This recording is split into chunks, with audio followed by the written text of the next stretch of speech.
Good afternoon, everyone. Welcome to the June 13th board meeting of the Charles County Board of Education. Can we please rise for the Pledge of Allegiance? I pledge allegiance to the flag of the United States of America and to the republic for which it stands, one nation, under God, indivisible, with liberty and justice for all.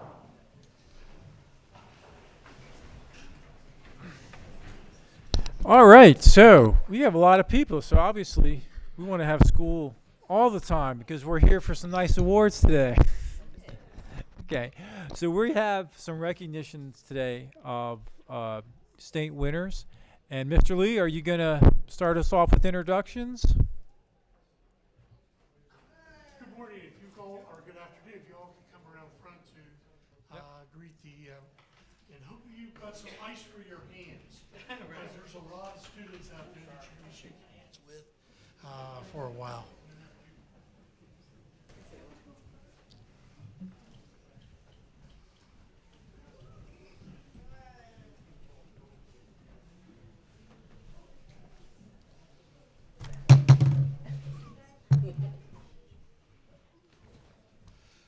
Good afternoon, Mr. Chairman, Madam Vice Chair, Dr. Navarro, members of the Board of Education. My name is Steve Lee, Coordinator of Student Activities. We just finished a very good spring season. We're going to recognize a number of state champions. And one of the groups that we're most proud of, quite honestly, is our Unified Sports Program. At this time, I'd like to introduce Mr. Rich Paoli, who's the Athletic Director at La Plata, to introduce his team.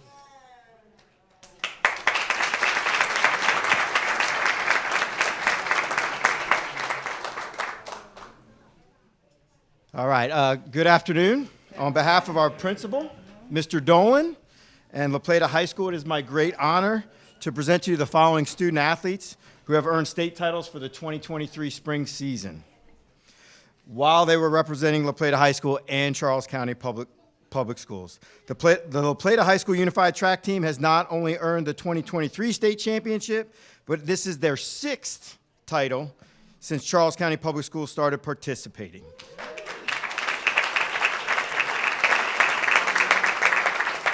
Members of the team include William Alcorn, Margaret Allen, Dana Beasley, Layla Benavente, Danae Bowens, Aiden Drum,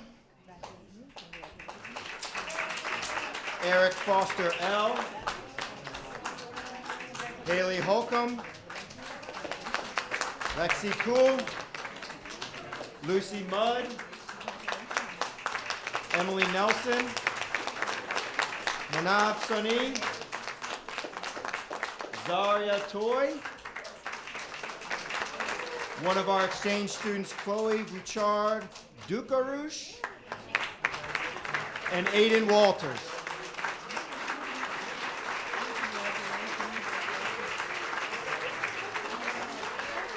And our coaches, Mr. Earl Swan, Mrs. Stephanie Berry, and Mr. Jeffrey Thomas.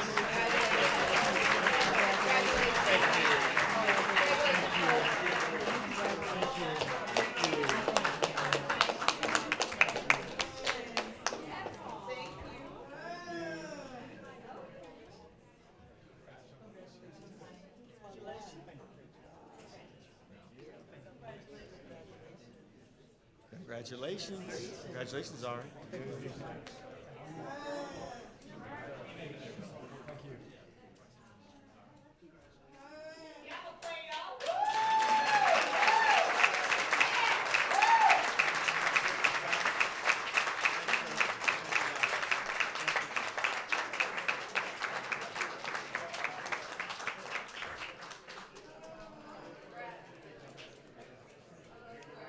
Our next teams were a combined team of North Point, St. Charles, and Westlake. Introducing the members of North Point, Mr. Andy Shattuck, Athletic Director. Thank you very much. On behalf of myself and our principal, Daniel Capel, I'd like to congratulate our unified track team. They're being led here by Coach Rebecca Colatrulio. And our team members are Nailana Anglo, Sienna Hennick, Helen Nguyen, Kayla Nguyen, Kimberly Nguyen, Faith Johnson, Leah Nix, and Bryce Rollins. Head coach is Wilbur Leonard.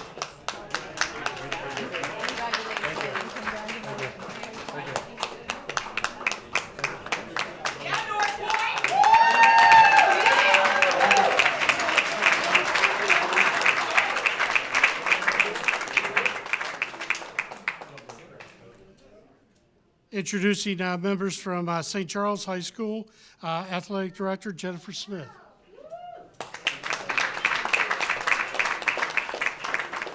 I am pleased to introduce our combined team with North Point and Westlake. We have Coach Heisey.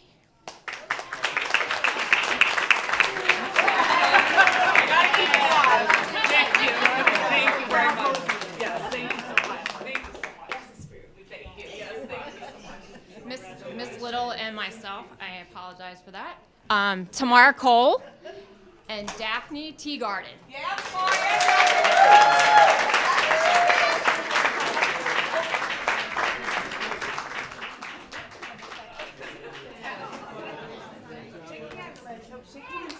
There you go. Next one. Good job, Dad. Good job.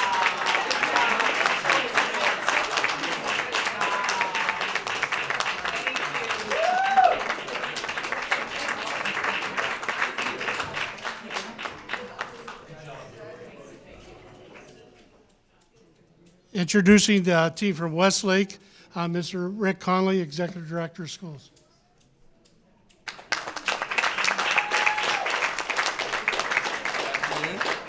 On behalf of Principal Roberts, it's a pleasure to introduce the Unified Track State Champions from Westlake High School, beginning with head coach Derwin Webb.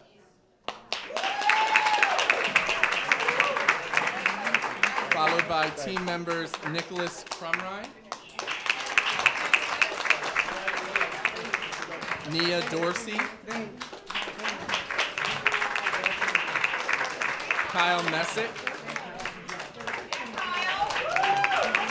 Matthew Nelson, and Tatiana Plummer.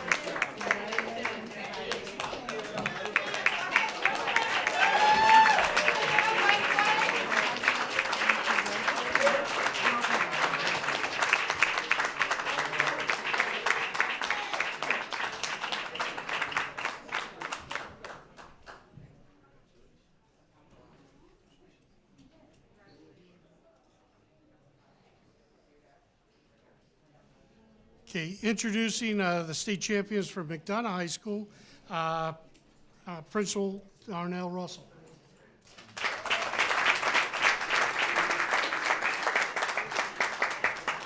Good afternoon.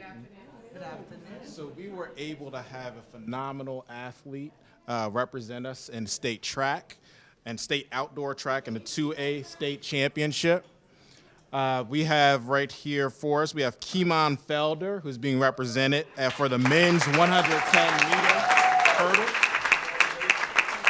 followed by his assistant coach, Miss Kiara Person.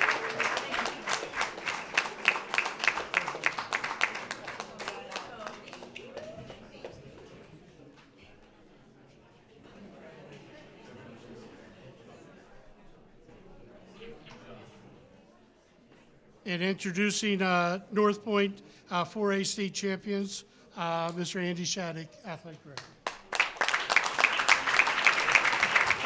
Thank you. North Point is proud to have individual state champions for girls long jump and girls triple jump. Senior Corinne Ball.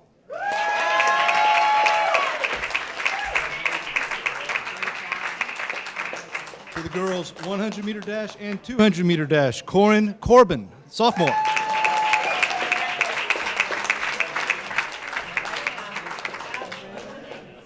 We have 3 of our 4 boys from our 4x100-meter relay.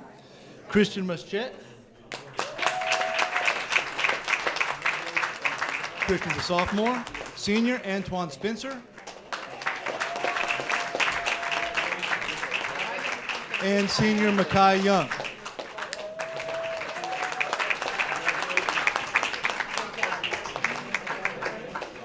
Our coaching staff being represented today, Debbie Hall, Charlie Poole, and Lionel Ball.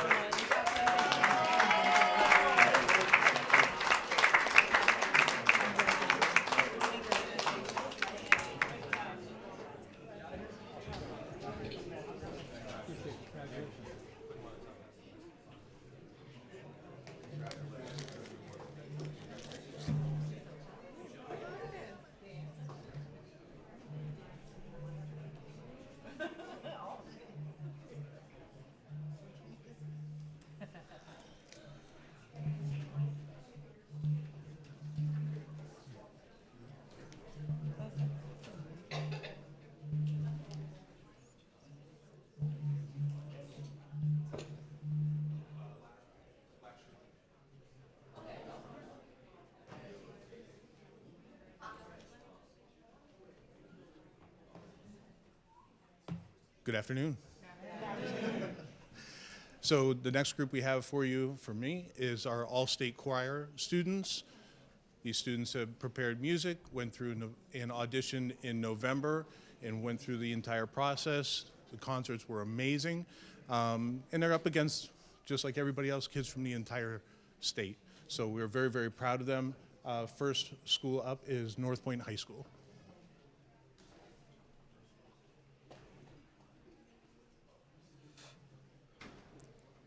Good afternoon. North Point High School would like to recognize students from our senior course. They include Anastasia Klarman, Madison Parker, and Ashley Roberts. Our junior course has Mitchell Lewis IV.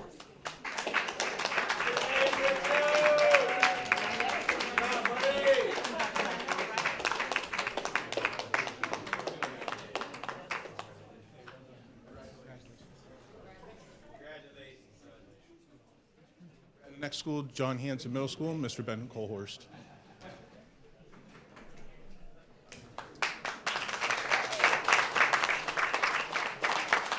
Good afternoon from John Hanson Middle School for junior chorus, William Quiznick.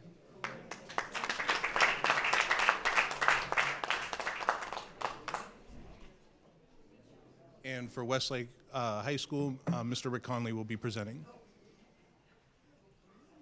Good afternoon again. On behalf of Principal Roberts, it's an honor to introduce Joshua Pelzer for the Westlake High School Junior Chorus.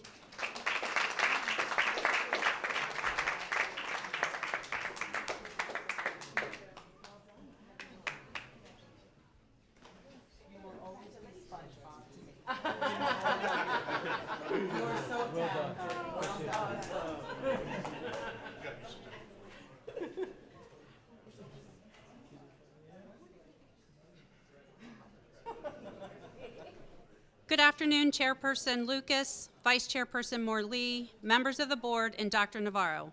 My name is Sandy Rooney, Career and Technical Education Specialist. Today, we're very excited to recognize the students that earned a gold medal at the 50th Annual Skills USA Maryland Leadership and Skills Conference held March 24th through 25th, where over 1,200 Maryland career and technical education students from all 23 counties and Baltimore City participated in over 90 occupational and leadership skill events. For those not familiar, Skills USA is a career and technical student organization and is a partnership of students, teachers, and industry working together to ensure America has a skilled workforce. In addition to leadership activities, CTE students can showcase the skills they have learned in the classroom and through the mentorship of their Skills USA advisors to compete locally and continue through the state and national levels. Earning gold at the state level qualifies these students to represent both Charles County and the state of Maryland at the National Skills and Leadership Conference next week, June 19th through 23rd in Atlanta, Georgia. We have 2 Skills USA chapters in Charles County Public Schools. Today, I'm joined by Principal Dan Capel of North Point High School and Principal Lou D'Ambrosio at the Robert D. Steedham Educational Center, who will introduce our 2022-2023 Skills USA State Gold Medalists.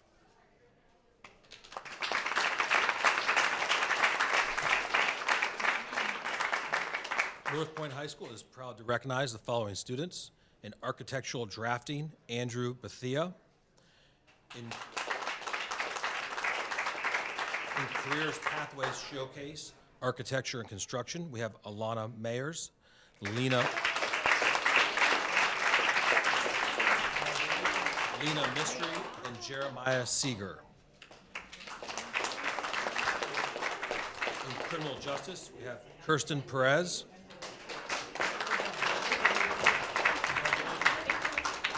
for Quiz Bowl, we have Zena Brontu,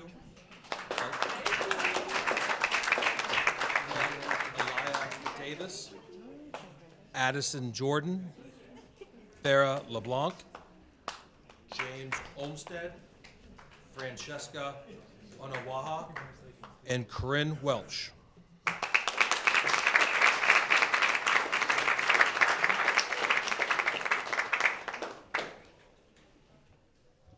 Hello, good afternoon. On behalf of the Robert D. Steedham Education Center, I'd like to introduce to you our gold medalist for job skills demonstration in the open division, Sonette Sanderson.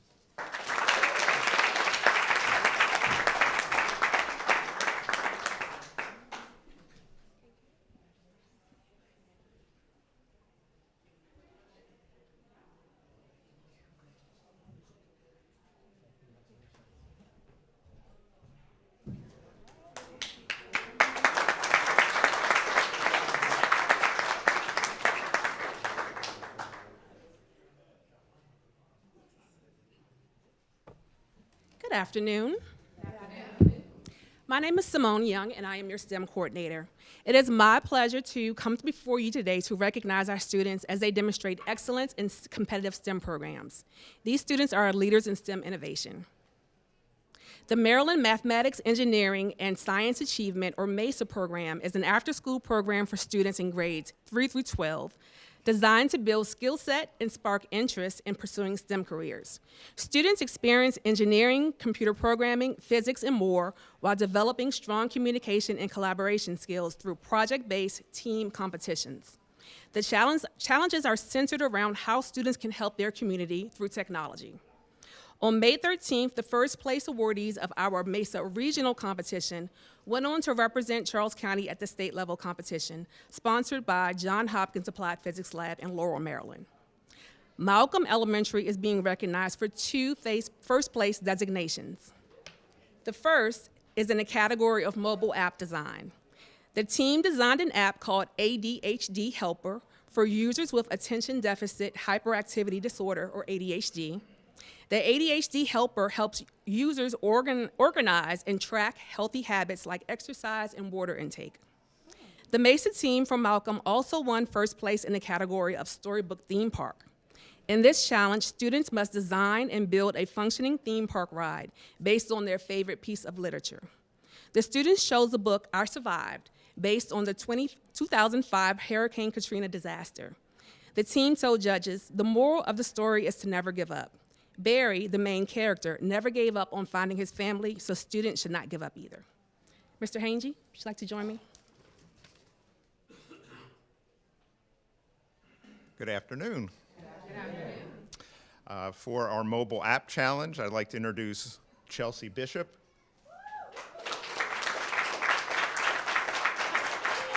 Liana McDavid.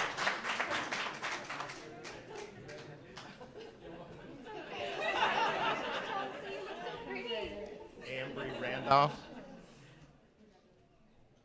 And Sebastian Webb.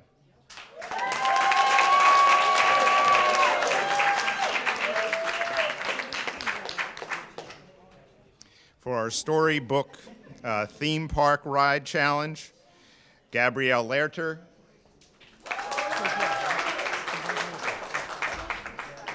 Gabriel Nicholas.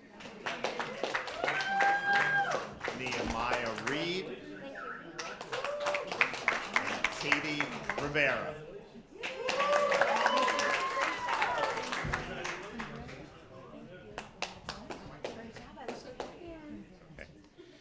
Please forgive me. Brianna McDavid, come on up. She's part of the mobile app. And Ambry Randolph was also part of the mobile app. It's a raucous crowd. They couldn't hear their names. Thank you so much.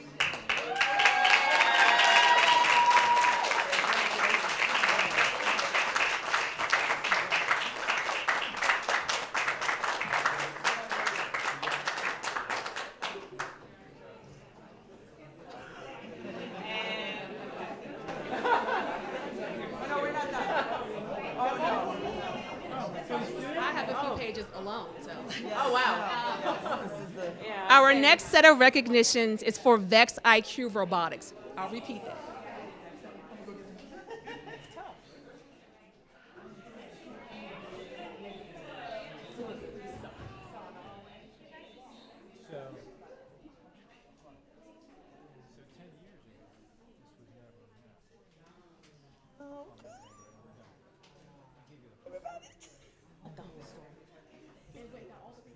Our next set of VIPs are on their way, but if it's okay, may I start speaking about them a little bit?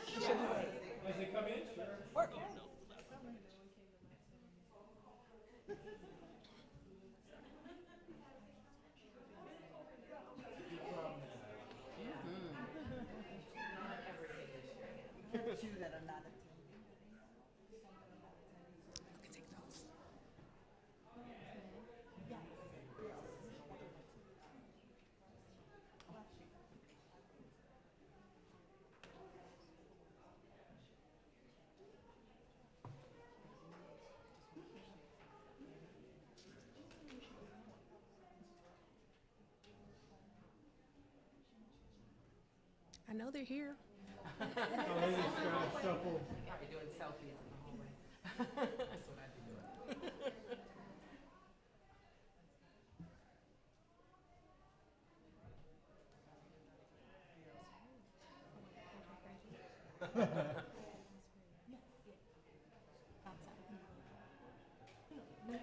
She was up there. Yes, we did. I put her on Twitter.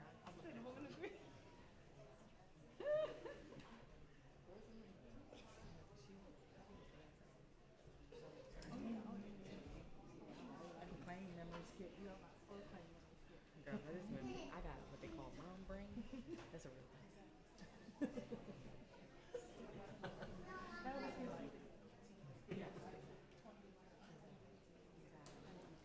But as we went after dinner last night, like, oh, you said that? Happy retirement.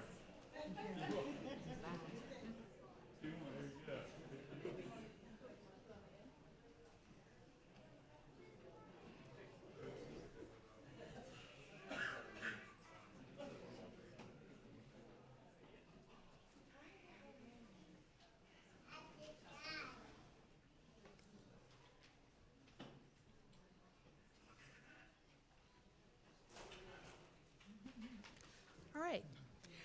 Our next set of recognitions is for VEX IQ Robotics. VEX Robotics is the largest and fastest growing robotics program conducted globally, with more than 20,000 teams from 50 countries playing over 1,700 competitions worldwide. VEX IQ is the elementary version of VEX Robotics. The Robo Huskies Team 31890A won both the Innovate Award and the Build Award at the state competition.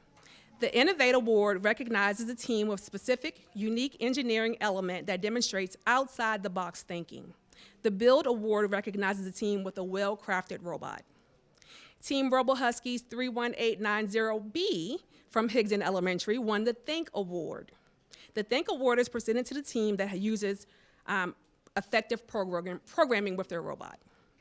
Both teams represented Maryland at the VEX IQ World Competition held in May 2nd through the 5th in Dallas, Texas.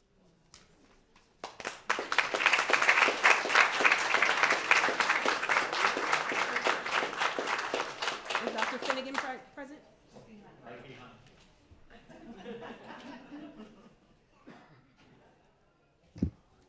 I'd like to introduce the team members for Robo Huskies Team A. Jacob Bailey,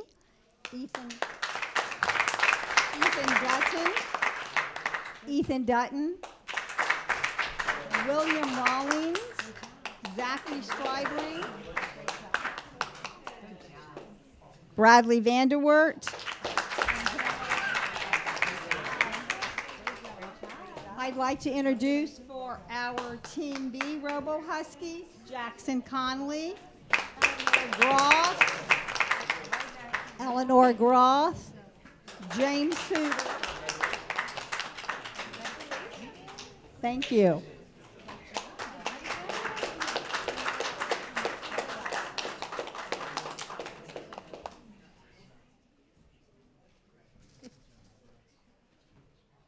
Next, we will honor the Little Sea Perch team that could.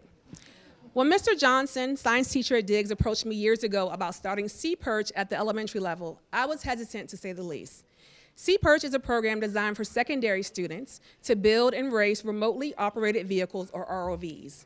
There's construction, soldering, circuitry required to build the operating underwater robot. It's similar to rescue and recovery robots used by the military. The extraordinary axolotls from Diggs are the only elementary team to compete in the International Sea Perch competition held May 13th at the University of Maryland, and they also dominated our regional competition. Mr. Harrington?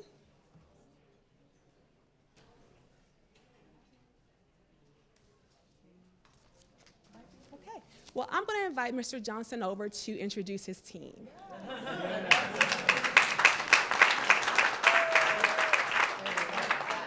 Perfect, there he is.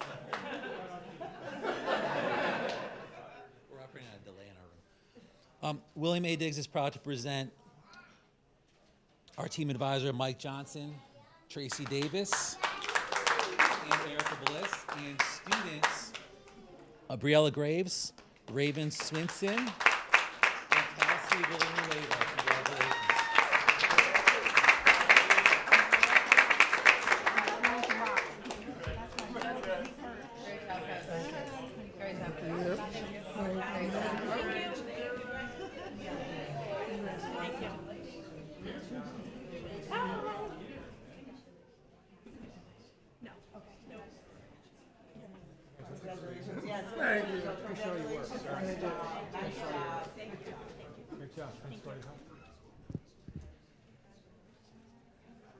All right. On March 30th and 31st, computer science students were invited to compete against other high school, college, and industry teams in the Velocity X Climate Envirothon Hackathon held at the Velocity Center in Indian Head, Maryland. The hackathon's theme focused on elements of climate change in Southern Maryland. Teams were presented with two challenges, the Data Visualization Challenge and the Marketing Strategy Challenge. Team Eco Alert from St. Charles High School was awarded the grand prize of $3,000 for their first place designation in the Marketing Strategy Challenge. Ms. Little, would you join me in recognizing these students?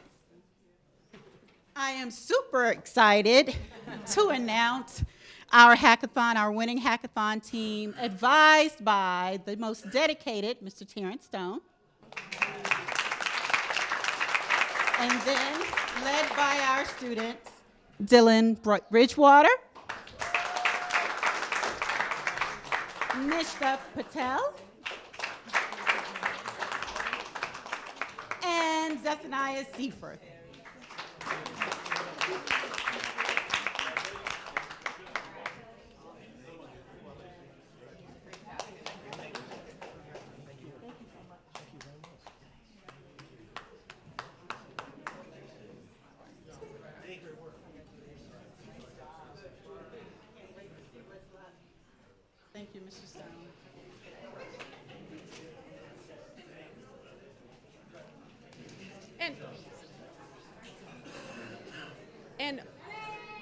I would be remiss if I didn't recognize the coaches of the VEX IQ team. We neglected to mention their names when they went through, but that team is coached, but those teams are coached by Jacob Girding, Donna Osakowitz, Kelly Suter, and Daryl Brammer.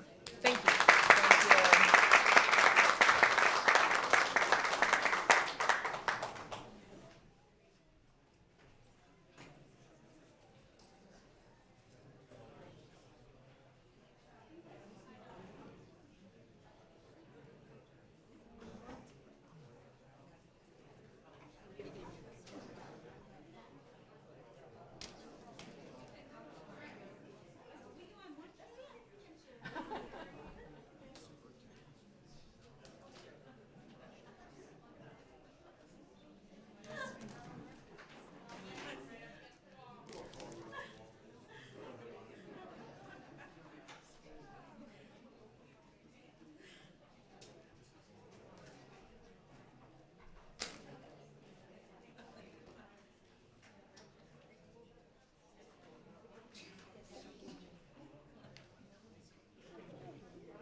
Good afternoon.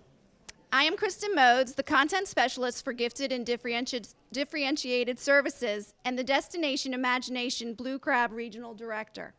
59 Charles County DI teams were among the 165 teams to participate at the Maryland Destination Imagination Tournament held on Saturday, April 1st, 2023 at the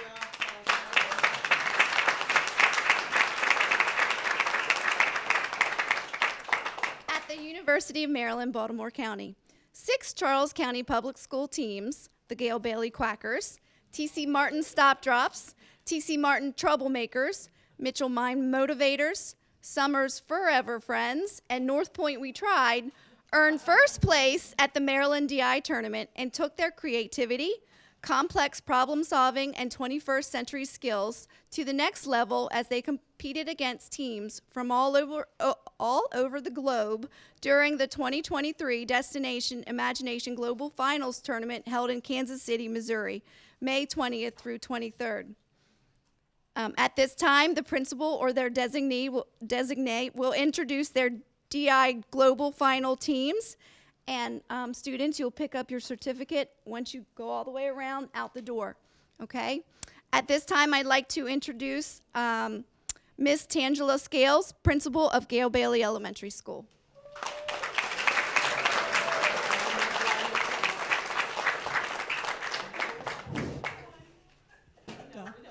Oh, it's coming? Oh, so I have to say this, because they told me not to talk a lot. And now, the moment you've been waiting for. I am Tangie Scales, the proud principal of the best elementary school in Charles County, Gail Bailey. And I introduce the Quackers, also known as the Toy Story and the Thanksgiving team because they love to eat. We have Chloe Benfield, Emma Blake, Bella K. Boyd, Kaden Jennings,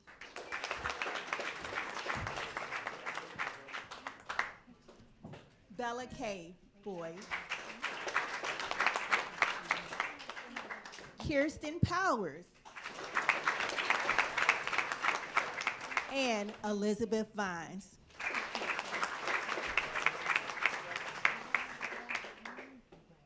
I would also like to thank our school sponsor, Amy Tashone Hoffman, and team manager, Alexander Golding and Marie Farley.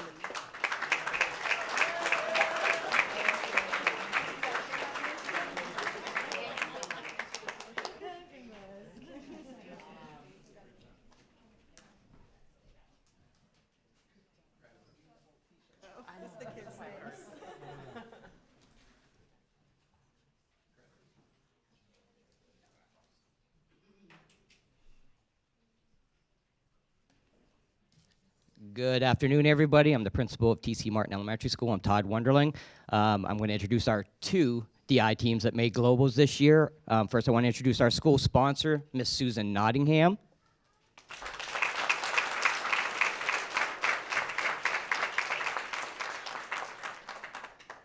Now for our first team, Stop Drops, with Coach Keisha Downs.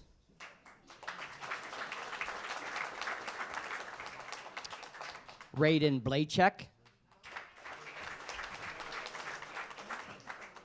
Clara Downs,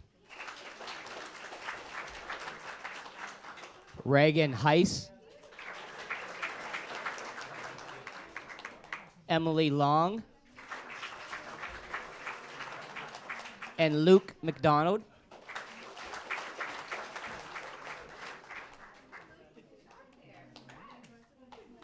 TC Martin's second team that made globals this year were the Troublemakers, coached by Kristen Carone.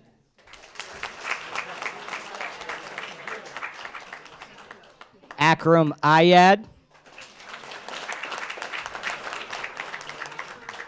Harper Carone.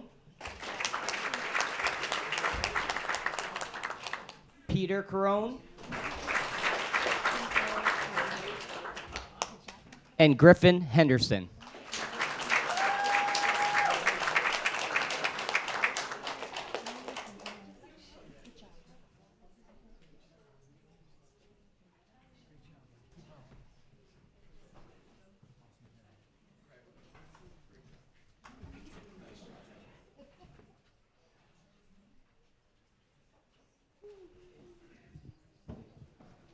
Good afternoon. I'm Nick Adam, the proud principal of Walter J. Mitchell Elementary School, and I'm here today to present our Mitchell Mind Motivators. First up, they are led by two amazing adults, Miss Rebecca Krupa and Valerie Cook.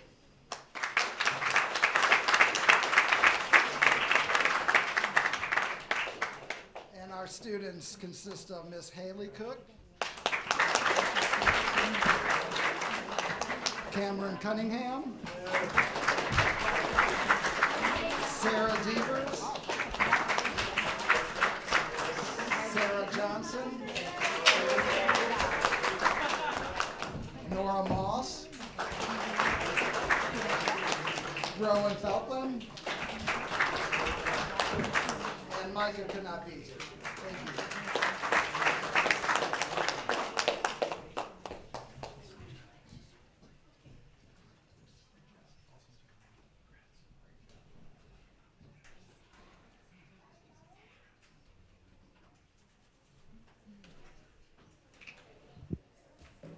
And now moving on to our secondary schools.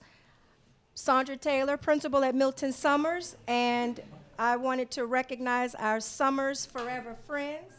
Our school sponsor was Karen Ward and team manager Jessica Elliott, and the two students, Harper Dolan and Karina Elliott.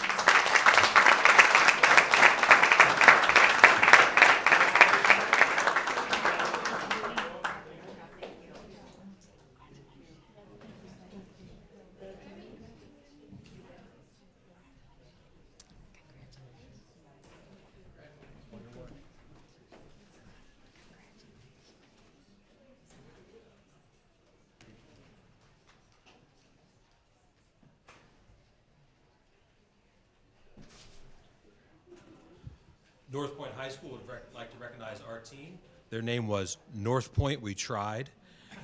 Their team manager was Ms. Lisa Grazev, and team members include Aaron Cooley, Carson Martin,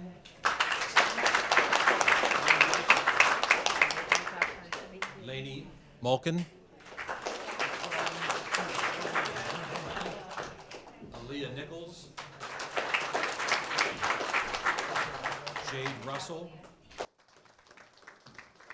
and Alicia Warren.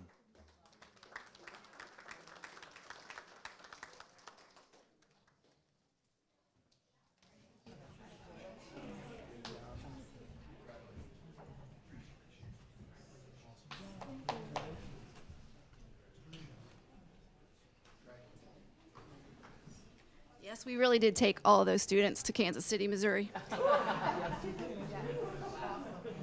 Okay, next. Each year, the Maryland State Advisory Council on Gifted and Talented Education recognizes outstanding gifted and talented students, educators, and community stakeholders.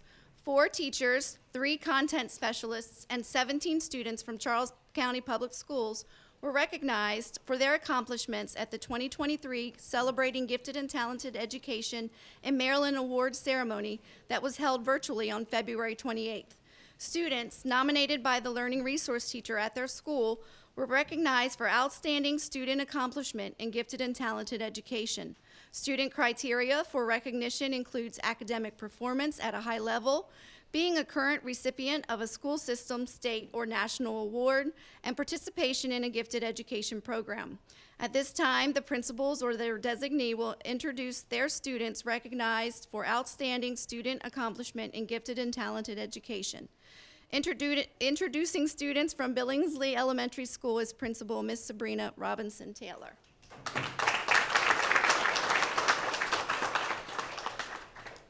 Good afternoon. Billingsley Elementary School is proud to present to you Markan Garoom,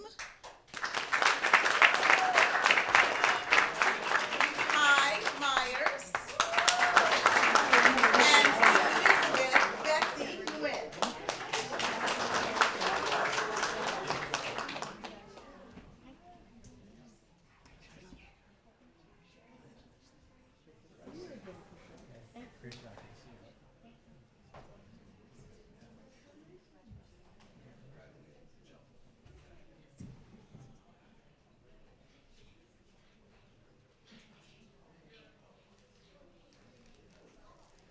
Good afternoon. On behalf of Dr. Brown Elementary School, I would like to recognize Ayana Rozier.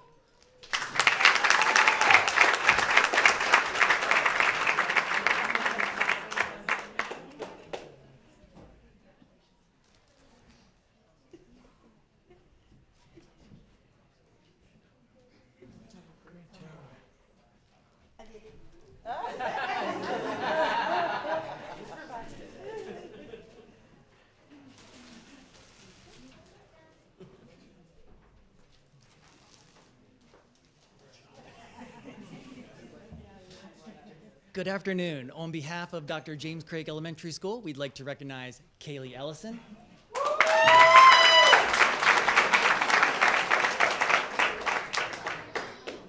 And Ryder Martin.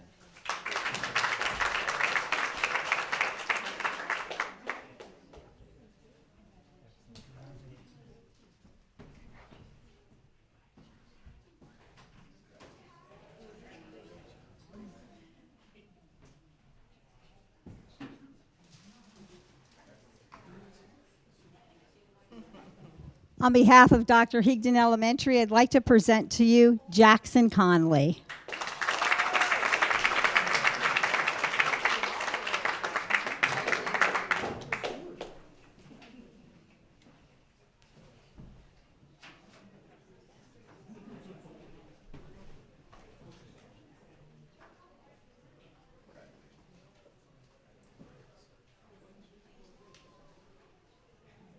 Good afternoon. On behalf of Indian Head Elementary School, I'd like to present to you Georgia Brown.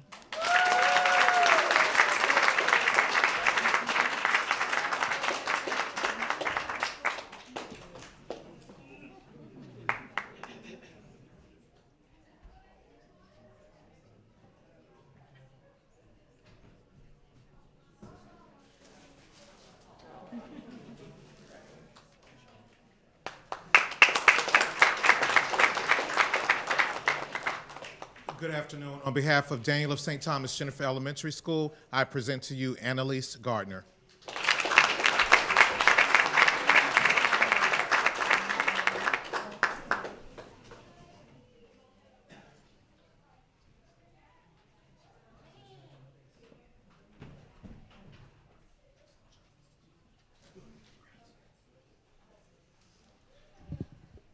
Good afternoon. On behalf of Mary B. Neal Elementary School, I'd like to present to you Han Lee.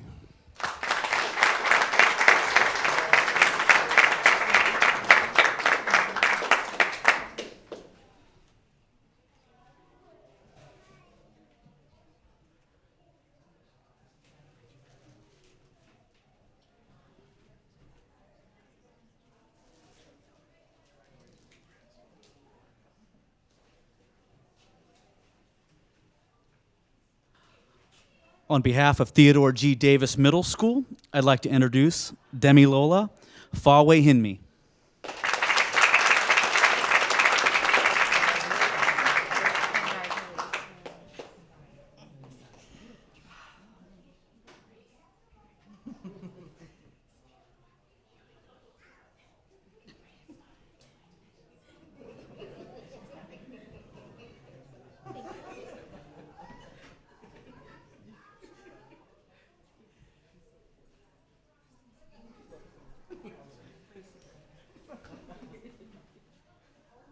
Good afternoon. I'd like to introduce Miss Carly Carter Moore.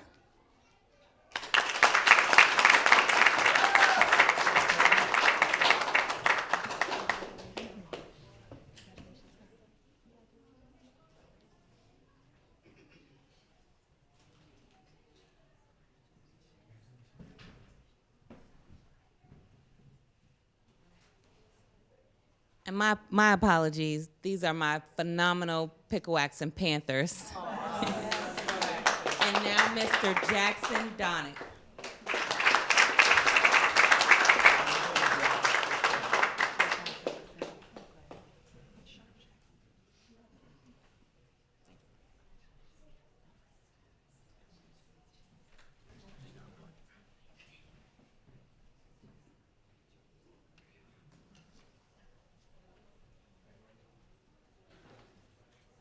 And saving the best for last, Milton Summers Middle School, we have Addison Kelly and Anjali Kasunda.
So, a couple of quick things before we move on.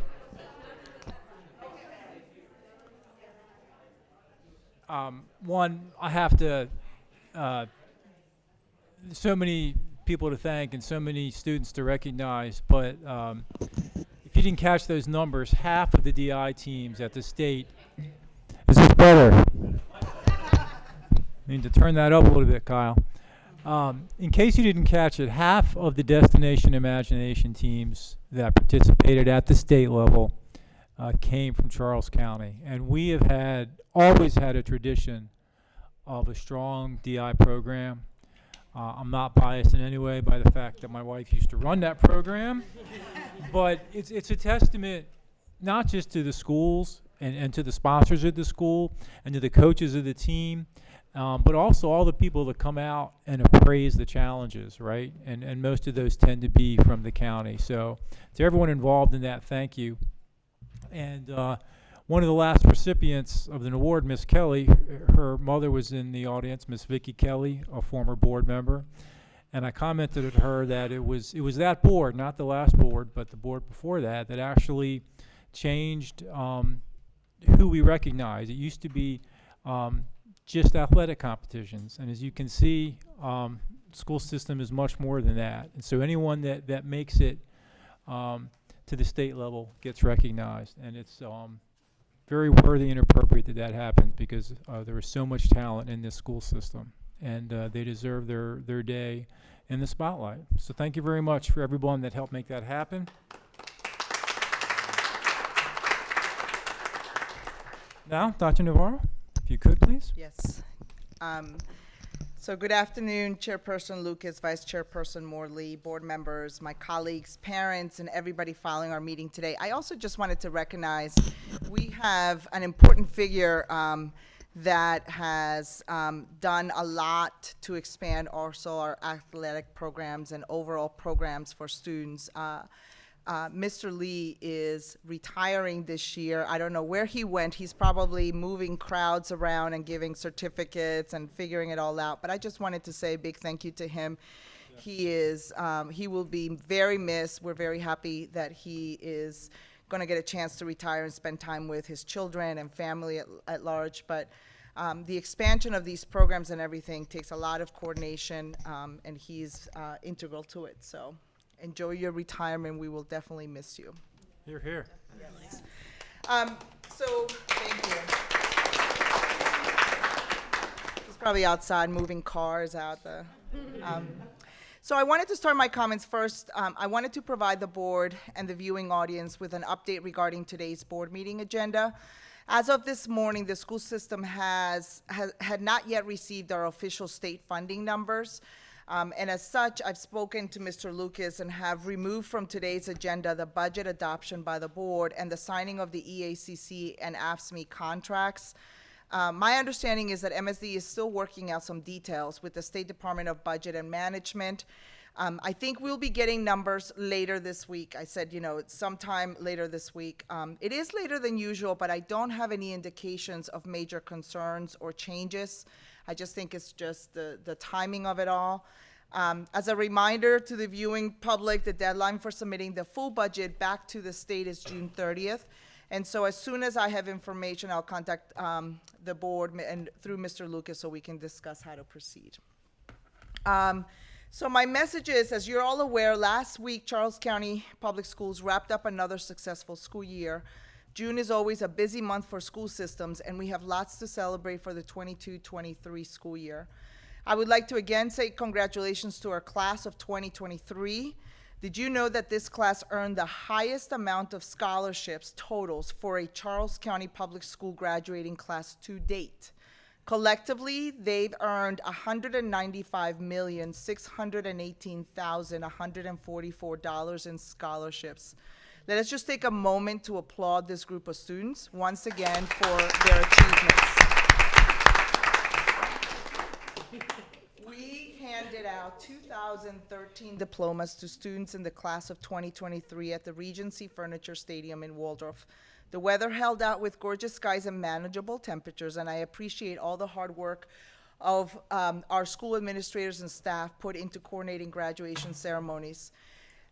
I would be remiss if I did not recognize the staff from the Office of School Administration and Leadership, Transportation and Supporting Services, and Maintenance for their role in making these ceremonies amazing for our graduates. Just a point, while we were all enjoying the weekend before graduation started, these folks started as early as 7 a.m. in the fields on Sunday and Monday to get this going. I also appreciate the support of our local fire, EMS, and police officials and everyone else who supported our graduates. Our staff, with the help from community partners, also put on 4 nights of successful project graduation activities at the Charles County Fairgrounds. It was fun to see our graduates stand, spend time with each other, and win some awesome prizes.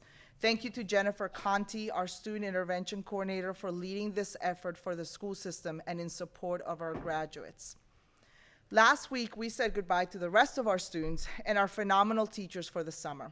I am thankful for the dedication, for the dedicated support of our employees, our teachers, administrators, and staff, and our families for showing support for the more than close to 28,000 students we taught and nurtured for 180 days of instruction this year. Some of our students and teachers may be returning soon to partake in summer learning opportunities, but many are likely already taking advantage of the summer break. On the last day of school, I shared with parents a message full of summer learning information for children. The message detailed our partnership with FEB Tutoring to offer virtual summer learning, as well as a chart with online applications students can use to continue learning at home. Please visit our website and look under the In the News area to review the message. We are partnering with FEB Tutoring to host a virtual parent meeting tonight on Zoom at 5 p.m. that will review summer virtual programs. Please check out the Charles County Public Schools Facebook page for a direct meeting link, and please join the meeting to learn more. In addition to the large group of state students honorees we just recognized, there are a few other students and student accomplishments that I want to highlight. Please bear with me as I have lots of good news to share. Some activities that our students compete in annually do not have a national level of competition, so they compete and earn honors regionally and at the state level. Charles County Public School teams earned the second highest number of awards in Maryland at the 2023 Maryland Mesa event. In addition to first place teams we just recognized, I give my congratulations to the following Mesa teams. William A. Diggs Elementary for its second place award in the State Mobile App Design Challenge. Walter J. Mitchell Elementary School for its third place award in the State Wearable Technology Challenge. Henry E. Lackey High School for its second place award in the State Expanding Structure Challenge. Also, 8 teams competed at the Maryland VEX Robotics State Tournament, and they are Zip Ties and a Prayer from North Point High School, the Spades and Disco Duck teams from Pickewaxen Middle School, Team Trebuchet, from General Smallwood Middle School, the Vexy Bananas from John Hanson Middle School, this team, that team, and their team from Milton Summers Middle School. Yes, that is correct, 3 teams from Summers, and note their unique team names. Additionally, 5 of our elementary school teams were invited to the VEX IQ State Competition, and they are the team Omni Dogs from Walter J. Mitchell Elementary School, the Beavers from Mount Hope Nanjamoy Elementary School, and the Robo Huskies teams A, B, and C from Higdon Elementary School. Also, a team from St. Charles High School won 3rd place for its interactive map app in the data visualization category in the Velocity X Climate Innovation Hackathon hosted by the College of Southern Maryland. So I just wanted to highlight some of the additional ones because we heard a lot of first places, but you can see how well represented we are, and I'm still going. Charles County Public Schools are heavily involved in competitive STEM activities, and through the challenges I just mentioned, they can apply what they learn in the classroom at a higher level. Our students and staff are excelling in other areas as well. This school year, 17 students earned the State of Maryland Seal of Biliteracy. 6 staff members achieved the Global Seal of Biliteracy status. To earn these recognitions, students and staff must study and attain proficiency in 2 or more languages, and the credential can be used for academic and employment purposes. Additionally, the Maryland Association for Environmental and Outdoor Education recently recertified Summers Middle School as a 2023 Maryland Green School, while Dr. Craig Elementary School achieved sustainable school status this year. The organization also acknowledged the Nanjemoy Creek Environmental Education Center, which serves as one of 45 green centers in Maryland and as a leader in the state in environmental education and for its support of the Green Schools program. 14 other schools currently have the Green School status. Each year, the Maryland Association of School Librarians names one school librarian as its School Librarian of the Year for exemplary service and achievements in the field. This year, 2 Charles County Public School media specialists were honored as nominees for the award. Karen Ferruza of Arthur Middleton Elementary School and Jacob Girding of Dr. Thomas L. Higdon Elementary School. Girding was named one of the 15 finalists for the award. 3 of our students were recently named new 2023 Carson Scholars. The Carson Scholars Program recognizes students for high academic achievement, humanitarian qualities, and community service. An additional 9 students were renewed as Carson Scholars this year, and these students receive each a $1,000 college scholarship annually with each renewal. I also want to give public recognition to someone I work closely with in the Office of Human Resources. Kevin Howard, our Supervisor of Human Resources, was recently honored by the Maryland Association of School Business Officials, also known as ASBO, as the 2023 recipient of the Fay Miller Educational Leadership Award. Honorees are chosen for demonstrating leadership and excellence in their roles. Mr. Howard is a great asset to our human resources team, and I am very proud to call him a colleague. Charles County Public School is again offering the Lunch on Us program, and I've been tweeting all about it this summer at 9 locations across Charles County. The program begins on June 20th and will run Monday through Thursday. Any child between the ages of 2 to 18 can get free hot meal at one of the serving sites, regardless if they are a student of Charles County, or Charles County resident. Look for more information on the school system website under quick links. I hope to see our families take advantage of this opportunity. In closing, I look forward to seeing students at our summer programs, at our meal sites, participating in our camps, and taking advantage of the fact that many of our high schools have outdoor swimming pools open for visitors. I wish all of our students, staff, and families a safe and restful summer, and we look forward to the work ahead as we prepare for the 23-24 school year. Thank you for your continued support of Charles County Public Schools. Thank you. Thank you very much, Dr. Navarro. Next, we'll hear from Mr. Heil from the Education Association of Charles County.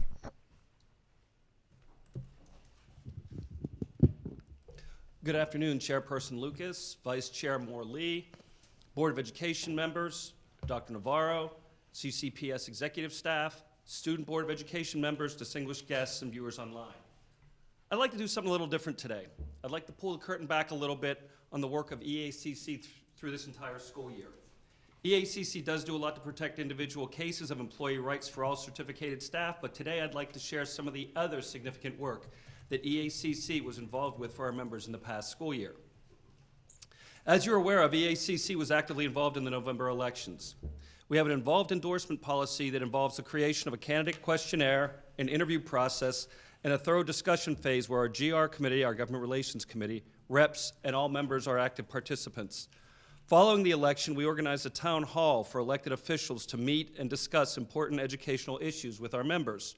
This gave an opportunity for our elected officials to talk directly to frontline educators about current concerns and potential solutions. As part of our advocacy through negotiation, special education and infant and toddler employee school years were both expanded. This advocacy came from those on the front lines to allow those educators more time to address the voluminous amount of work associated with their caseload and better meet the needs of their students. This is a great example of a work condition that was a huge impact on staff and students being worked on to provide better working and learning conditions. EACC's Instructional and Professional Development Committee held a meeting on the First Amendment rights and responsibilities of educators this year. One of our MSEA lawyers, Jamie Sapia, led this presentation on this important topic to make our members aware of the impact of those rights down to the potential impacts of posts on social media. Our IPD committee also held a meeting on trauma-based instruction. This was also presented by MSEA through former Charles County educator Evan West. This was so successful that we plan on bringing him back next school year to continue to how to address the trauma of students can impact their education, and to also help educators see how their own trauma may impact their own perspectives. Our Minority, Human, and Civil Rights Committee participated in the Team Harmony We Have a Dream Action Institute and Rally for 4 days in Tulsa, Oklahoma. This institute was designed to, quote, inspire and engage high school student leaders in the effort to promote mutual understanding and respect among all people. EACC took 4 students, an AP, an English teacher, me, and our UNICEF director that we share with Prince George's County to this rally. The students themselves are currently working on the development of a podcast to share what they have learned and keep this conversation moving forward. The goal is vital. This goal is vital in this area, and EACC will continue this work into next year. EACC is fundamentally about educator voice. In working with CCPS, EACC was able to promote educator voice and perspectives on the Collaboration Council, the Calendar Committee, the Discipline Committee, and the District Committee on Testing and Assessment. This is very important work that allows CCPS to hear and understand the perspective of educators that are impacted by their decisions. It also allows that perspective to influence the work that comes out of those committees. This is significant work because it shows that EACC voice, educators' voice, is important, and it also shows that CCPS understands the significance of the educator's voice in guiding that work. Clearly, the biggest example of what can happen when CCPS and EACC have a mutual partnership is the ratified agreement. Through the negotiations process, EACC and CCPS work together to try and attract and keep the best educators in Charles County. This is significant as both sides work together to build structures that will continue to grow an excellent workforce. In addition to the voices of EACC and CCPS, I do feel that it's important to expand that team to include the county commissioners. We as a system are so much stronger when we work together and respectfully hear each other. We're also able to work together through this process to continue to establish the foundation of the Maryland Blueprint, which is an exciting piece of legislation that has the potential to help redefine the profession in many positive ways. This work continues on multiple levels, and we're already looking forward to next year as we're currently collecting donations for new educators to make available during new education orientation. I share all of this to try and let the audiences present today behind the curtain of all the different work EACC does to promote an active and engaged educator voice to positively impact working conditions. As we all know, educator working conditions are student learning conditions, and EACC will continue to advocate for the best working and learning conditions that our staff and students deserve. Thank you, Mr. Heil. Next, we'll hear from Ms. Birch.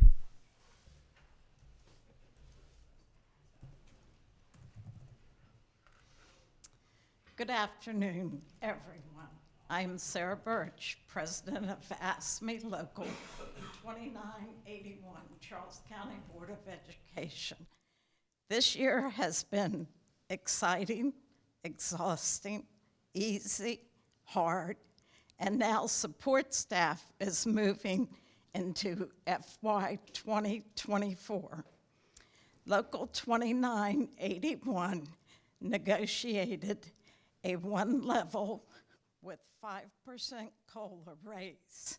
This is equal to 7% in total for all support personnel. The agreement was ratified June 6th unanimously. During the June 6th meeting, 2 of the AFSCME Executive Board meeting members that are retiring were recognized. Ramona DiMedetto, Secretary, and Charla Hilliard, formerly Vice President and a negotiating committee. After July 1st, I will announce their replacements. These are some big shoes to fill. I would also like to thank our treasurer, Tracy Newbold, for all the extra help above and beyond. She is to Local 2981. I also want to thank all support personnel for being the hardest working, most dedicated, caring, flexible people. Today, I am meeting with Council 3 just before this board meeting. I am very excited about working with the new council and the help they have been already. Membership cards will go out by mail by the end of the month. We are working on a steward training program and many other areas that need to be addressed. There are two important dates coming up for the union members. The Holiday Eve party at the FOP Lodge on June 24th from 4 until 10, and on August 26th, the baseball bash at the Blue Crab Stadium. Dr. Navarra, Mr. Lucas, Charles County Executive Board, and guests, have a great summer.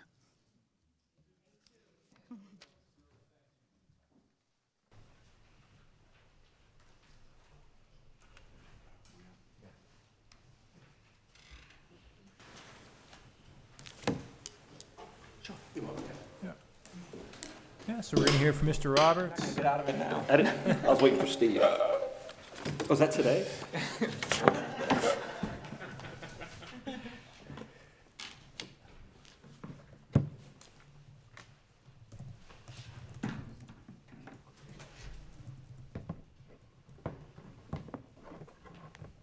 Good afternoon, Chairperson Lucas, Vice Chairperson Morley, board members, and Superintendent Dr. Navarro.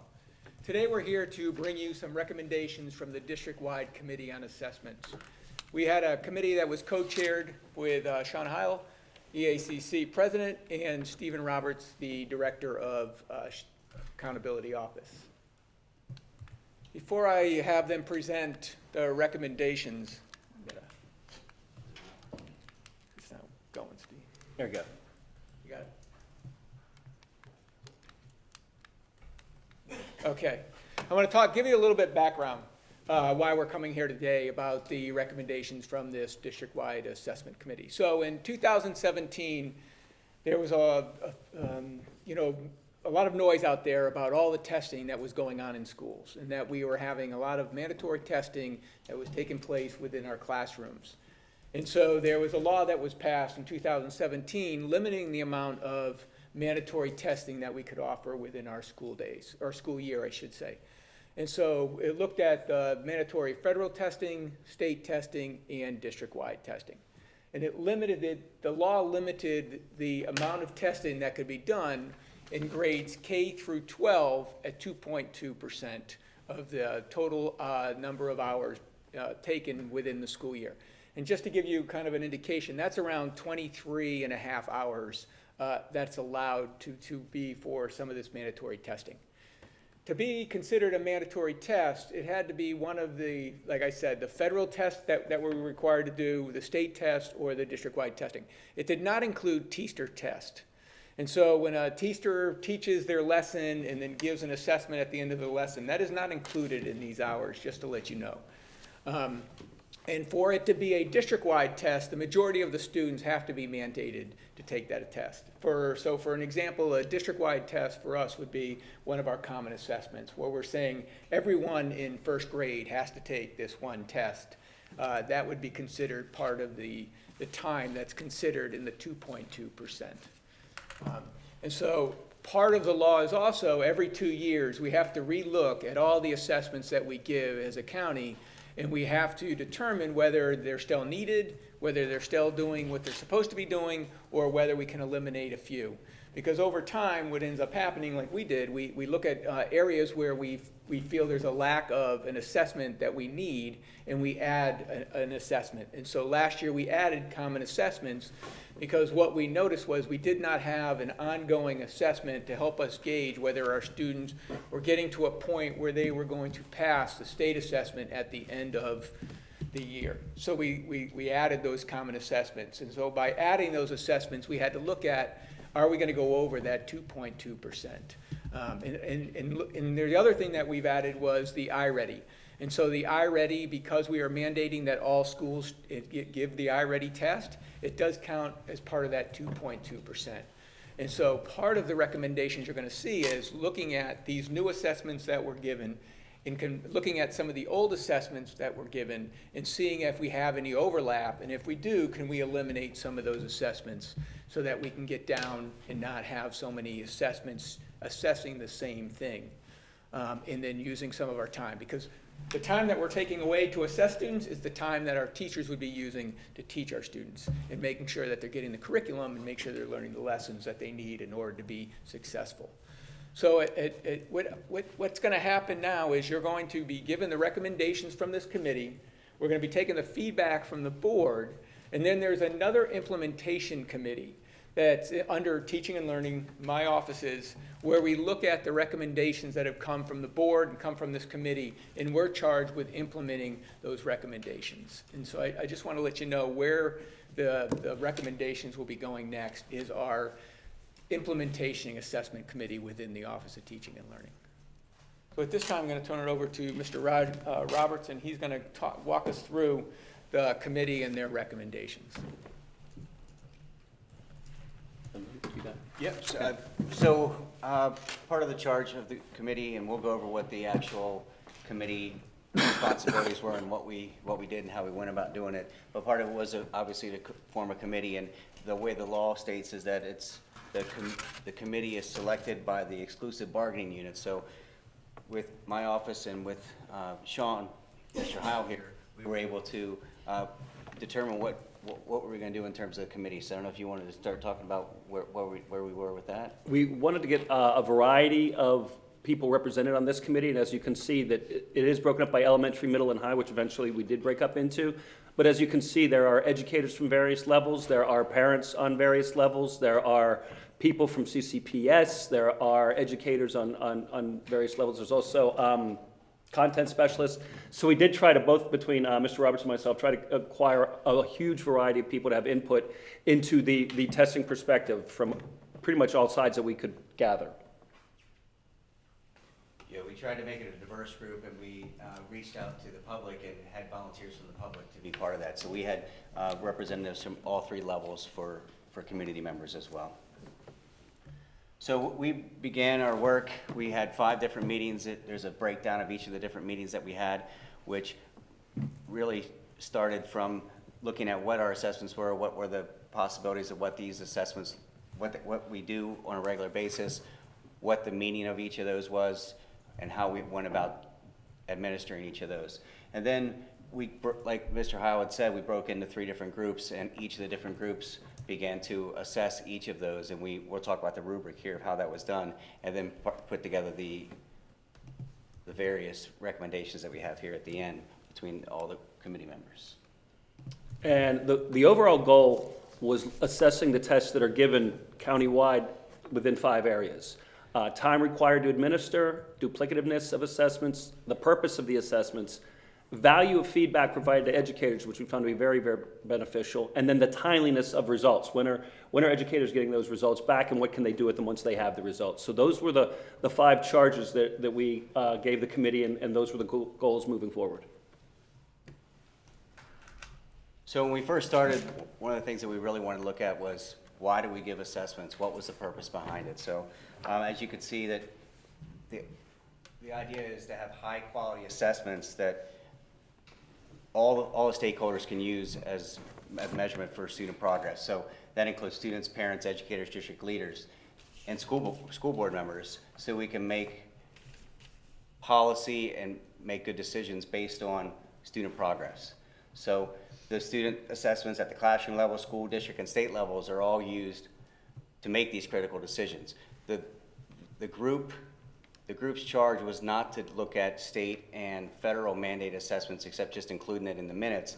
We were looking at what was administered as a district that went above and beyond the state required or the federally required assessments. So we didn't look closely at those because those were assessments that we couldn't have any impact on in terms of recommendations or policy. So, and the last piece here is the comprehensive system of high-quality student assessments should be an efficient system. So which produce the necessary information with the least amount of assessment. So looking at what we're doing and is it really limiting, is it going above and beyond, or are we using it to its best ability and limiting the amount that needs to be done with each of our students? And we also continue this discussion by defining assessment as an integral part of instruction as it determines whether or not the goals of education are being met. And that affects decisions about grades, placement, advancement, instructional needs, and curriculum. And we kind of fundamentally were looking at these three questions. Are we teaching? We hope assessments can do these things. Are we teaching what we think we're teaching? Are students learning what they're supposed to be learning? And is there a way to teach the subjects better, thereby promoting better learning? So just as a understanding of what MCAP is, that's the Maryland Comprehensive Assessment Program. This is the state administered test. So we wanted you to understand what that looked like and how that is administered. So this, under federal law, states are required to test students in math and reading in grades 3 through 8 and in high school. So we'll take a look at what those different assessments are for each of the different levels so you can see exactly what that looks like. So it's going to include tests that measure fundamental skills, knowledge, and a variety of different methods in terms of questioning. And then it's several ways, there are several ways that helps parents and students understand how they are doing and the district itself to see how they're doing and where they're headed and whether they're meeting standards. And if you're looking at the MCAP Comprehensive Assessment Program, you can see the different contents in different grade levels that is accessed by it, from general education to alternate assessment, English learners, and early childhood, where they are assessed math, ELA, science, social studies, and we also included the administration window, which is at least once, if not twice a year, sometimes 3. And if you look at the 8th grade, if you remember the slide that Mr. Lowndes had shared earlier, where it was 2.2% for grades K through 7, and high school was 2.2%, but 8th grade was set at 2.3%. If you look across here, you could see at the 8th grade level, students are assessed in all 4 subject matters, not just English, language arts, and math. So that seems to be where the extra amount of minutes are allowed for the 8th grade because of all 4 subjects being assessed at that grade level. And you'll see when you look at our minutes here how close we are to that. So what we did was we began looking at each of the different assessments that we offer. These were the assessments that we were going to, as the committee, take a look at. So there's a description of each of those, starting from grade levels, pre-K all the way up through grade 12. So it's a breakdown of what each of those different types of assessments that we administer that are not state mandated or federally mandated assessments, starting with Pelley and Hegarty, ILA, Acadians, and running records. So each of these are administered at each different level, and there's a certain number of times that each is administered with a certain number of minutes for each of them. So the committee looked at each of them closely as part of the assessment that was done. And picking up from the pre-K, you can see the iReady goes grades 1 through 9. All of our common assessments from pre-K to 12, we'll be talking about those again shortly. The COGAT at 2, the mock MISA at 4 and 7, and the PSAT at grade 10. I do want to say that, just to give you some background information. So when you look at that pre-K and the K, you saw many of the assessments that we give measure the reading as we're going on through the school year.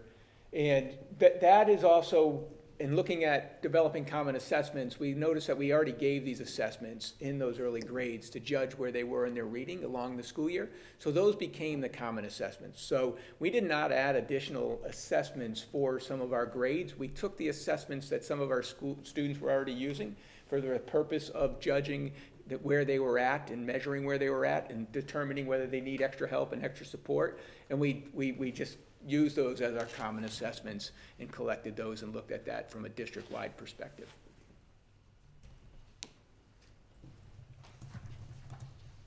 The common assessments required, these are our county test required grade level assessments for all students. These are used to help make instructional decisions and determine students' mastery of standards. They're administered throughout the academic year in alignment with the curriculum, and they count towards the time of mandated assessments because they are mandatory across all schools. Once again, with the common assessments, what we did was we looked at the curriculum that was being offered in those subject areas, and we looked at the assessments that were already being offered, but we were not collecting them from a district perspective to look at where our students were at that any given time during the year. What we did is we mandated some of these assessments that are within the curriculum to be given, and then we collect that. And by doing that, we can look at not only where our students are, but we can tell about the pacing for the curriculum as well, and our teachers where they need to be in order to hit the curriculum by the end of the year. Because especially with our reading and our math curriculums, they're aligned with the state testing.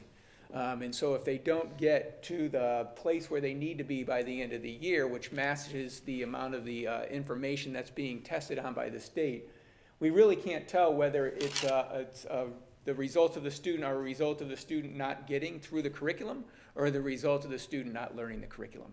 And so that's why we need to have a really good idea as to the pacing of the curriculum and where our teachers are and where our students are by the end of the year. Because what we want is we want to be firm that what the problem is that our students aren't understanding the material that we're teaching, because then we can fix that. But if we're still trying to figure out, have they been taught all the material, or is the problem they don't understand the material, then we're looking at two different issues. So that's another thing that we're trying to get out of the common assessment. So the next couple of slides are a breakdown by grade level, each of the different common assessments, starting with pre-K all the way up to grade 12. So you'll see various assessments for each of the different levels, depending on whether the assessment is for English language arts, math, science, or social studies, or in each grade level is broken down accordingly. When you get to those high school levels, it's not necessarily, like for instance, grade 12, not necessarily that every single student in 12th grade is going to take the Algebra 2 assessment. For the most part at the high school level, it's going to be whichever course they happen to be in at the particular time. So if that student is a 12th grader taking Algebra 2, then they're going to take that Algebra 2 assessment. If they're in 10th grade taking that Algebra 2 course, that's when they're going to take that particular assessment. But for the most part, when we calculate the minutes, it's in case there were a majority of the students within that particular grade level that end up taking an assessment. So we count it towards the minutes, especially because now with the requirement, every student all the way through 12th grade has to take an assessment, a math course. So where that comes into the district and how the district looks at their testing is when you offer the courses to the majority of your students. And so, for example, we change when we're offering government and when we're offering U.S. history. That will have an impact on the amount of testing that takes place for our students in the 10th grade year by changing the government test for the majority of our students for their 10th grade year and not their 9th grade year. So although it is related to the class and how a district aligns the course sequence will really help look at, are we under the minutes that are allowed for each one of these years with the contents and when they're being taught. And so if we're looking at testing minutes, you can see starting in kindergarten, they gradually increase all the way through elementary school, and then it kind of peaks, as Mr. Roberts alluded to, with that grade 8, where we are allowed 2.3, and we're squeaking by just underneath that. And then it starts to wind its way back down, kind of in a skew bell curve kind of thing about what testing minutes are increasing and then decreasing as we go through the career from pre-K to 12.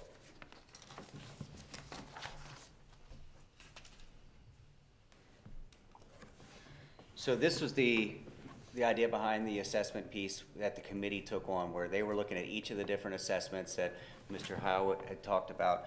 So there was an educational testing service rubric that was used and distributed to every member of the group, and there are five keys to quality assessment that, based on the ETS rubric, that were scored for each particular common assessment that is given in our district. So those 5 targets are there on the right-hand side, and each one was given a score anywhere from a 1 to a 5, whether it met low, 1 being low and 5 being the highest that could be attained. And as Mr. Roberts just said, these were scored in those areas, and the average is up there right now of the groups by each domain, meaning that the average of the elementary group is up there, the average of the middle school group is up there, the average of the high school group, as they come around to the tests that affect those groups. As you can see, they can go from a 5 all the way down to a 3, a solid 3 for the Cadian's Universal Screener. And these were judged by the people in the room based on the requirements Mr. Roberts just went over.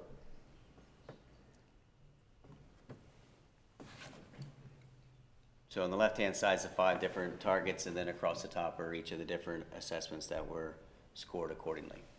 So then there was a breakdown with each of the 5 targets and what the average was for each of those. So as you can see, 5 being high and 1 being low, all of our assessments scored for the most part rather high. When you go back to the previous one, some of the pieces that we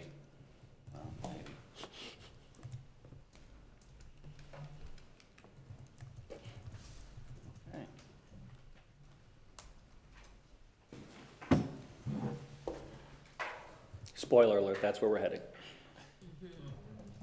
You can see that some of those least student involvement was somewhat low. So there are recommendations that you'll see in the last few slides that address that. Now it's working there. Thank you, Mr. Hahn. And so the recommendations, and this we want to spend a little bit more thorough time in making sure we're all on the same page about. One of the things the committee is recommending is clear communication about assessments consistent across all schools.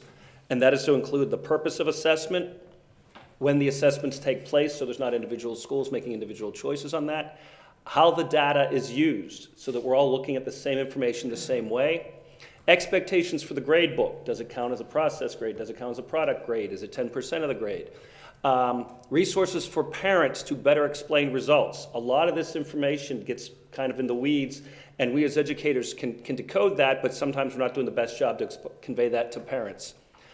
Family reports available in additional languages. This is something clearly this Board of Ed is working towards improving more and more across the board, and I always applaud those efforts. A district-wide parent night to perhaps overview all of this process about why these tests are what they are, how do you read results and things like that. Making MCAP scores visible in parent view, trying and add a little bit of transparency and getting parents more involved in this part of the process of their students' education as well. Exploring expanding which assessments are visible in parent view. And also add assessment tab to the district website with hyperlinks so that there's information on the purpose of these tests, what they're testing, and when we're testing them as well. But wait, there's more. So the next group of recommendations are focused on professional learning for teachers and administrators. So first one was training made available in a variety of formats on the resources platforms, i.e. fast tests, iReady, whichever platforms, whichever different assessments are being done, just making that training available for the teachers in a variety of different ways, whether it's in person or virtual, just looking at various ways to provide that training for teachers and administrators. Communicating the training that is available, making it widespread so that they are well aware of what the possibilities are, what the opportunities are. How to use data to guide instruction, professional learning on resources for teachers on reporting platforms, professional learning on data dives, and specifically the group really would like to see some sort of embedded time to be able to do that data dive. And then consistent structure and expectations for looking at the data. How do they look at the data and what do they need to do with it? I'd like to just elaborate a little bit on the data dive. If teachers are not given time to actually look at the numbers, and if they're not provided with that kind of time, they have to move on in their class, right? I mean, like Tuesday is going to happen. So unless that time is being provided, it is going to be a disservice to this entire process, to be completely honest, about what we're able to do and accomplish with all of these tests. Because as we said in the beginning, the goal is to have it impact the positive educational feedback that we're giving to students, so that this is kind of essential. Also, the time considerations. Exploring eliminating one administration or shifting the window of the iReady diagnostic.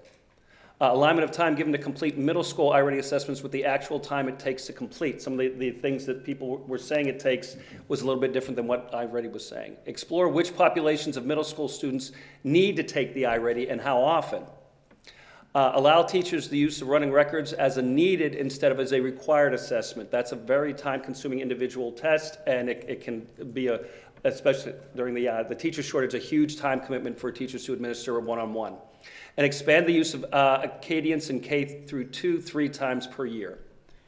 And as a note there, that last bullet was if the running records was eliminated, then expand the use of Acadience to for K through 2 3 times per year. So the committee was very strong on the idea of eliminate running records on a regular basis and move towards Acadience for K through 2 for 3 times per year. So just want to make sure that you understood that those two were connected. So in terms of the district created assessments, the committee recommended review items for bias, provide training for content specialists and item creation and item writers on item creation and review. The text is a little more difficult as content terminology increases, so consider using footnotes to define the terms. Include enough questions to obtain a domain score. Training for teachers for item scoring. Move multiple choice items to a digital platform for ease of scoring. And a lot of our tests are in a platform that are done that, but not all of them. So the idea is to move all of the multiple choice pieces. Even, for instance, at the elementary level, there are reading assessments, and some of that is multiple choice. So some of the teachers were utilizing it in both ways at the elementary level, both types at the elementary level on paper. So moving part of that test to the digital platform and part of it as the writing piece. So that's where that was focused at. And then review the current testing platform used to administer assessments to prioritize scoring and access to data. So they really want us to review what platform we're using and look at that closely. And the last set of recommendations is to increase student involvement in the assessments. How do we get them more invested in this process and taking these tests more seriously? Is giving the students opportunities to be more reflective on their own progress when appropriate. How do students see their progress as these things are happening? And feedback given to students and training provided to teachers for best practices. How are we providing that information to students and the so what, why should they care kind of thing? And then also setting goal students, especially for repeated assessments, about what they can do to improve. So you heard quite a bit of recommendations. I hope you had some time to look at them earlier, but I just want to let you know that I know some of you have heard during the year some difficulties with some of our teachers with the common assessments using the current platform that we have. We have met consistently with the developer of the testing platform that we're using. We've gotten feedback directly from teachers. We brought them in focus groups to talk directly with the company that we use, Fast Test, and they're making adjustments accordingly. But we're also looking at some other options going forward if they're not able to make it easier for our teachers. Because one of the things that we are hearing is that it's complicated and complex and difficult, and it's taken a lot of time to use the actual platform to give some of these common assessments. I think Dr. Moore, you were going to say something. Next, that last slide. You good? Yeah. Ms. Pelton Washington. All right. Thank you for the information. I did look at it before you presented that, because that's one of the things that when I had kids in schools, when we was doing testing, it just burned me up because we didn't have it all in one place. But my question is, you mentioned that the pre-K, that you test them in pre-K and kindergarten. So I wanted to know, how do you account for pre-K that are not in the school system? That's not in school, that you're testing the ones that are in school, but the ones that did not go to preschool that are going to kindergarten, how do you account for that testing? So the ones in the private daycares or in the private pre-Ks, is that you're talking about? Mm-hmm. So we can't, give them the assessments. We can give them materials that we assess our students with, and we can train them on how we're assessing our students, and we do offer that. But we can't force them to do it. But what we do is every student that comes into kindergarten, we assess with the kindergarten readiness. And so everyone takes that test in the fall to see where they were. Are they ready for kindergarten when they reached us? But we can't force anyone to give that any assessment if they're not with us. Okay, and a follow-up question is, can you I know you just discussed about some of the students are able to take it inside already, and then some of the teachers are doing it on paper. But would it be a recommendation that these students have been on the platforms and all of these computers forever? Can they take the whole test on the platform, regardless if the teacher wanted to do it on paper? Because I think that would grab a better the better judgment of what the kids know and learn if you put it all on one, because I think they're better adjusted to a platform because they're always working in them. When you leave school, if they're doing paper, but when they go home, they on their computers, they don't do anything on hand. So let me answer, Stephen, then I'm going to let you finish. From a non-technical standpoint, so we wanted them all to take a test on the platform because that's what they're taking the state test on. So Right. We wanted all our kids to get an understanding of how to take the test, because what we saw last year was that for some of our students, it was the first time they were taking the test on the electronic devices of the computers was for the state test. And you're right, you couldn't tell whether the student really it was a material that didn't understand the content or was having difficulty with the computer in the technical part of the test. So the goal was to set up these common assessments and have it as similar to the state testing as possible. Where we ran into some problems this year was the technical piece on the actual giving the test through the platform that we had.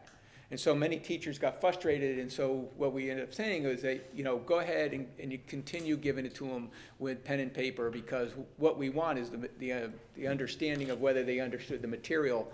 And what we were getting at that point was some really frustrated teachers, and we were working with Sean at that time because the union came forward and talked to us about the frustration that was going on in using the testing platform.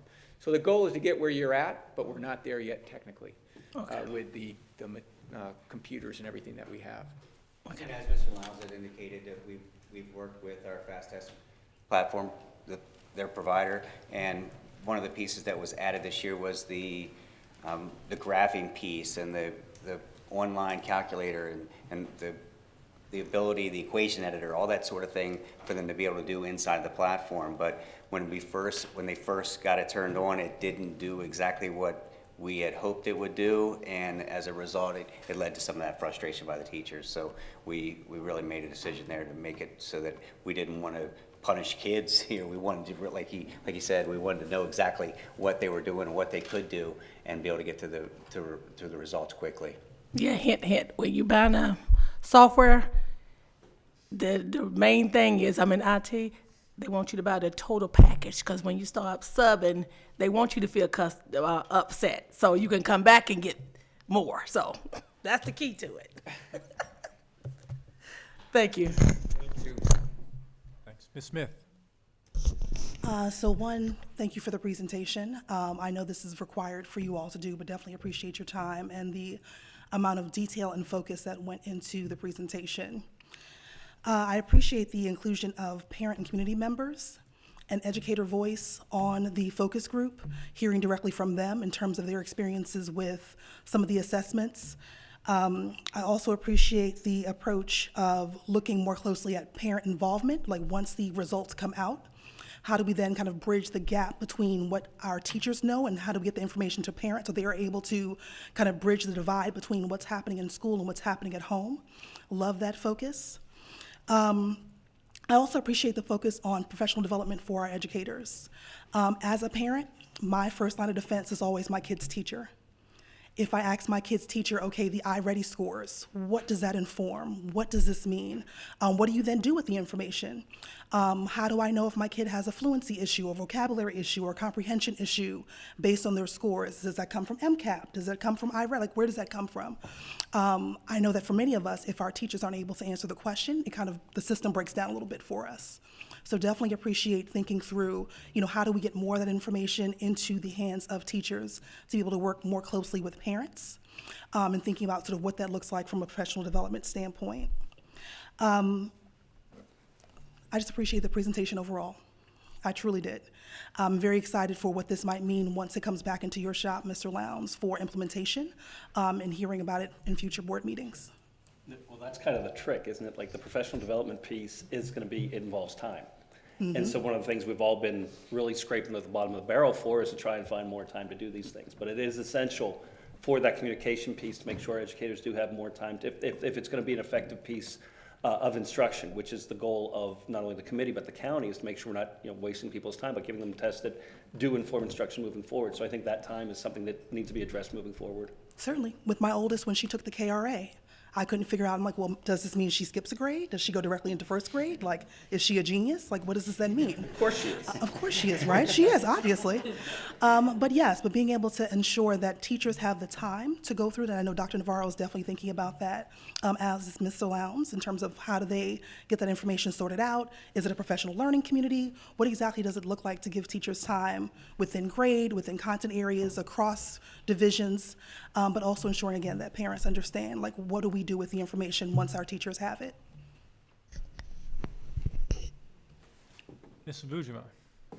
All right, thank you so much for your presentation. So I just want to add something to how to increase student involvement. So I think the ideas you guys provided are very good, but for me personally, I think just simply familiarizing the students with the test is the most important thing, because I remember taking these tests and I would just walk into a computer lab one day and then my teachers were like, okay, you're taking a test. I didn't know the importance of it. I didn't know exactly what we were doing. So I think just informing them early on, you're gonna be taking this test. You need to remember the stuff you're learning throughout the year, and really pointing that out to students would really help increase their performance on these exams.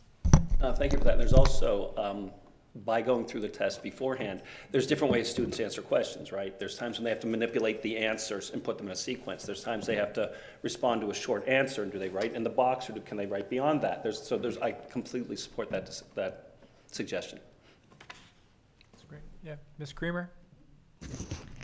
Thank you all so much for this. I echo some of what Ms. Smith said. Of course, as a member of the board, this is really helpful information, but I think for the public and me as a parent, I know I've brought this up before with, my son's teachers and administration, and even Dr. Navarro, about how sometimes it's difficult as a parent to understand the testing and what it's for and what does this tell me. So I get the reports that come home, but what's the follow-up for me as a parent? What should I do? How can I work with my child's teachers to help make sure that wherever he may need some additional support, how can we make that happen? And then where he excels, how can we continue to push those areas so that he continues on that trajectory? So I just think it's really helpful, and I love most of the recommendations matched like my own thoughts about assessments and overall.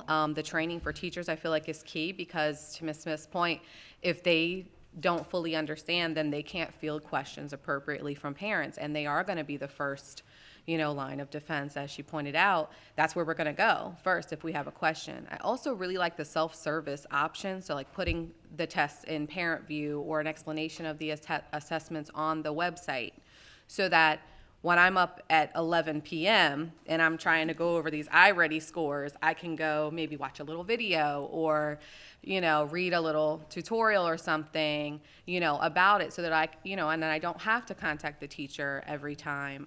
Or if the the assessment scores going to parent view, because I know some parents said that their kids never brought them home because, we don't know what happens between the backpack, from school to home. So just having all of that information, we have parent view. It's a great resource.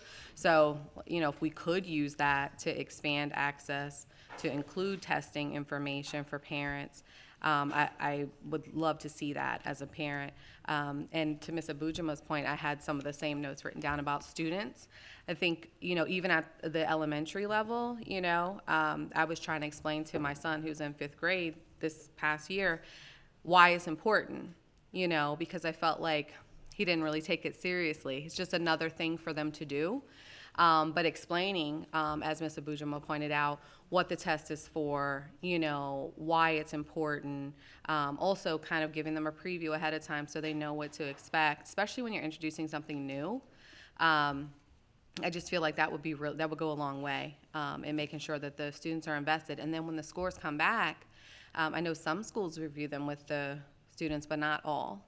And that would be helpful, I think, to have the students look at their scores and say, well, this is what this means, this is what that means, and so maybe you need to work on, this or that, or we'll help you with XYZ in class to help, further your understanding on this topic or subject or what have you, and then to have that information, of course, translated to parents. But of course, that goes back to the training piece, right?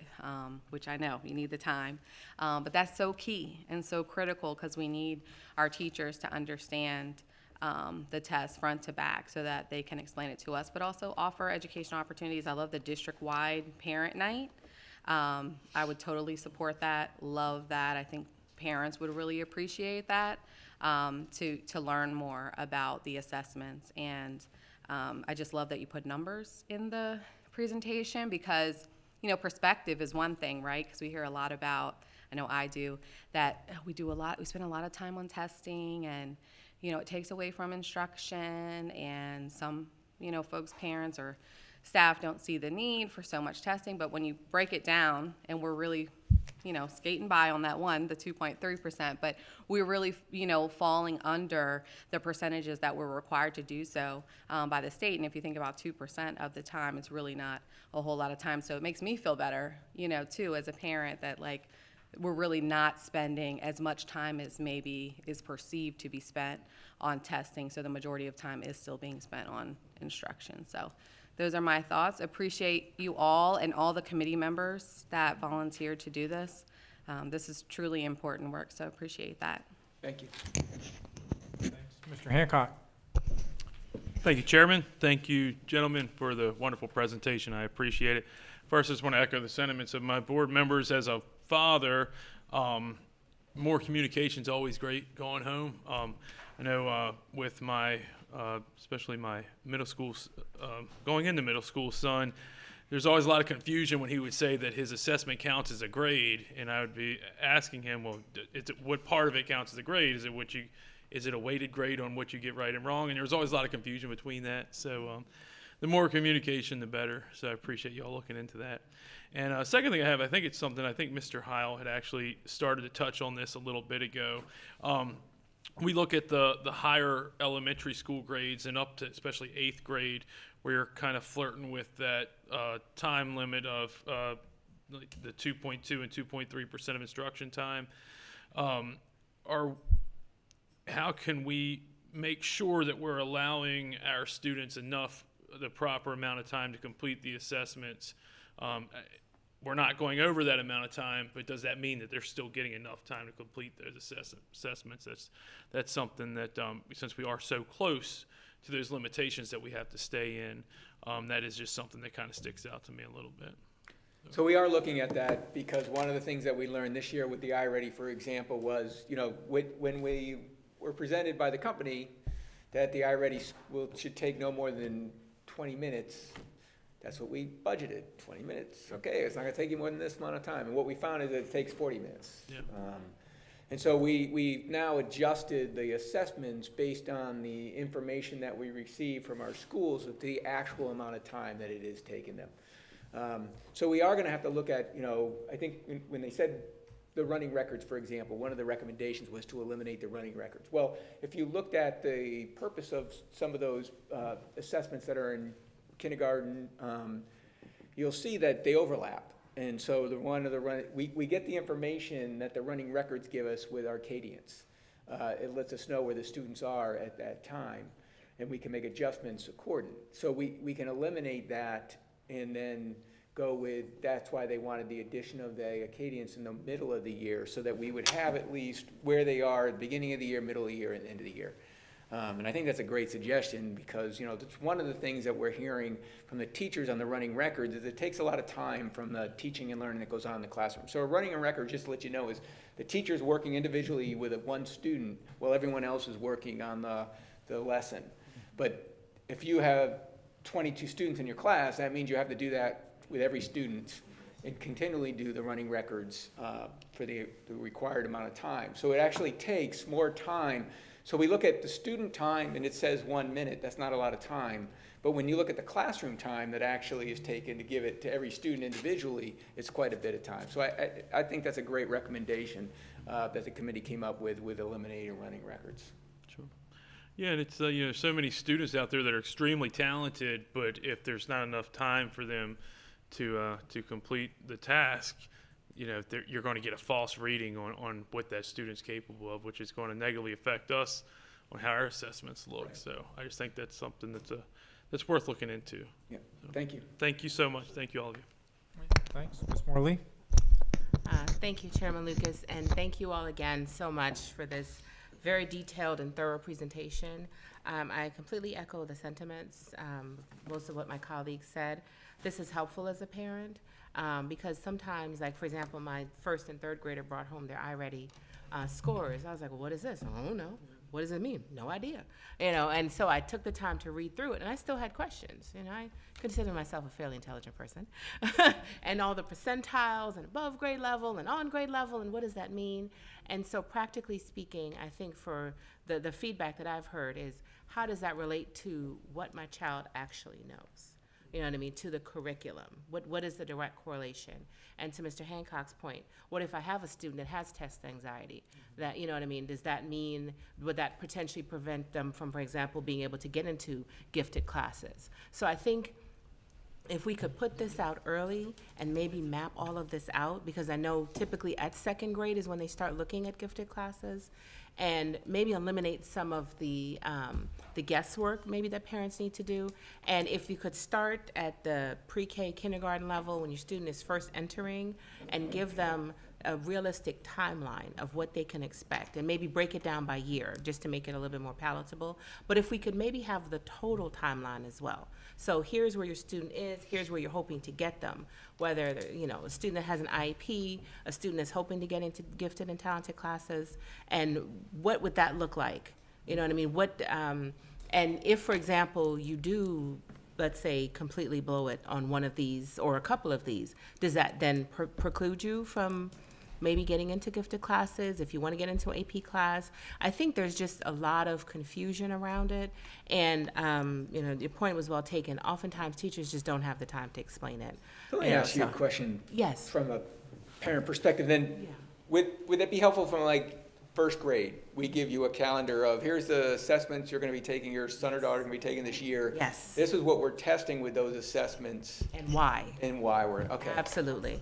Yeah, it would be very helpful. That's exactly what I was suggesting. And then also too, because sometimes, teachers will say, oh, make sure you get a good night's sleep, you're testing tomorrow. And, I know if you leave it to my elementary school students, oh, we're testing again. They swear they're always testing. And so it's helpful to see it's actually, not a very big percentage of what you're doing. But another concern that I hear is that, well, we feel like we're teaching to the test. And I've heard a lot of teachers say that. Can you address that, and maybe particularly Mr. Heil, do you hear that a lot? And what could we do maybe to overcome that, maybe to put more parents at ease that everything is not geared towards you doing well in this one test, and if you don't do well in this one test, then, you're kind of out of luck. Yeah. There's a couple things I have to say about that. One is most of these tests are multiple administrations. So you're hopefully looking at growth then, not whether you did or didn't pass the test. Or were you able to grow through the administration of these tests. The other thing is that, again, I'm going to scream this from the mountaintops, is the time to address the results of the assessment. Do we as educators have time to then go in and figure out what it means for me as a teacher, for me as what's the difference between third period and fifth period, what do I have to do differently? And then, so if it's right now, one of the things that this administration's been trying to do is align our standardized tests more towards standards. So there is an ultimate goal for the tests that we're administering. And so to have time to make those, and that's one of the things I said in the presentation, is to make them sure that they're educationally based then, right? That so we get these results and we can make educational decisions moving forward. Is not necessarily teaching to the test, is teaching to, and one of the things we had up there in the presentation as well is, are kids learning? And that's, we want a universal way to assess those things. And so looking at teaching to the test, if it's a good test, and again, it's one that we're using to assess and is aligned with our standards, then we kind of should be on that level. As long as we're having the time to develop lessons, as Ms. Kramer said, to prepare them for it before they get it, and then work with them afterwards based on those results. Do you think it's a good balance then with the autonomy that you want teachers to have in the classroom and taking the test? Do you feel It'll never be enough for me. I really will always support that autonomy and the direction that teachers go in, but that we do still need to be accountable, and there needs to be some form of litmus test about whether what you're doing is effective. Yeah. And there needs to be a standard to assess that. And if that standard's being met, then, by any means necessary. So let me ask you this question. So we have this test at the end of the year. We know the content's going to be on it, but we're not teaching the content. Is that fair to the student? No. Right. So, I mean, you have to teach the material that's going to be on the test. Yeah. And you got to, and the state material is written to the state standards, and that's where we're supposed to be teaching our kids at that point. And one thing we've moved to and we moved away from is pre-COVID, we were doing a pre-test and a post-test model for what students would take a test in the beginning of the year, then they take a test at the end of the year, and teachers would work towards what that post-test model would look like. So now the Common Assessment has really shifted that and it allowed our teachers to have an instructional focus and inform their instruction as they're going through, because it's stages of the learning and seeing where their students are, making those assessments as they go through. And all right, this kid doesn't know how to do this, or this student doesn't know how to do this. We can, as a group, move towards this, or we need to focus a little more closely on this. And part of the focus that our office has done is really honing in on those reports that we're providing to the teachers, giving them feedback on each individual item itself, as well as where they are as a group, and so on and so forth. And then after they're able to take these different pieces, they can see where they're headed toward that MCAP at the end of the year, or similarly with the iReady assessment, having it 3 times a year. We have a diagnostic that's in the beginning of the year, then we have a middle of the year diagnostic, and that diagnostic that we administer in January allows us to make decisions, informed instruction decisions on where we're heading with the students, as well as what kind of progress the students have made, and not just using that one data point, utilizing several data points to see where they're going, not just, well, the student had a bad day, they woke up and they were just having a tough time at home, and they didn't do well on that assessment when they got there that day. No, we have so many different pieces of what we have for that particular student, so we can make informed instructional decisions based on what they've done throughout these different diagnostics or assessments that we're administering. So, like for instance, when we're in the January assessment, we can utilize those. What kind of growth did they make from where they were at the beginning of the year to where they are in January? What kind of growth did they make towards what their typical growth would be, or where their stretch growth? And you'll hear me talk about that when we go in depth about the iReady in a couple weeks. So it really allows us to make those informed instructional decisions based on the progress that the students are making, and not just teach the test, but just understanding where they are as they're progressing through the year, and not just wait till the end of the year and hoping that they're ready. Knowing where as we're getting there, what we need to do to make those adjustments as we're getting there to get to that final step. That's exactly right. Paying attention to those red flags that you're seeing throughout the year. And there's also 2 things I want to say about that. One is having teachers prepared for what the content is. You were talking about whether students know. Well, it's good for teachers to know where this is going as well, right? So having it being based on standards is here's the map. This is the road as an educator you need to go on, and this is where you need to take your kids. And the worst example I can think of was several years ago, before any of you were in the seats you're in. There was a social studies test administered by the county where they were told for LSN that they only needed to get up to 1960, and one of the questions involved the Kennedy administration.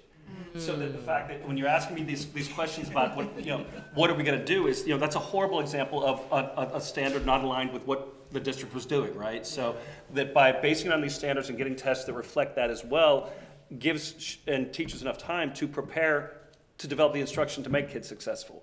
I mean, that's what I would say to that. Thank you. And just one quick suggestion. I love the idea, as Ms. Simmons said, about the district-wide parent night.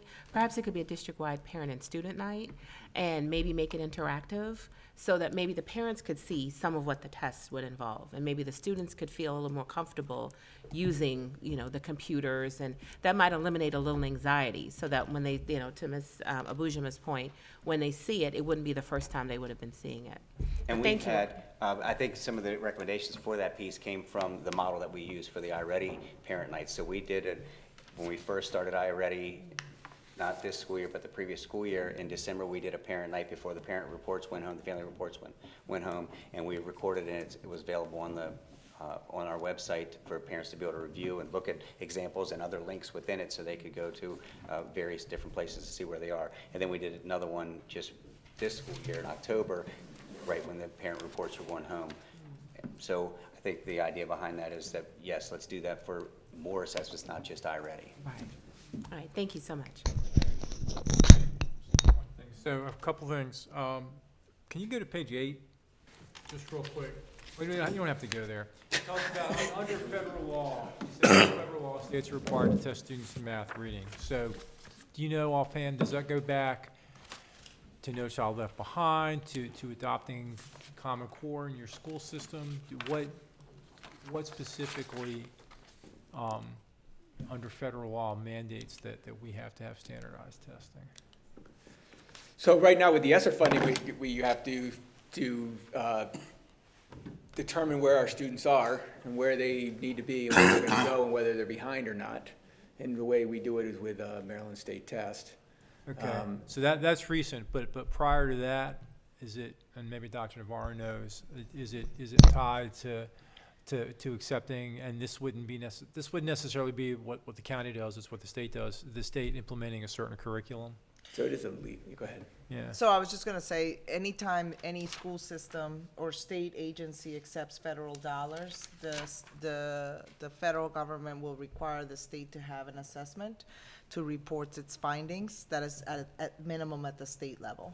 So because we've always had federal funding, that has required that the data be brought back through a measure, and there is no federal assessment because we are a nation of United States. And so but the federal government does require every SEA, every state has a assessment that is local to their state that they can put the data in. And then just as a reminder, there's also assessments, not of every school, but there's a random sample of the national assessments, that the national report card, where the federal government does queue up some schools at random, sampled, and give them what you would call a national assessment to just peek into how students are doing in reading and math, which We're is informed in the fall who's NAEP. selected, and then we. Okay. And when it says high school, there has to be a high school mathematics assessment. So for the most part, we utilize Algebra 1 for that requirement, but we have students that take that Algebra 1 assessment in 8th grade. So this year, students that had taken the Algebra 1 in 8th grade, their high school mathematics assessment was Algebra 2. But there's also a geometry assessment available. Okay. Thank you for that. And as far as the instructional hours, so that assumes that, or that's based on the total amount of hours in a school year, not necessarily the total amount of hours that particular child was in school. Assuming they're there all 180 days and the instructional time based on that. Okay, thanks. And the other thing, real quick, on when you did the scores by assessment, slide 17, like the 5 different areas across all tests, Was that scored by everybody on the committee? Some of them were, iReady was scored across all three of the different groups, depending on the assessment. The common assessment was a collection of each of the three different groups' averages, but for instance, the PSAT was only looked at the high school group. Okay. The group was based on the different groups unless it crossed over, and each group scored it accordingly, and then all three different groups, or both two groups, were combined together to get the averages. Got it. All right. Thank you. Ms. Smith, you have something else? Yes, briefly. Thank you, Chairman. Just wanted to tack on for the recommendations for sort of actualizing this with parents. Definitely support the idea of some type of assessment night, but I also know of 9 years of having my kids in the school system, love those sort of welcome back to school or come meet your teacher sort of at the very beginning of school or right before school begins, where the teacher essentially goes over, like, these are the classroom rules, this is what to expect, this is how, this will be the norms of the classroom, this is how our grading structure works. That would be a great opportunity just to talk through, these are the assessments your child will take this school year, and this is what it will mean. I would say the same for those parent-teacher conferences that also happen throughout the year, just offering additional information for, again, your child will be assessed this spring or this fall, and these are what these results will sort of lean toward. Great. Anything else? Appreciate it, gentlemen. Thank you so much. Thank you. Thank you. Great, thank you.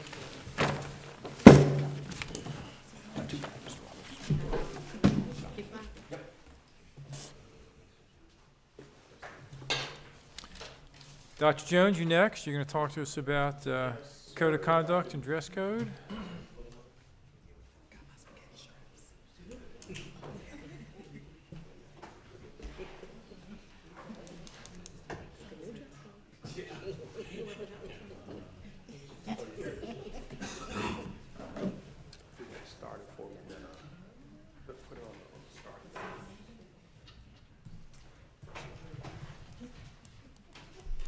Thank you.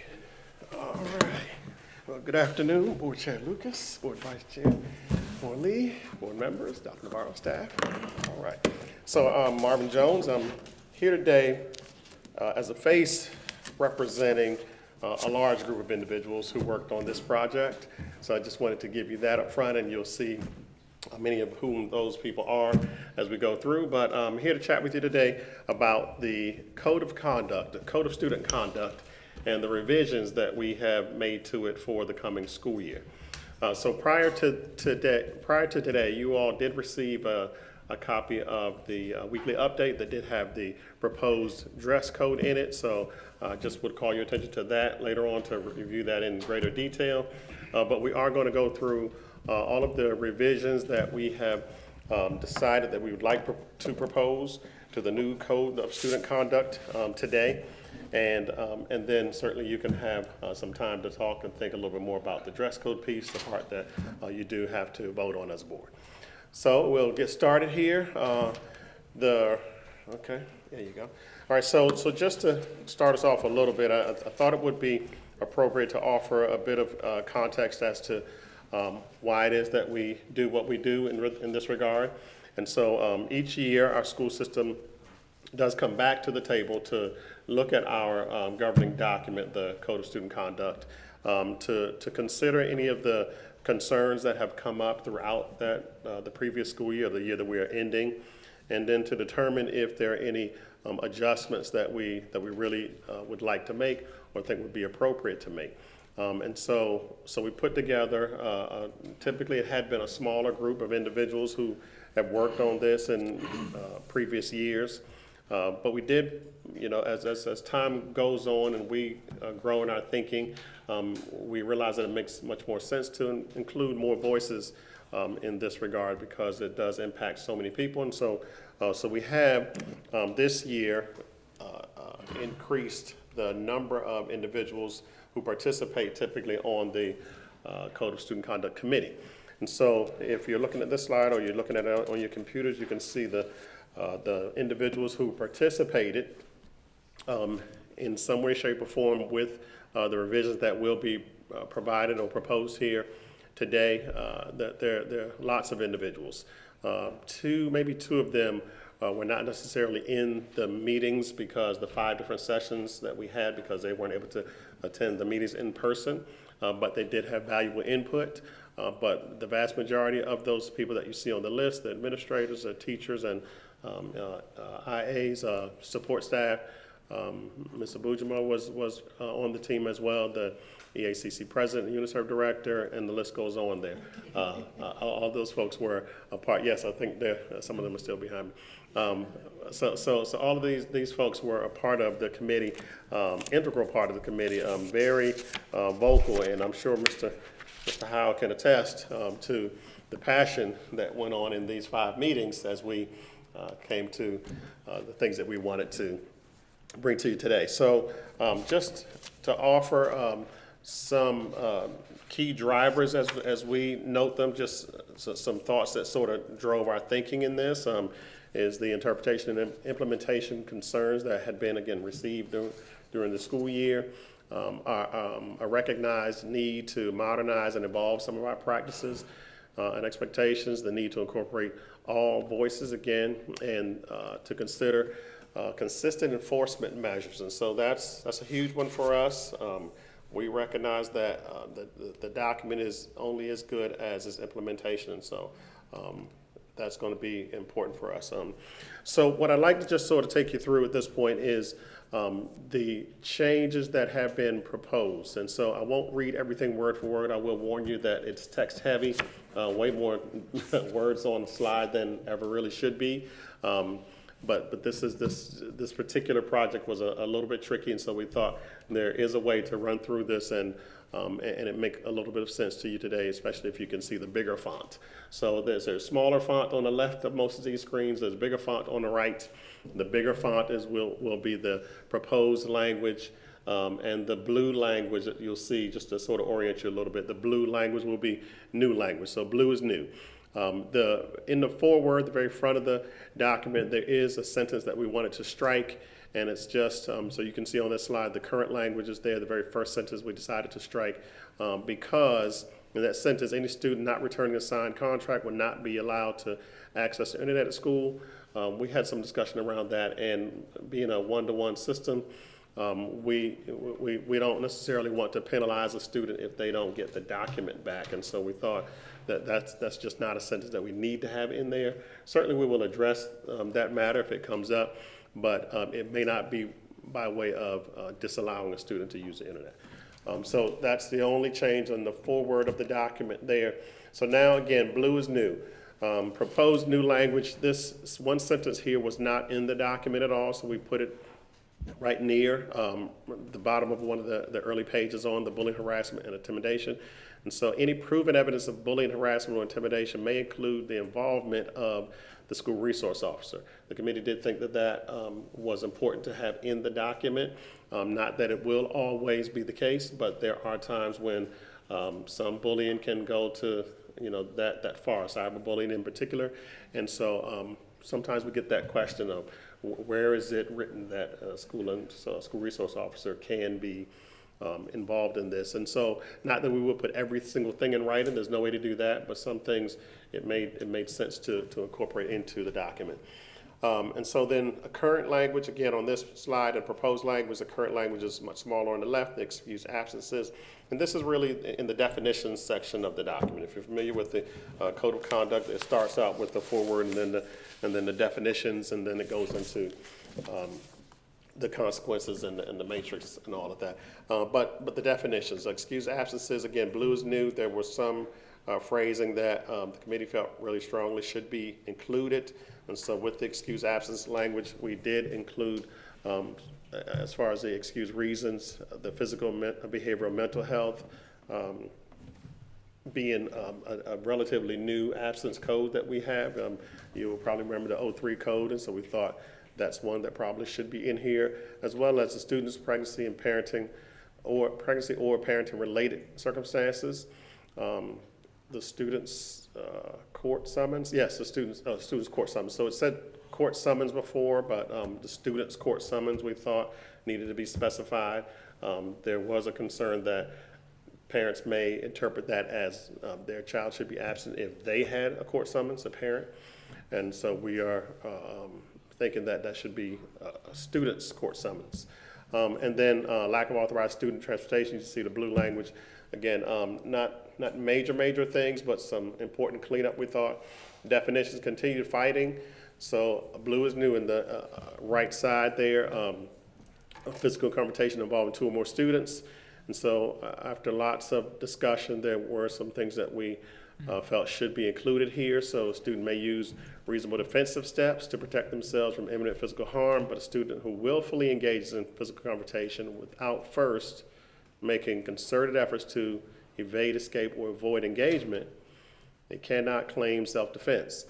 And then we got into the discussion about we don't have a definition of self-defense in the book, and so later you'll see that. Actually on the same slide here. Blue is new. The gambling is an offense that we have seen in our schools, and administrators from time to time are trying to determine how to appropriately address that. But it was not stated in our code of conduct anywhere, and so we did put that as a definition. And there will be, an appropriate place to address it as far as consequences go. And then the self-defense definition that we agreed on, and you'll see in schools in parentheses intentionally, because there is a definition of self-defense out in society that may be a little bit different than it is, or differently interpreted than it may be in schools, and so we thought that's important to delineate. But engaging in physical conflict in order to protect oneself when, and this is the important piece, options to evade, escape, or avoid that ordeal have been exhausted or they're not available. So you have to have made some efforts to avoid that situation, or there must clearly be no way out in order for it to be deemed self-defense. According to what the committee came up with. Going on current language, and I'm just kind of going through it because it's a lot, but and certainly we'll leave some time for questions at the end. Definitions continued of weapons, the long definition on the left, and on the right, same definition. The blue language is a new language. Some of the ammunition things were specified a little more because they weren't before: bullets, BBs, pellets, or other projectiles. The use of facsimile, replica, or collector weapons, including bow and arrows, and starter pistols. Again, those that would be used for instructional purposes. Those would be the exceptions by a person or students engaged in organized activity. So again, prohibited unless under these circumstances as far as the instructional piece, the items that may be considered weapons otherwise. Okay, school exclusions. The current language there, and then the proposed language, not much to change, but there was some discussion around what it meant when we're talking about a student's record. And so the disciplinary record and / cumulative record, there was discussion about whether or not those are 2 separate records. In essence, they are one record, the cumulative record. The discipline file is many times physically kept in a separate location in the office than the cumulative record, but it is a part of the student's cumulative record. And so it was discussion had about delineating that in the language. School exclusions continued. Out-of-school suspensions we're talking about here. There is the conference that is required, but we did not have in the language that the teacher, the referring teacher, should be a part of that disposition conference that typically happens, or readmits conference typically happens when a student is returned to school. At the elementary level, I'm familiar that most often the teacher is a part of that, and because typically that's what happens there as far as who wrote the referral. There are times, however, that the teacher is not a person who wrote the referral, so that's the reason why a teacher may not be involved in all of those meetings, but we certainly thought that it made sense to ensure that the teacher is invited as it applies, and so we put that in there. New language regarding the cell phone policy, or the cell phone rules and personal electronic devices. The statement was not in here. All cell phone rules and discipline consequences apply even if communicating with parents. Parents are highly discouraged from initiating or participating in any electronic communication with their children during the school day. there was certainly some reasons why that came up. You know, parents, we understand, mean no harm, but sometimes, you know, they don't realize that they are breaking the rules as well when they're communicating with their children, even if it is to say leave the house key under the you know, the rug at the step or whatever it might be. It could be an issue. And so, so we at least wanted to be sure that we had done our due diligence to discourage that practice, even with parents. So students will say, I'm texting my mom. That's not what we want. So, all right, technology guidelines. So we worked closely with Ms. Thompson's office, Chief of Technology, Chief of Instructional Technology. I hope I'm getting her title right. She's in the back of the room looking at and getting mugging me, I'm sure. The chief is back there. We worked with Charmaine's office. And we identified that there were some things that we wanted to update and modernize, I guess, in the technology guidelines. And so this was identified as a separate content area. We inserted a foreword here, and again, modernized some of the language, and the new language, you can see it there.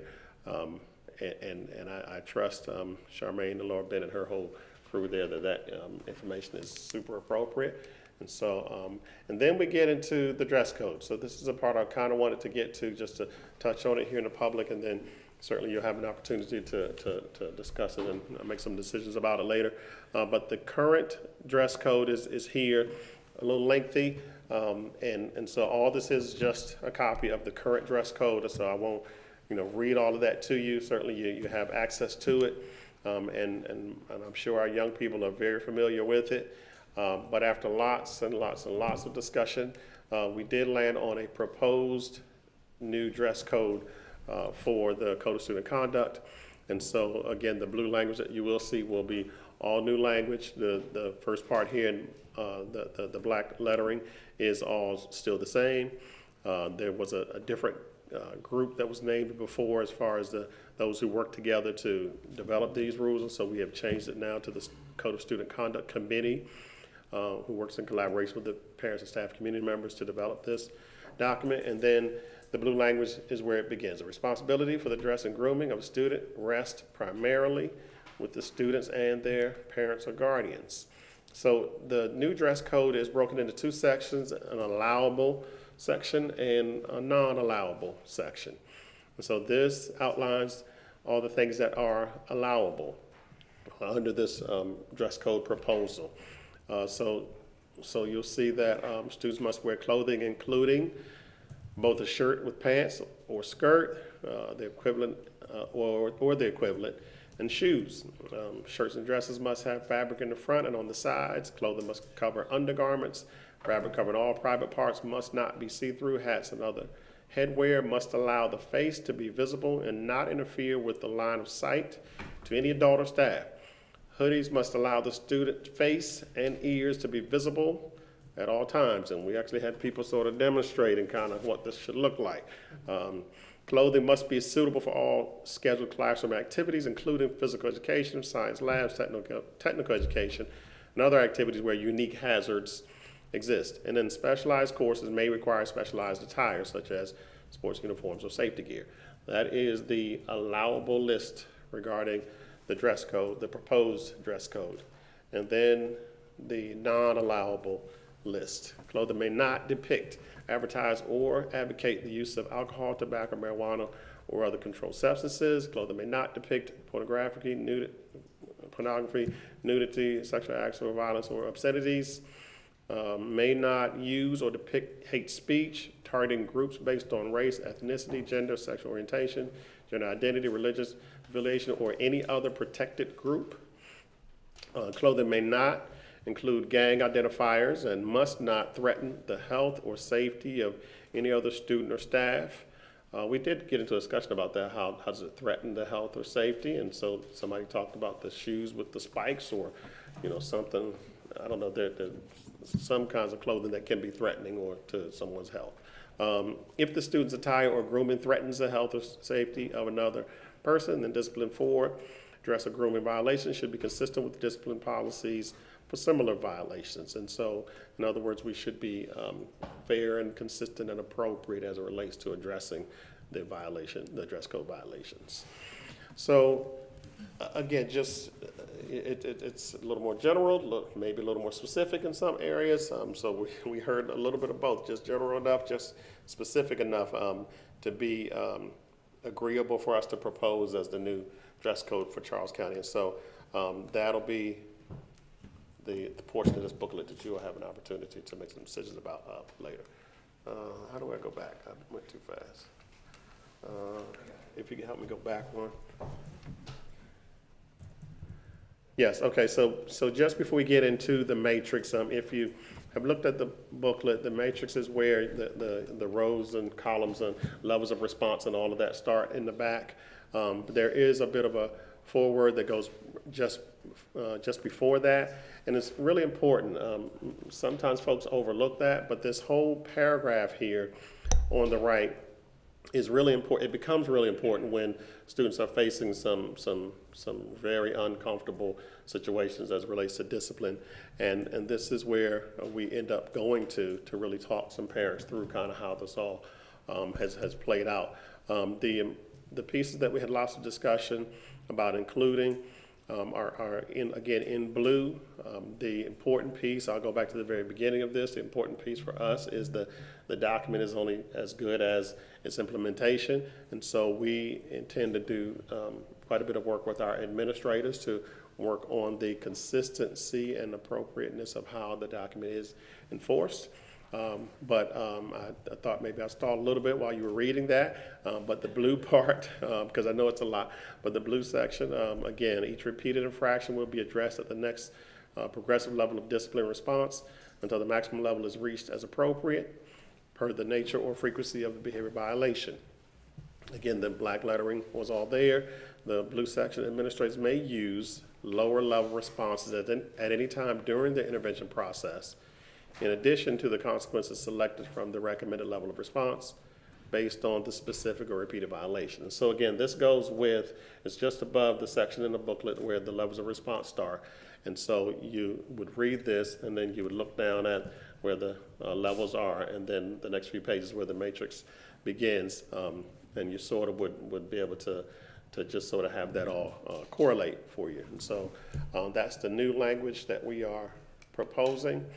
And there was not a lot of changes that were recommended regarding, as it relates to the matrix, as far as how far we should go per the document there, how far we should go as far as rendering consequences, whether it's at a level 1 or it's classroom support based, or it's at a level 5 where you're talking about extended types of suspensions out of school.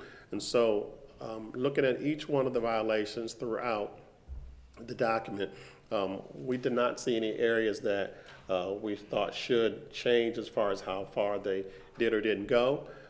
We are very commensurate with the state's matrix there. Ours actually goes a little further in some instances as far as how far we can go towards to disciplining students.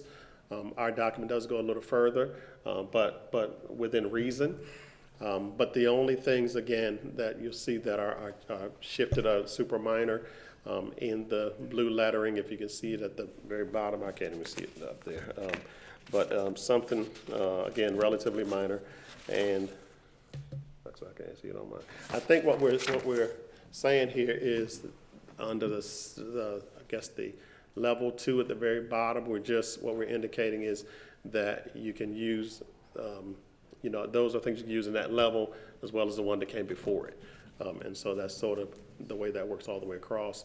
On that same slide over to the right side in the blue, right under dress code, it just simply says, I think, referred to the dress code earlier in the book. And those were it as far as the recommended changes. So certainly, after that work, and we did, I think we did some pretty good work over several sessions, but we do have next steps in this regard. And so for us, finalizing the revisions, so we'll get some help from Shelley's office to clean it all up, and then send it to be printed. That students who get a hard copy, and so we need to send that off to get it back by August. We will update all of our resources for consistent, clear messaging. So that's our handbook calendar, our website, our school handbooks, so we've asked the principals to hold off on mass producing their handbooks just yet, because typically they will take a lot of the things from the system document to include in their school handbooks just for that alignment. And so we've asked them to hold until we had this meeting. We got some good direction, communicating the changes with the school administrators, of course.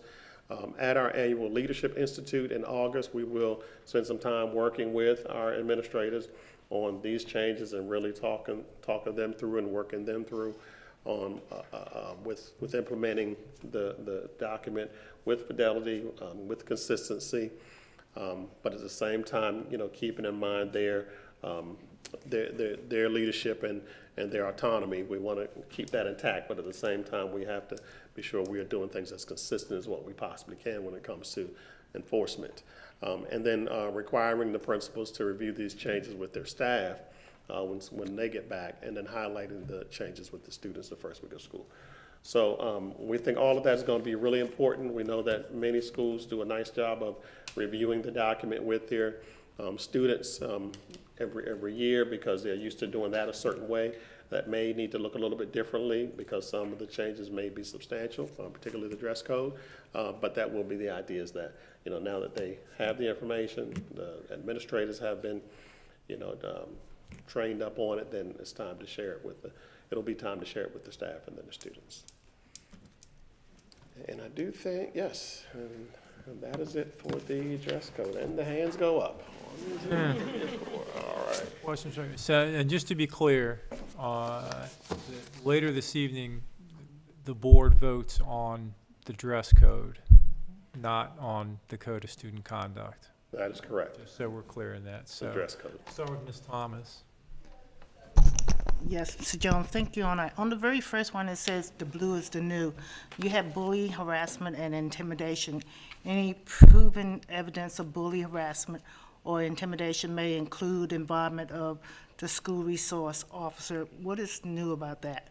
So it's it's not a new practice per se, but it was not written in here, that statement that the officer could be involved in that process, because depending on the level of bullying and harassment and how far it went, if it goes to the extent of requiring the involvement of a resource officer, it just may. If there's threatening with a weapon or something on that is considered harassment, it could well involve a resource officer. We've seen that happen, and so we thought, again, it's not it's not a practice that has never happened. It just wasn't written here, and so we thought that might be one worth stating in the booklet, that this is a possibility that the school resource officer could be involved. Not in every case, but could be involved, really just depending on the severity of it. Okay, and one other thing, I saw further down, you have the school resource officer council. Exactly what is that? Student resource officer what'd you say now? Council. What page is that? I gotta go back and find it. I just wrote it down in my notes. You can move on. Was it blue lettering? Was it black? It was black, and I just wondered what that mean by being counseled by the school resource officer. Okay, I'd have to find it. If it's black lettering, I may not know exactly where it is, but I'll find it. You can go ahead to the next, and then when I find it, I'll bring it back to you. Okay, yes, that sounds good. Thanks. Ms. Smith. So thank you for the presentation. Going back to the slide that Ms. Thomas was speaking to, slide 8, where it references excused absences or for illness of student, whether it be physical, behavioral, or mental. How would a parent be able to demonstrate their child was out for one of those reasons? We would ask for a note that, and the way I understand the mental health code, I think that might not be the right terminology for it, but I think there's a mental health code that we now have that is considered a legal absence, and it's the Code 03, but it does require some sort of note from the parent or from the doctor. Okay. Yeah, so. Did the team give any thought to excused absences for like experiential learning for instance, if a child needs like a mental health break and the parent takes them to a library or takes them to a museum, or if they're going on a tour or whatever, it's still education, but it's outside of the school system. So that very specifically wasn't really discussed, but there are allowances for students to have educational trips, but those are specific to students who are going college tour visits per se, Okay. that sort of thing. But it really wasn't talked about so much, and this may not have been the committee to talk a whole lot about that in particular. There's an attendance committee that does, work and look at our attendance guidelines too. Perhaps that's something that committee at some point will want to discuss, but as specific as what you mentioned, that really wasn't brought up with our group. Just thinking about some of the parents I've talked to, like as we've moved to sort of the one-to-one devices and still being able to connect into the school system, if there are like instances where parents could, if they're going on a trip and their child has to miss a day or two of school, but it's still considered like educational experience, if that was a possibility. But so I think that the attendance committee would probably want to look at that. The challenge with that is I think it can be subjective, with how educational it really is versus in Disney we're learning how many rides we can get on this week.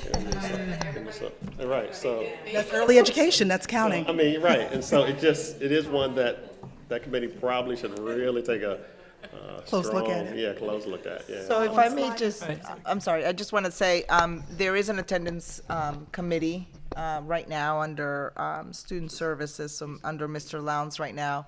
They're not ready for any recommendations, but they're having those kinds of conversations. Much appreciated. On slide 9, definitely appreciate the inclusion of self-defense. I've heard a few stories of, kids kind of getting caught up in the exclusion from school because they were defending themselves. Yeah. So definitely appreciate, the committee taking a look at that and including that recommendation. Lots of discussion around that. In terms of exclusion from school, were there any conversations or thoughts given to when that student needs to re-enter the building?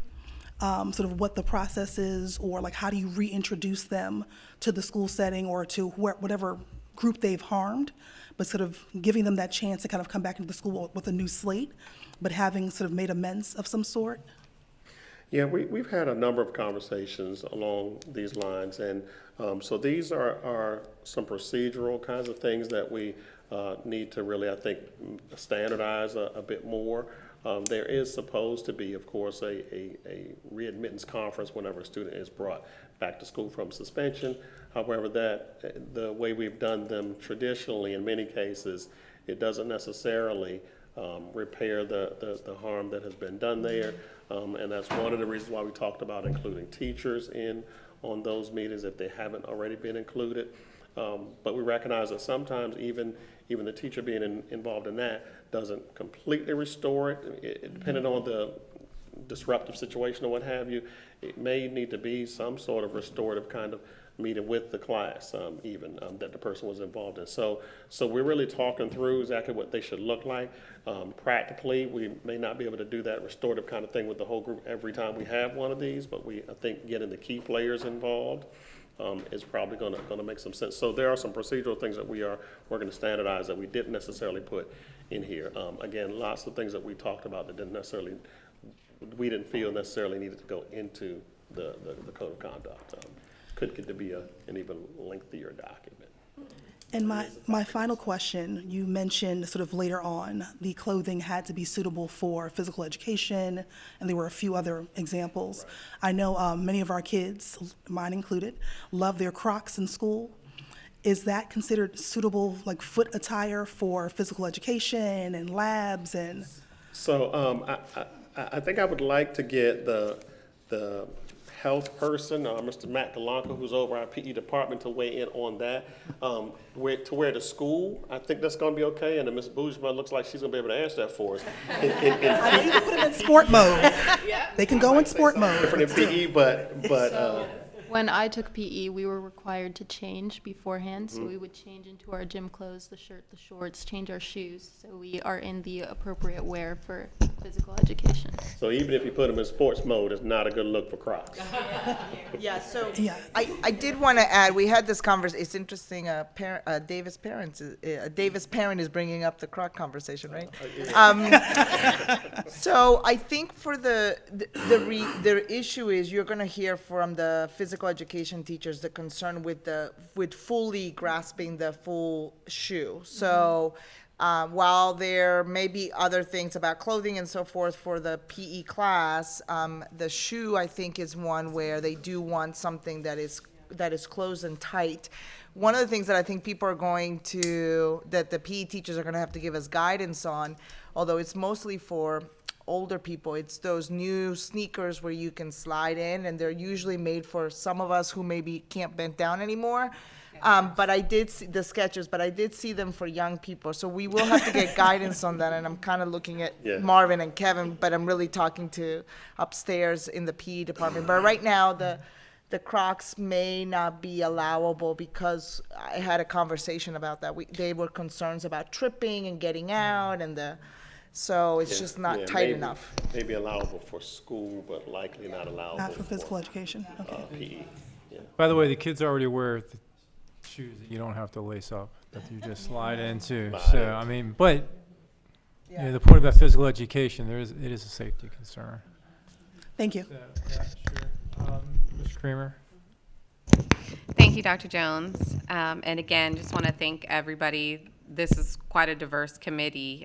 You've, I think, included every stakeholder group possible. So, you know, I think that effort really needs to be applauded, you know, because we often hear that certain groups are excluded. So I'm just glad to see that you've essentially covered everyone with the committee. And that, I think, shows in some of the recommendations. So a couple things I really like was the inclusion of the mental health, you know, outlining that as a reason for an excused absence, because there was an issue that came up earlier in the school year where parents didn't understand that was available. I just really think it's important to highlight that for parents, that if that's what they feel is best, you know, for their student, that they can exercise, you know, their right to do that, and that will be deemed an excused absence at schools. So I think that's helpful. So thank you for that. Also, echo what Ms. Smith said about acknowledging the need and importance for the self-defense piece and that language, because we've all heard, you know, in some instances, you know, that's necessary in order to protect the student or prevent them from getting harmed even more than they may have when engaging in an altercation that they didn't, you know, maybe intend or start, but allowing that option, you know, of course, understanding, you know, if there was another option to remove themselves, obviously that should come first, but also, you know, giving that acknowledgement that in some situations that is not possible. And if that's not possible, we're not going to penalize those students, you know, and kind of further the harm that's being done to them by kind of penalizing them for defending themselves. So thank you for that. Thought that was really important. Also just want to highlight for the public that in the matrix, we've always had options for mental health supports to be included as part of the discipline matrix, so not just focusing on exclusion or sort of punitive procedures, but also, you know, referring to counselors or referring to peer mediation, mentoring, things like that, that already had existed in the Code of Student Conduct. So just wanted to highlight that. I think that it's important that there was an addition of language regarding repeated infractions and giving the opportunity to progressively escalate the, you know, throughout the discipline matrix if necessary. And I think that will be sort of reassuring to some parents and staff, I think, that, you know, their hands aren't tied so much as, you know, many of them may feel like due to limitations in the matrix. So I definitely think that's important. I have a couple of questions, though. So I see highlighted towards the end about the next steps and regarding sort of the notification, making sure everyone's aware. So you have students covered, you know, admin, staff, all of that, and leadership. but other than updating the resources, parents aren't really listed there. So will the new code of student conduct, when it comes out, I know we receive it like the first day of school, will the new language be highlighted in some way? Will there be some type of notification to parents to say, hey, here are some of the things that have changed this year? We're going to be notifying your students, or we've notified your students about this, but kind of highlighting it for them. Because I know a lot of us, I mean, sure, we all read it and everything, but they might just be signing and sending it back in and not realizing that there were some significant changes. Yeah, we didn't specifically talk about that, but that does make sense with some changes that are really significant. The dress code being, I mean, if it gets approved, the dress code being a major one. It probably does make sense for us to at least point that out in some way, shape, or form, that, pay careful attention to this section of the document. It's right. Something, some kind of way. So I will talk with our team about what we can do to highlight those things that are significantly different. Again, we didn't talk specifically about that, but I think that. No worries. You thought of a lot of things, so you can't think of everything, right? Ms. Kramer, I just wanted to add, so Dr. Jones was not in our conversation, but Shelley and I have been talking about some kind of multimedia or something that is quick to let parents know at the beginning of the school year, what are things from your vantage point that you should be aware of? So like things like the bus app, and this would be one of them. And so we did mention that. I apologize, I didn't make the connection with you on that. But it is something from the parent perspective, what's a 1 or 2 minute video to just say, heads up. Here's what's new for the school year. From a parent perspective, if you're in elementary, if you're a high school, kinds of things, so. Right. No, definitely would love that. Thank you for that. And then my last question was about, I think Ms. Smith brought up about accountability. Were you the one? Anyway. Yes. Okay. Yes, so about accountability.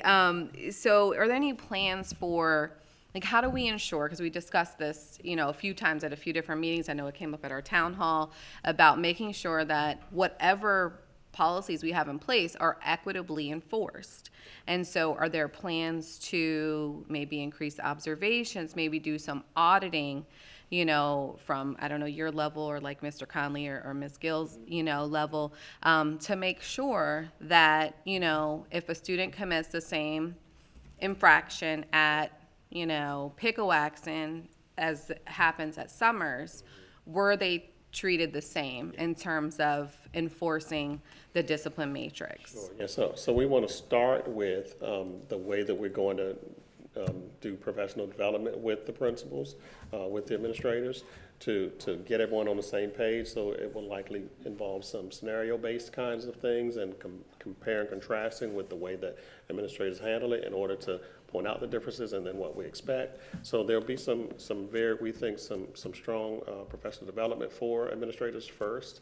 And then fortunately in our office, we will be gaining another person, so that will lessen a little bit, the way we see it, lessen a little bit of our ratio, thereby giving us time to our oversight ratio of schools, giving us more time to be in buildings, to talk through with principals, not just instructionally. We have a plan for lots of instructional leadership, but those will be, having the opportunity to provide more direct oversight of schools. That certainly will be a part of the conversation as well. And the principals are good about calling us for advice and for guidance, and we suspect that we will have an uptick in calls when it comes to the kinds of consistency that we want, at least initially, just to be sure that everybody's playing by the rules, where everybody's going to want to see that, okay, this is what we're looking at, right? So we expect there'll probably be some of that after we do some PD with the administrators.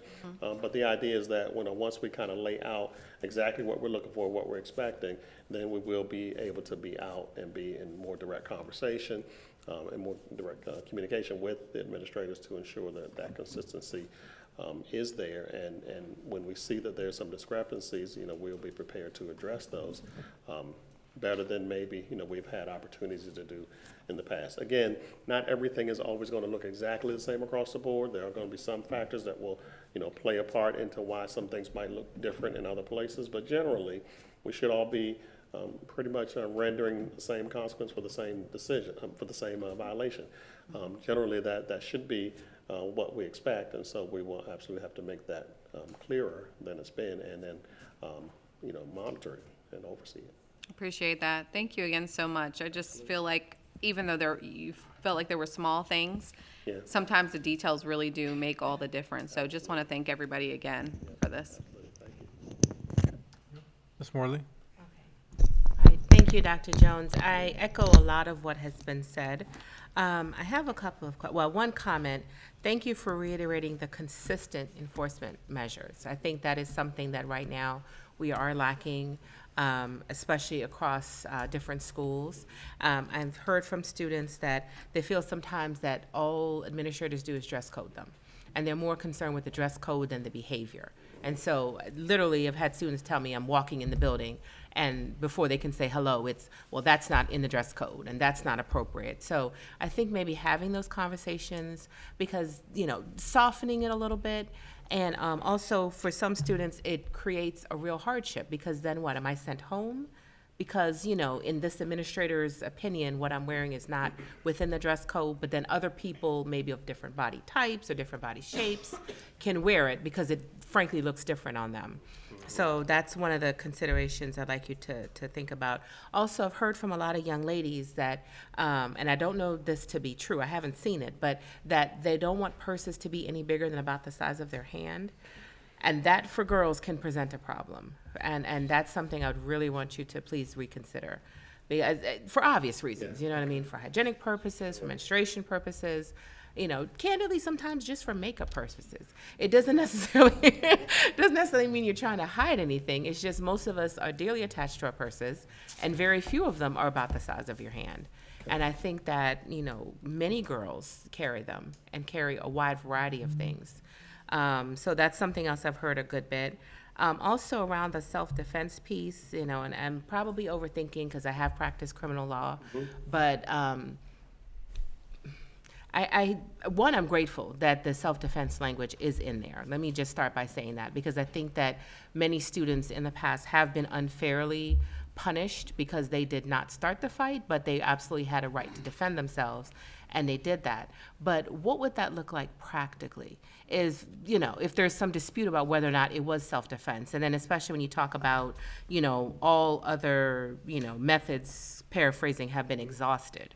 You know, because obviously it's from the student's perspective. Yeah. And an adult viewing it may be like, well, you just told him leave you alone, and next thing you know, you all are fighting. But in their perspective, I told you leave me alone.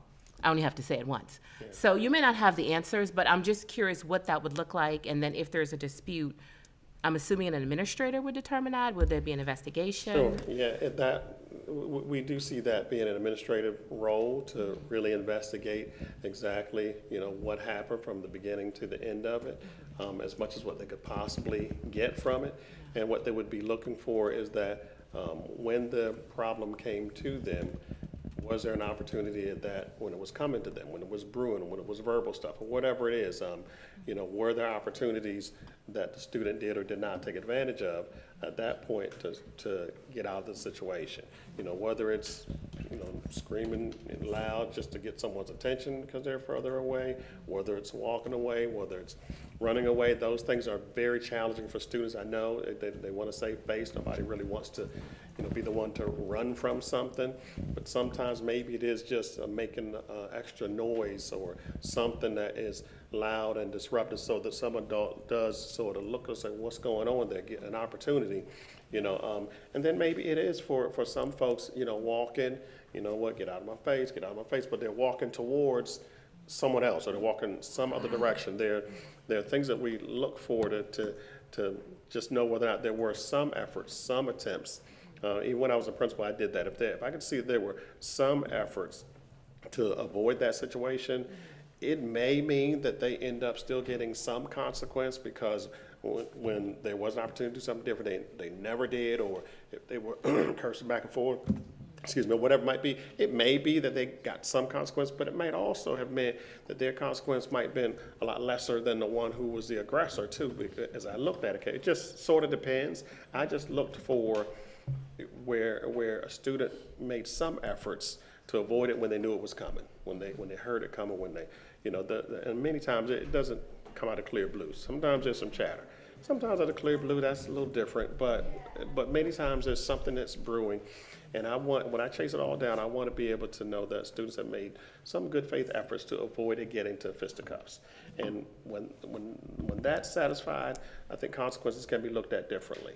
And then you think about, okay, they don't have a choice in this matter. So then you might discipline this one and this one. It may not. It may be, okay, so next time you see that guy come, it may be a counseling. Here's what you should do, or whatever it might be. So I think that's the thing. We, as administrators, we really have to do our due diligence in investigating it thoroughly to see what exactly did occur before it that can show us whether or not the student had an opportunity and took advantage of it to avoid that situation. And then we can look at them differently. And I know it's going to be difficult to do, but as much as possible, I'd like to see that. Speaking of consistency, because my gut feeling is that's going to be problematic.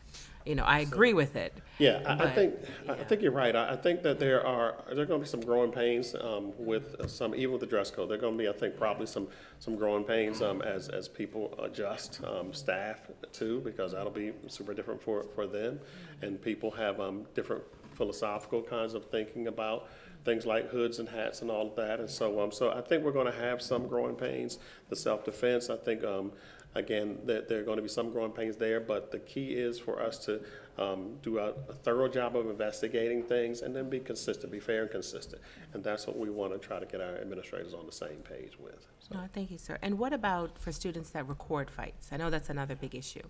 Record and repost. So, is that addressed here? I glanced, but I didn't see it. I don't remember. It might be addressed in. I think it's addressed already in. It's already in. Yeah, it's in the back. So, and we, we fully support full extent of consequences we can render when it comes to that, because those things often exacerbate the problem and keep it going. Absolutely. So, we support. Yeah. The Okay. full extent of consequences. Yeah. Thank you, Dr. Jones. That's all I had. Yeah, Mr. Hancock. Thank you, Chairman. Thank you, Dr. Jones. I'll be very, very brief. I know we're a little behind.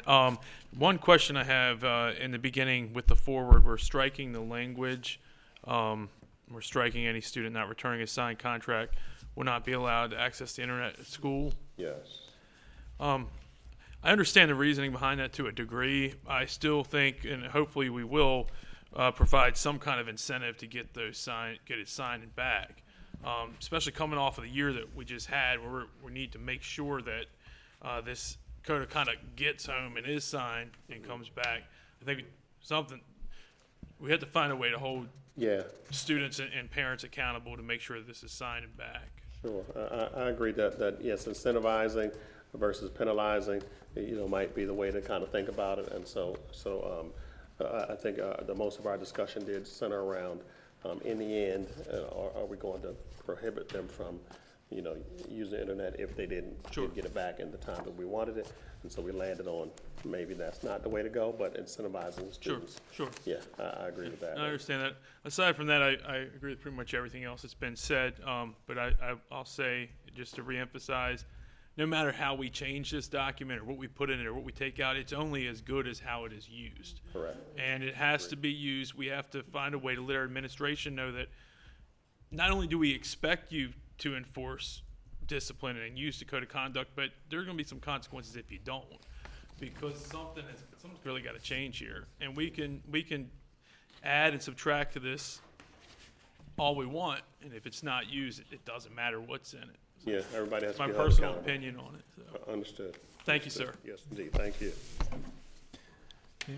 Butler-Washington. Yes, I agree with my colleagues. I like everything that's in there.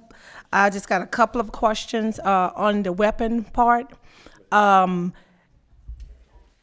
Everything looks good. I wanted to see if you could add in there students' costumes with guns or resemble a weapon that looks like it, because I'm going to tell you why. One of my neighbors' son got suspended. They told him that they could wear a costume. It was a Ninja Turtle. Sword came out. They called him and say, you have to come pick up your son, and he violated the weapon policy. So I think if we have that in there, parents can look at that. So when they're looking at the varieties of costumes that children can wear, she could have simply brought the costume and just took the sword from it, and it would have been a great costume. But that was not communicated, and it's not in the policy. So I was just asking, just to put costumes in it because it didn't say that. So that's why she thought it was a school activity. They said costumes is not a real weapon, but it was associated up under the weapons policy you have. So just making it clear for the parents to say, you know, costume weapons, a student costume with weapons that resemble the same thing you got in here. And I can send that to you. I got it written down. I can sing it the language. I got you. Okay.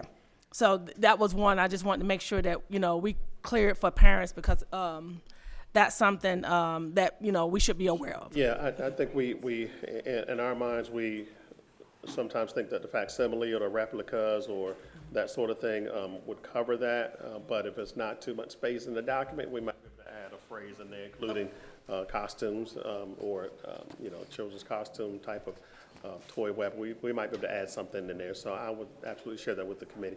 And we'll keep in mind again how long how much space. Shelley's good about you know, fixing up the document and all that formatting. So it shouldn't be. I don't think that'll be too much of a problem. But I will share it with the committee. Yes. Okay. And one more thing, on the dress code. No. The following response to be implemented by staff administration. And instead of it giving it to the administrator, could it simply say something like, administrators will use the metrics outline for the code of conduct, meaning that matrix that you have and what a student do, you go to 1 to 2 to 3, could it be used like that? Because what I feel is if you give an opportunity for something to happen, it's subjective. So you don't want it to be subjective because that means that parents, you know, if your child get in trouble and another child get in trouble, you're saying that the administrator can go to one level up and use the level below, right? Correct. But if you just say administrator used the matrix outlined in the code of conduct, it will be straightforward. Well, what we don't want to do is mandate that they have to do this exactly like this. So this is a guide, and these are examples. And so, but I can't say that the fraction, no matter what it is, that this is what they have to do it like this. If it falls within level 2, then they should within a level 2 based on their judgment, and they probably should render a consequence that falls within a level 2. And if it's a repeated kind of thing, second or third time, then maybe some of the consequences, the sample consequences that are listed in level 1 might also apply to that. And so they might use what's in level 1 versus level 2. I don't want to say that they have to do what's in level 1 and 2. It might only mean that they are going to do what's in level 2.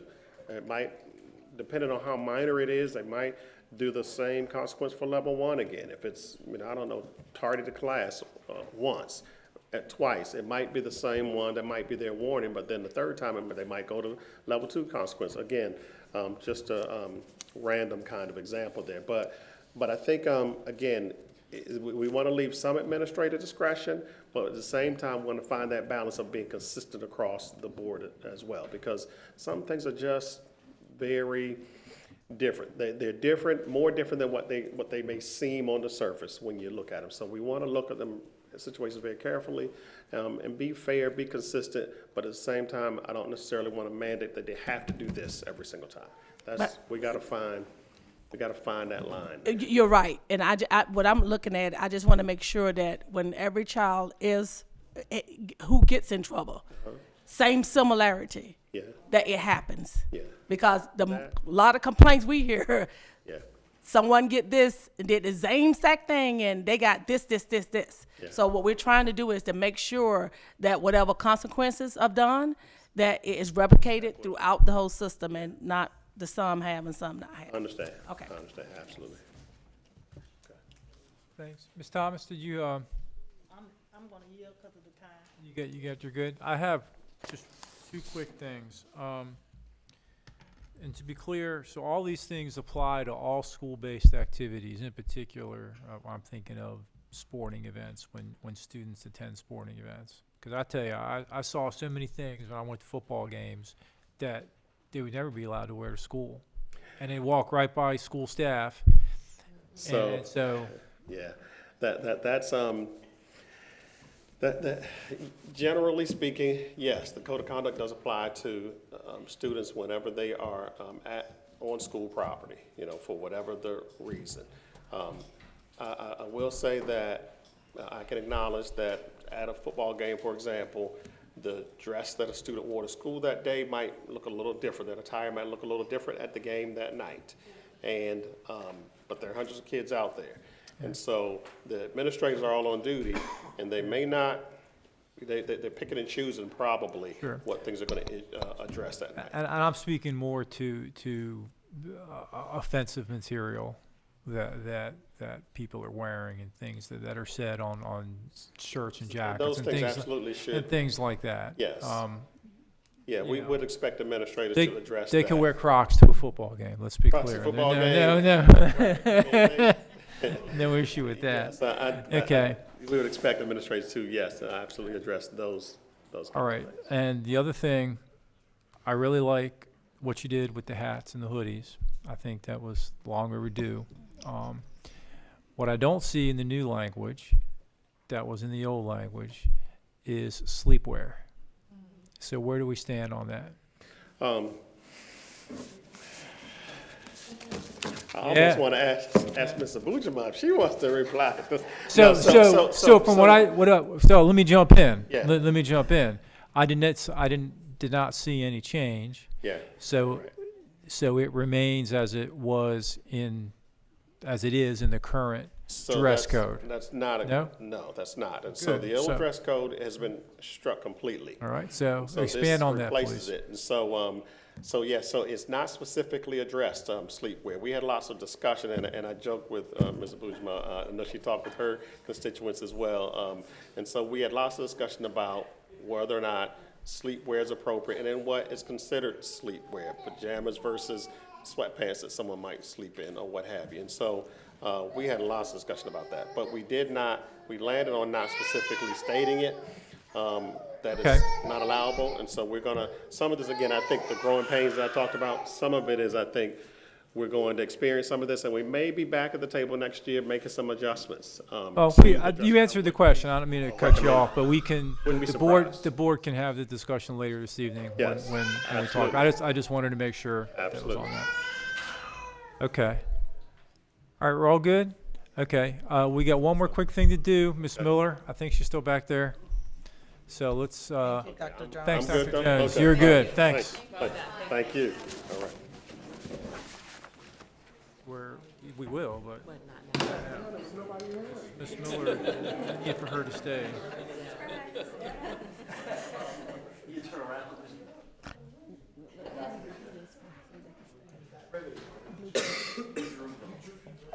I mean, look at this. They're all here for the blueprint. Yeah, we planned it that way, Ms. Miller. I mean, thank you. I appreciate it. Yeah.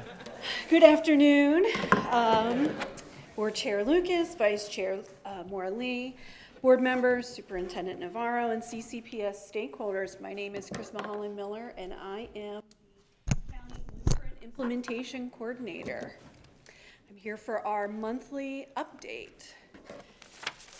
I am proud to report that on Tuesday, June 6th at 3:54 p.m., I received an email from MSDE stating that the revisions that we submitted to the blueprint plan have met all of the criteria.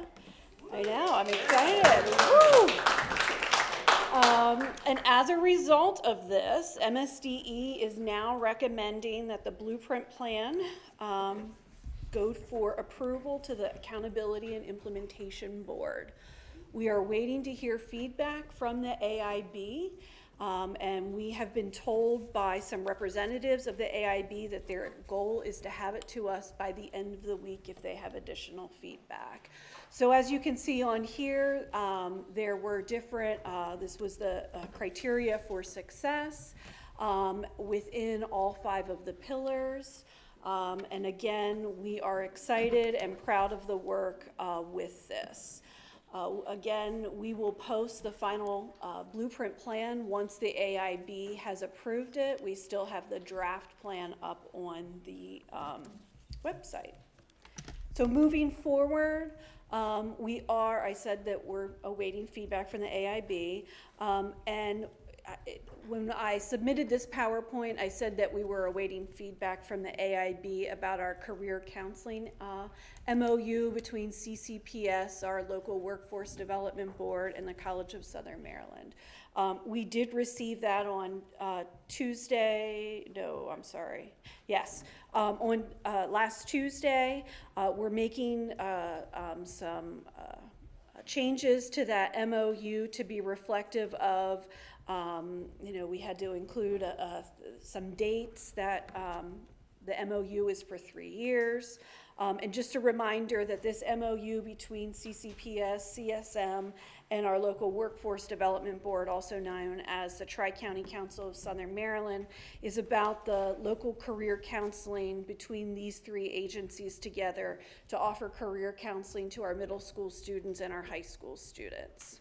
And we're working this summer to look at the steering committees and the current workflow as to what that will look like for next year, as we continue to review the blueprint plan as this living, breathing document, and to ensure that we are implementing it with fidelity. And any questions? Nice update. Anything? Thank Anything you. good? Thank you. Thank you. Nice job. Well done. All right, so let's take a break, 4:30 sharp. Okay, welcome back, everybody. We are at the point in our program where we get to recognize a lot of great people and present some resolutions. So that's where we are right now. And Mr. Shimizu, on you. All right. Good afternoon, Chairperson Lucas, board members, Superintendent Navarro, friends, and family. We are here to recognize the outstanding contributions and accomplishments of several of our staff members for the 2022-2023 school year. These individuals are being recognized for the following: Maryland Teacher of the Year finalist for CCPS, Washington Post Teacher of the Year finalist, and Outstanding Assistant Principal of the Year, and Outstanding Non-Certificated Staff of the Year. Each of our recipients will receive a $1,000 cash reward for being selected as either a resolution, as well as either a resolution or a plaque as an acknowledgement of their outstanding service to CCPS. We will begin our evening with the introduction of the Outstanding Assistant Principal, Ashley Valenzuela Carrington from Walter J. Mitchell Elementary School, presented by Mr. Nicholas Adam.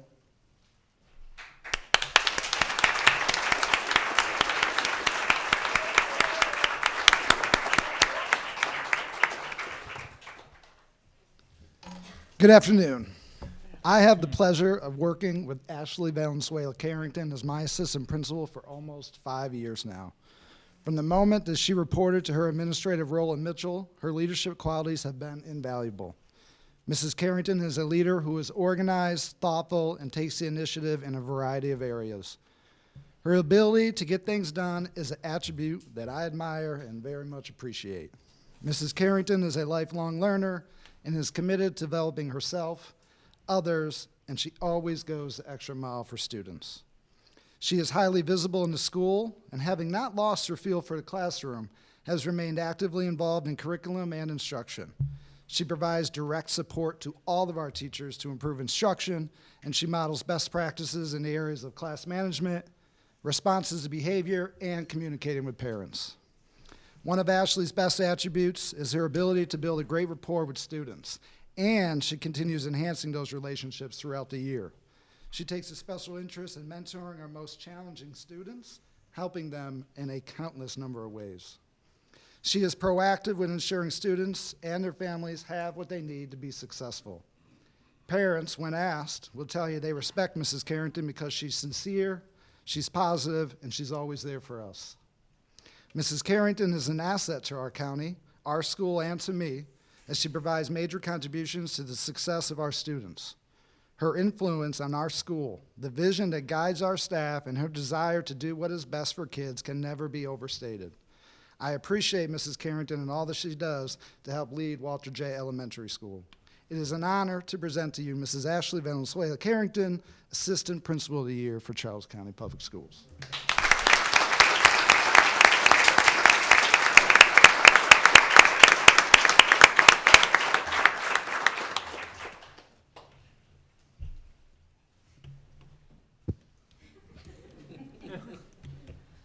It is now my pleasure to introduce Rachel Proctor, 2022-2023 Washington Post Teacher of the Year finalist.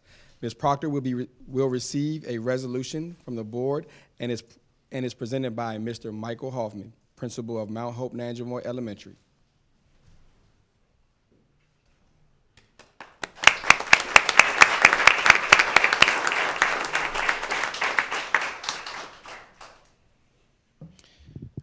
Good afternoon, board members. I do apologize. I wasn't sure if I was speaking tonight, so I will be completely honest with you because I would be in a shirt and a tie, that's for sure. So halfway there. So I will say that it's an absolute privilege to work with Miss Rachel Proctor at Mount Hope Nanjemoy Elementary School. As a member of the administrative team, I work with Ms. Proctor on numerous items. Mrs. Proctor is a highly effective teacher, an advocate for all students at our wonderful school. As soon as you walk in to Ms. Proctor's art classroom, you will easily see the fun and engaging lessons. She incorporates engaging activities while balancing phenomenal teacher pedagogy and classroom management. She promotes a growth mindset for her students and encourages them to persevere through challenges or difficult skills, and to seek out help from other peers in a highly student-centered learning environment. As an observer, you would not know that Ms. Proctor first started her educational career as an intermediate classroom teacher. It truly feels that Mrs. Proctor has been teaching art for many years. As it goes along with Ms. Proctor's sense of reflection and passion, Mrs. Proctor is a lifelong learner. She is constantly looking for ways to enhance her craft.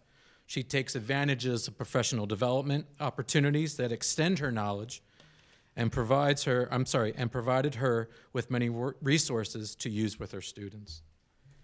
Even when she is not working hard with the students in our building, you can always find Mrs. Proctor involved in many events at our school: academic nights, Christmas in Nanjemoy, community art shows, paint nights, and after-school clubs, just to name a few. In all, Mrs. Proctor embodies an outstanding teacher and leader. She is well respected within the building.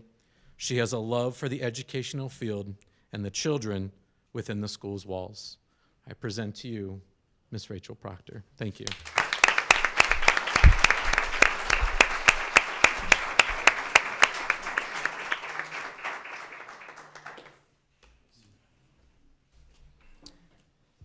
It is now my pleasure to introduce Ms. Michelle Bradshaw, 2023-2024 Maryland Teacher of the Year finalist and Charles County Public Schools Teacher of the Year. Ms. Bradshaw will receive a resolution from the board and is presented by Mr. Darnell Lewis Russell, principal of Morris J. McDonough High School.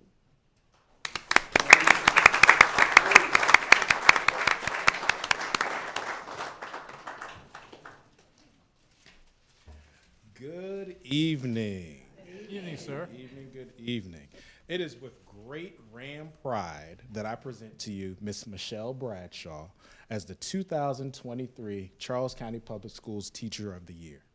Miss Bradshaw is highly regarded by everyone in our school community, and she is committed to the learning and growth of all students at Maurice J. McDonough High School. Ms. Bradshaw is passionate about being a special educator and the overall development and well-being of the students in her Achieve classroom. She works hard to make sure students are seen as individuals, and she keeps specific and accurate records to document their success and areas for growth. Ms. Bradshaw is an advocate for her students and is passionate about involving them in the school community. She leads a club called Ram Friends to connect her class with other students. In the club, they work on social, relationship, and responsibility skills. She makes sure that her students have many opportunities to be positive contributors towards the success of our school overall. She plans and attends events such as homecoming and prom so her students can have the complete high school experience. In addition, Ms. Bradshaw makes sure her students have community experiences by planning trips to apply their knowledge from the classroom into the real world. Ms. Bradshaw does all of these things and remains humble, seeking no recognition. I think she was shocked about the nomination to begin with. As an educator and person, she's a role model for her department members and new teachers and staff that seek her guidance. To add on, one of her former students would like to return next school year to help her in her classroom as an instructional assistant to give back to the current students. All right? Yeah, yes. Ms. Bradshaw can be counted on to put forth her best efforts and genuinely care for and about the experience and success of everyone overall. To conclude, Ms. Bradshaw is trustworthy, collegial, and a team player. Ms. Bradshaw is very deserving of this honor of the Charles County Public Schools 2023 Teacher of the Year recognition. On behalf of the entire McDonough staff and community, I say congratulations to you on a job well done. Thank you, Ms. Bradshaw.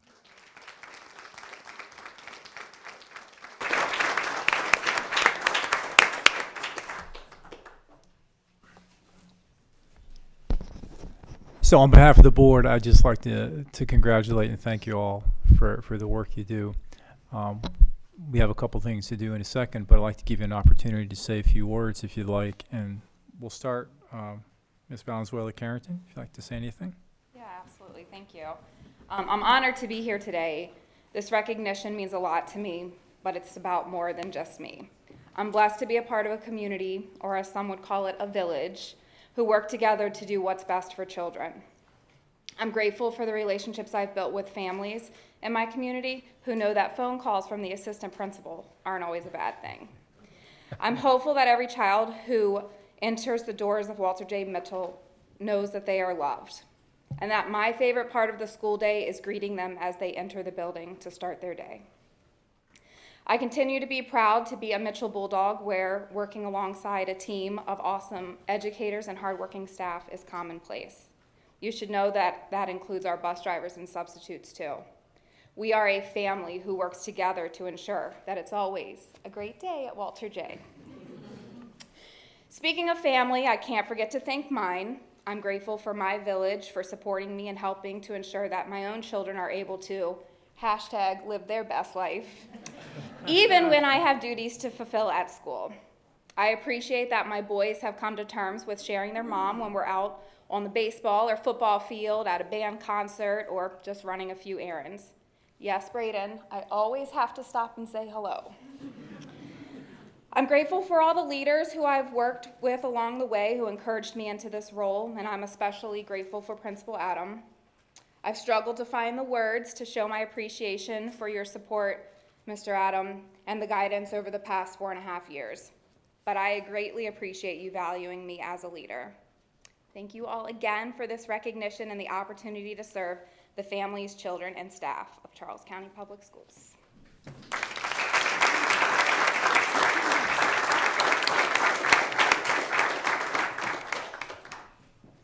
Awesome. Ms. Proctor. Oh, yes. Good evening, Chairperson Lucas, Vice Chairperson Lee, board members, central office staff, colleagues, friends, family, Superintendent Dr. Navarro. I would like to thank the board for the nomination and the nomination committee for this opportunity to receive the award. Thank you also again, Dr. Navarro, for giving me the opportunity to represent Charles County Public Schools as the Washington Post finalist. I was born and raised here, so it's an honor to work here as a teacher. I have many memories of coming to this building as a student, so it's exciting to see it on this end, you know. I've been fortunate to work at Mount Hope Nanjemoy Elementary School my entire career. It is the best school in the county. You know, we should all feel that way, but I definitely do. It's because of my wonderful school that I feel like I've been able to thrive as a teacher. I've had the privilege to work with many amazing people, my administrators, the teachers there, the families, the students. It is a school community there. They've helped me gain confidence as an educator and pushed me professionally to reach for some of these goals. I've made a few moves as a teacher, and it's been a good opportunity for me. I think key to my teaching is knowing what my job is, what my expectations are for my students, but also trying to make it fun. So I kind of like when Mr. Hoffman said that, because I really do want to have fun as a teacher. We have a really cool opportunity. And I would remind anyone in education to remember to have fun and take time to be silly. Kind of sounds like you have a good reputation like that at your school.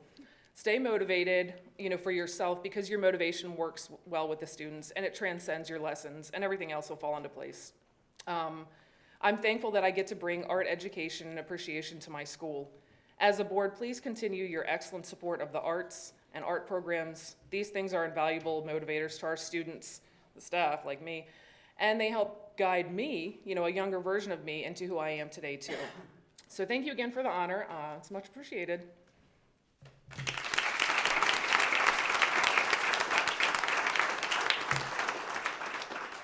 Ms. Bradshaw.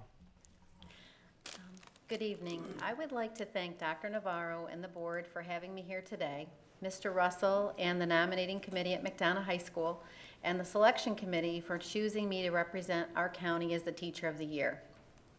I was very surprised when Mr. Russell came to me and said that they were putting me up for this award, not because I guess I would be shocked for that, but I like to do what I do, and I just kind of like to fly under the radar. But it has truly been an honor to be nominated and a blessing to have been chosen as the Teacher of the Year. It has been my sincere pleasure to teach students in the special education department at McDonough High School for the past 27 years. I've spent all of my teaching career at McDonough, and I believe McDonough is the best school. And we are a family, and I love my family. While I believe this award honors my dedication to teaching, it's also a testament to all the other special educators who devote themselves to serving the students in our Achieve programs and other regionalized programs. But most importantly, I really felt this recognition was one for our students that we serve each day. The students that we teach face many challenges, and they work very hard to achieve their goals.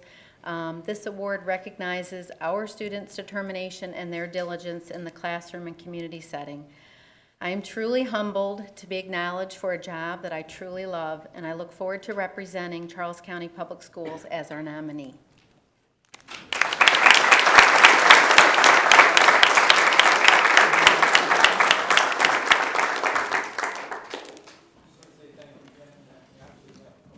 We'd like to read right now, and then we'll have some pictures taken. So, Ms. Morley.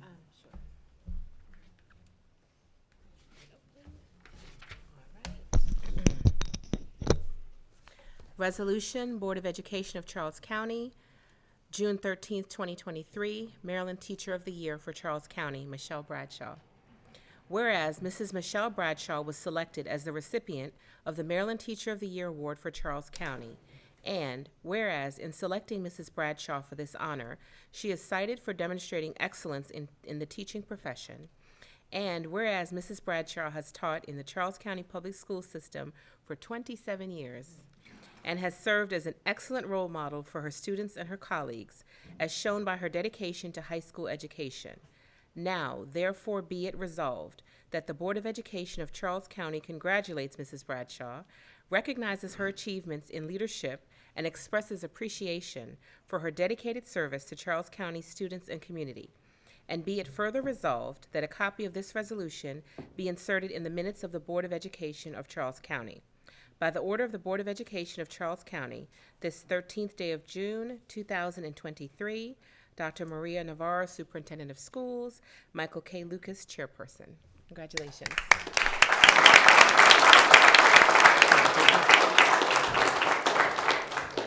Mira. Resolution, Board of Education of Charles County, June 13th, 2023. The Washington Post Teacher of the Year Award, Rachel Proctor. Whereas Mrs. Rachel Proctor was selected as the recipient of the Washington Post Teacher of the Year Award for Charles County, and whereas in selecting Mrs. Proctor for the honor, the Washington Post cited her for demonstrating excellence in the teaching profession, and whereas Mrs. Proctor has taught in the Charles County Public School System for 15 years and has served as an excellent role model for her colleagues by her dedication to secondary education. Now, therefore, be it resolved that the Board of Education of Charles County congratulates Mrs. Proctor, recognizes her achievements in leadership, and expresses appreciation for her dedicated service to Charles County students and the community. And be it further resolved that a copy of this resolution be inserted in the minutes of the Board of Education of Charles County. By order of the Board of Education of Charles County, this 13th day of June, 2023.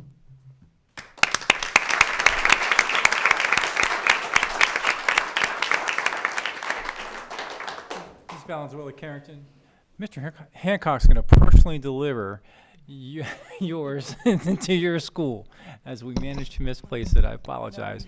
We don't have a resolution, but we have. Oh, we have a plaque. We have a plaque. Yeah. Look at that, problem We don't solved. have a resolution. But Okay. So we'd like to take some pictures right now, if we could. Let's start with Ms. Bradshaw. Okay. Sure, we can do that.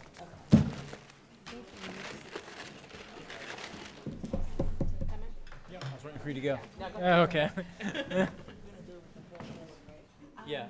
Yeah. Okay. Yeah, we were gonna know. Yeah. So you have to be in the middle. Yeah. Just model for everybody else that's coming up.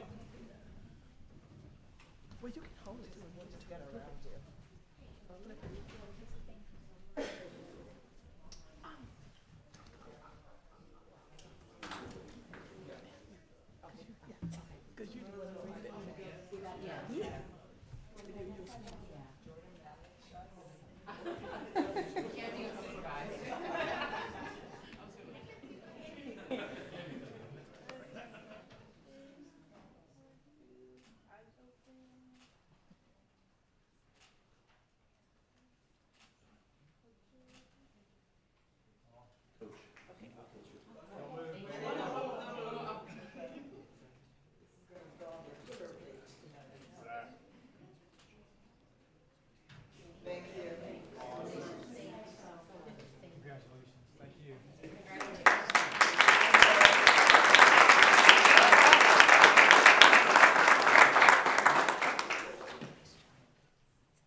All right, we have a resolution that I'm going to read, and Ms. Royster, can you come up front, please?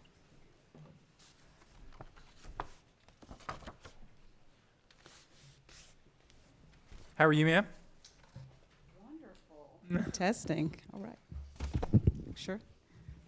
Doing very well. Good afternoon, Chairman Lucas, Vice Chairperson Moore, board members, Dr. Navarro, and our school community. Good afternoon. So this is a resolution from the Board of Education of Charles County, Inclusion and Diversity Month, June 2023. Whereas the students and staff of Charles County Public Schools have unique, rich cultural histories, backgrounds, and personal experiences deserving of respect. And whereas CCPS students and staff members have a right and deserve to feel accepted and safe while at school and beyond. And whereas the Board of Education recognizes the champions of inclusion and diversity who have made extraordinary sacrifices in the fight for civil and human rights. And whereas the Board of Education reaffirms its commitments of shared values of respect, diversity, equity, and inclusion.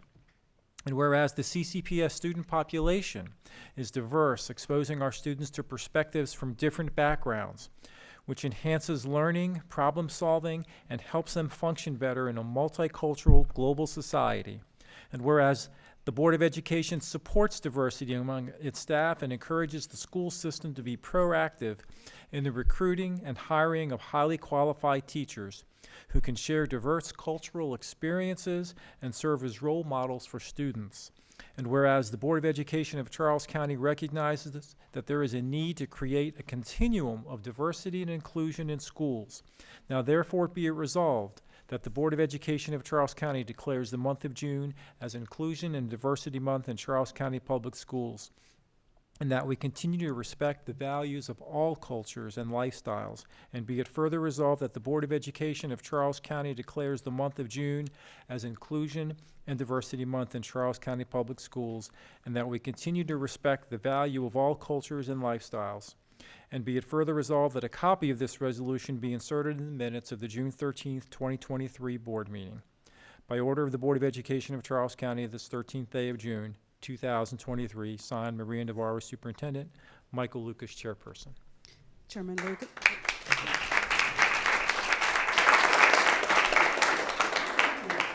I have a few words to share. Please.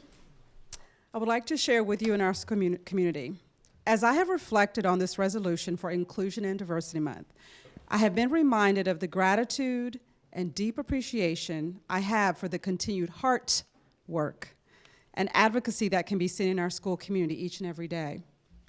When the Department of Community Engagement and Equity opened last July, yay, under the Office of School Administration and Leadership, we realized as a team that inclusion and diversity would be the center of all the work that we do, and that we are privileged to build community with, around, and for one another.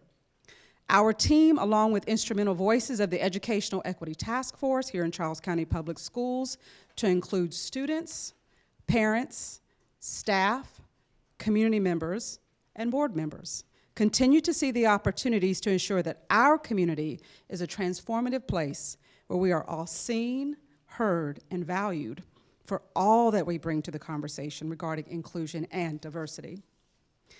As we, quote, work together to achieve excellence for every student, our department, our families, and our community partners will continue to advocate for the words in this resolution to ensure that we strive to be, quote, the change we want to see in the world. I'm very grateful for this opportunity. Thank you.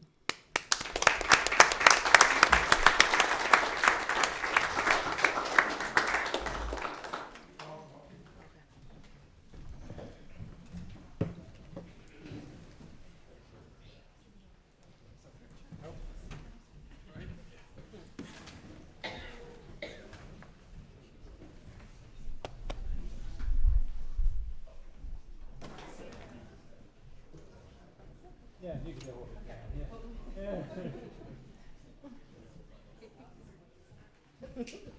Mix it up a little bit. Here we go. You want to put your coat in? Walk it up a little bit.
think we're good.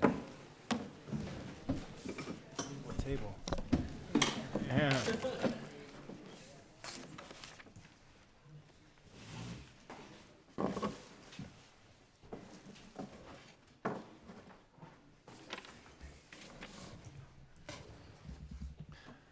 All right, Mr. Shimizu, take it away. All right, thank you. It is my pleasure to present the 2022-2023 Outstanding Non-Certificated Staff, along with their supervisors who will come forward to share a few words. Our first recipient for Building Services Non-Certificated Award is Ms. Pamela Hawkins, a Building Service Manager from Dr. Thomas Higdon Elementary, presented by Dr. Shannon Finnegan.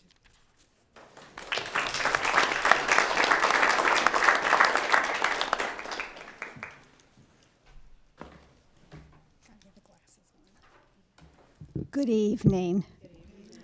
I stand before you with great joy and admiration as I present to you Ms. Pam Hawkins for the Outstanding Non-Certificated Building Service Award.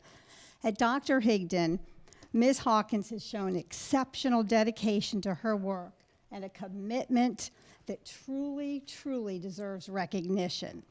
Albert Einstein's words of wisdom: try not to become a person of success, but rather try to become a person of value, characterizes Ms. Hawkins. Ms. Hawkins embodies the qualities that we seek for an exemplary employee. Her passion for her work shines in everything she does. She consistently goes above and beyond, displaying initiative, leadership, and an unwavering positive energy within the spirit of Dr. Higdon. As a building service manager, Pam sets high expectations for standards for organization, and she tackles every challenge with determination. Under her leadership, her team consistently provides a safe and clean learning environment for the students and staff. Year after year, many, many years, Pam has received perfect scores of 100, which is a testament to her exceptional leadership. Justice Ruth Bader Ginsburg states that if you're to be a true professional, you need to do something outside yourself. Well, Ms. Hawkins consistently goes outside herself in the commitment to students and to the school community. Ms. Hawkins' impact extends well beyond her managerial role. She's a mentor to our students. She encourages them to build good character, traits that are necessary for her school success, and her care and her concern are evident in those daily interactions that she has with the students and with staff. Ms. Hawkins fosters positive relationships that contribute to the welcoming and supporting school climate. Furthermore, Ms. Hawkins is no stranger to hard work. She's readily extends her support to school activities, whether during the regular school hours and after school hours. Her dedication and expertise make her an invaluable asset to our school and to the wider CCPS community. In conclusion, I firmly believe that Pam is deserving of this award. Her dedication, expertise, commitment, and compassion for Dr. Higdon and CCPS are remarkable. Please join me in congratulating her.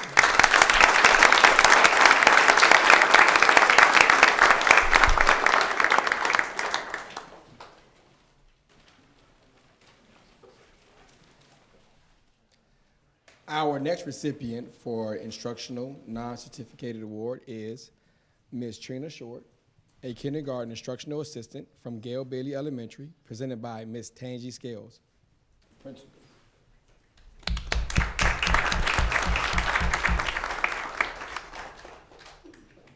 Good afternoon, I think. It's still afternoon. Good afternoon. This award is for hard work and dedication. Ms. Trina has worked for CCPS for many years in the SOAR program and as a kindergarten instructional assistant. And there is no wonder why she is being awarded the CCPS Outstanding Non-Certificated Staff Member of the Year. From the beginning, Ms. Trina has jumped right in and been willing to help with many tasks, from organizing the classroom to prepping lessons, going out to car rider lines when there is a shortage, differentiating small groups, working with students for reading and math. She is always willing to help and with whatever needs to be done, and she does it with a positive spirit. I have very much appreciated her pulling students who needed more support individually so that they could have extra practice in a one-on-one setting. Ms. Trina is always patient and understanding with the children and the staff. What we love most about Ms. Trina is that she has high standards for her students, and she is always present with a calm demeanor. She is reliable. The students love to bring her books during developmental play so she can read to them. In the words of her co-teacher, Ms. Webb, I am so blessed to work with such a caring and dedicated teammate. I feel as though all kindergarten teachers should have a Miss Trina, and her name is Trina Short, but we call her Miss Trina, of their own. Miss Trina, we are Gail Bailey Strong, and we are always here for you.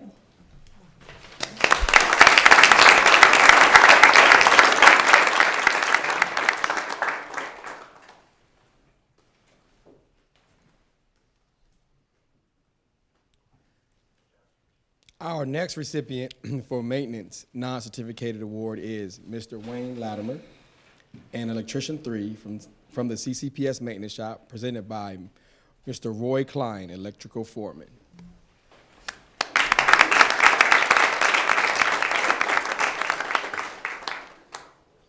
Good evening. Good evening.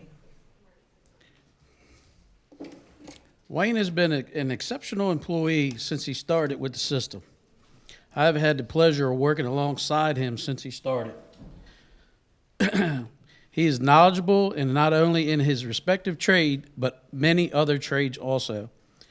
Reflecting on the past year, knowing that early in the year that one of his coworkers was planning to retire, he worked hard to learn as much as possible about the system. And in July, when one coworker retired and the other one moved up, which was me, Wayne took on the responsibility of 3 electricians. He did an outstanding job keeping up with the workload for several months until these positions were filled. Many of his coworkers have expressed the pleasure of working alongside with him each day. Wayne has spent many extra hours without hesitation prioritizing the workload so not to disrupt the daily operations of the school. These extra efforts that he has put forth since July of 2022 has been exceptional. While the workload was heavy, he took the responsibility to train not 1, but 2 electricians. I have only been Wayne's supervisor since July, but working alongside him for the past 5 years, this outstanding support staff award is well deserved.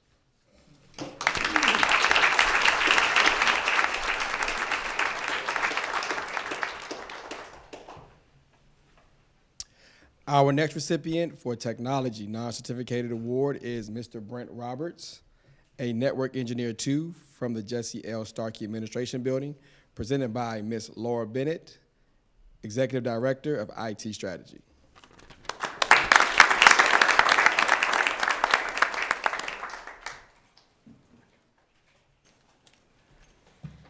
Good evening. It's with great honor that I introduce to you Brent Roberts. Brent began working for Charles County Public Schools Technology Department in 2010 as a computer intern.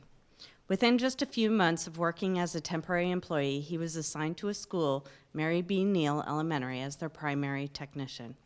It took just over a year for him to finally be hired into the position as a permanent employee.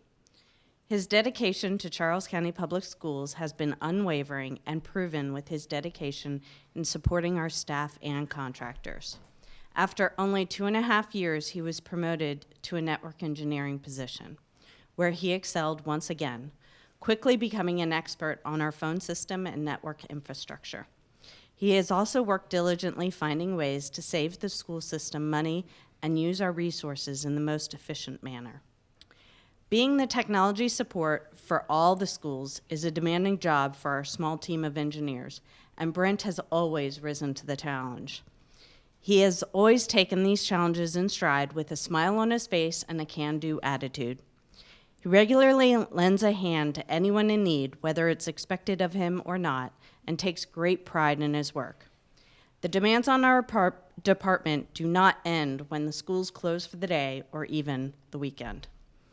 It is common occurrence that when something happens and a message is sent to the engineering teams, that Brent chimes in to help solve the problems or answer any questions. He sets an example for many of our staff with his kind, thoughtful, pleasant attitude and his willingness to help anyone, as well as his diligence to his work. It is my pleasure to see him honored as the award for the Outstanding Technology Support Employee for Charles County Public Schools.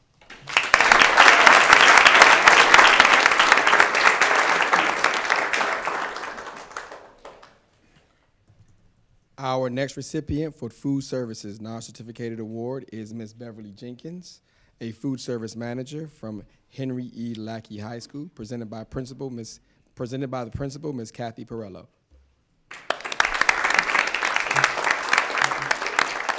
Good evening. It is with great growth, relationships, excellence, accountability, and teamwork, Charger pride, that I present Ms. Beverly Jenkins as the Outstanding Food Services Support Employee of the Year for Charles County Public Schools. Ms. Jenkins has dedicated over 26 years of service to Henry E. Lackey High School, first as a food service worker and currently as the food service manager.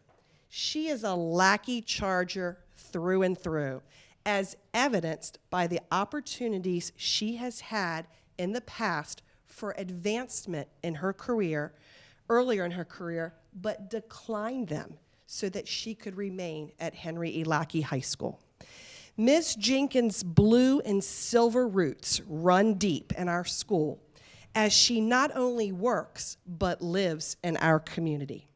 Ms. Jenkins attends students' extracurricular events and can be seen and heard as the #1 cheerleader in the stands at football games. Every student who has the privilege of going through Ms. Jenkins' line is the recipient of a term of endearment. Every student is baby, sweetie, or honey. Hey, baby, what can I get for you today?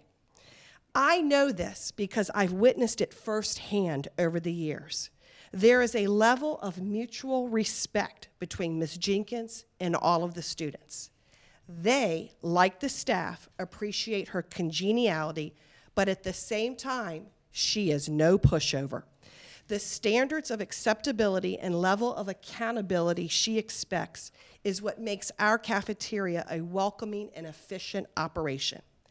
I have had the honor of working side by side, Ms. Jenkins, when we have been short-staffed.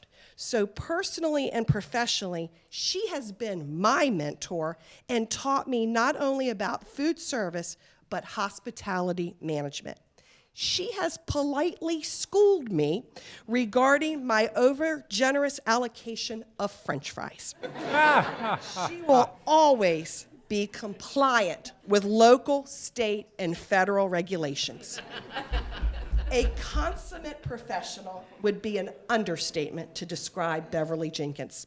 She has led our school through COVID adaptations, the Maryland Meals for Achievement Initiative, and the after-school supper program.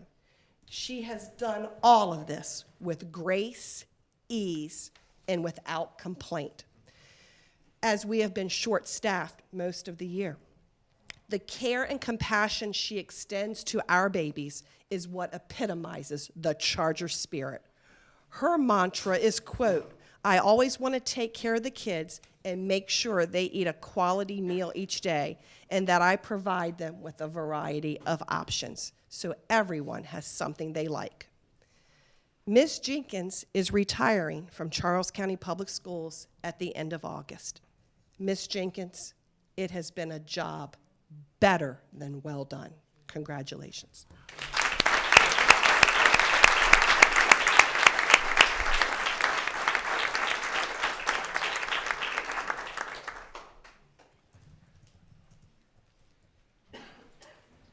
Our next recipient for Secretarial Non-Certificated Award is Ms. Deanna Gomez, a Secretary to the Principal from Walter J. Mitchell Elementary, presented by the Principal, Mr. Nicholas Adam.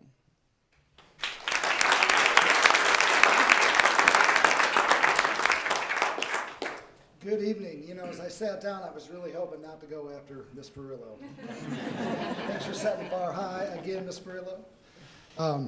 On all seriousness, on behalf of Walter J. Mitchell, I am so privileged and honored to be introducing Ms. Deanna Gomez, Secretary to the Principal by title, but anybody who is part of the Mitchell community knows that she wears many more hats. You see, we all we look at Ms. Gomez and we kind of we call her our MacGyver. You see, with bubble gum and a rubber band, she can solve pretty much any problem. She has built positive influences, or she's built positive relationships and has a massive influence over our students, our parents, our community, and our staff, all while doing everything in the office. And when I say everything, I mean it. For 5 months, she's been our registration secretary, our attendance secretary, and principal to secretary, or I'm sorry, secretary to principal, handling all finances. She does that with a smile on her face every day. She extends a helping hand to others, usually helping students and families who need the most support. She is willing to adjust her schedule and keep the ever-growing to-do list manageable and keep the office running smoothly. It's Deanna's understanding and of these uncertain events and her ability to adjust this schedule that has enabled her to be so successful. I am extremely impressed with Ms. Gomez's natural ability to manage multiple demands, smile big, and produce high-end results. Deanna relates well with every student and every staff member. She shows them care and understanding, respect, and kindness. She helps maintain a positive school environment. She shows that by being organized, energized, and she knows how to give hugs to the parents and students who need it the most. Deanna, I'm going to go off script for a minute, Dr. Navarro, and board, I apologize. I got to speak from the heart on this. Deanna has tried for years to be part of the Mitchell community.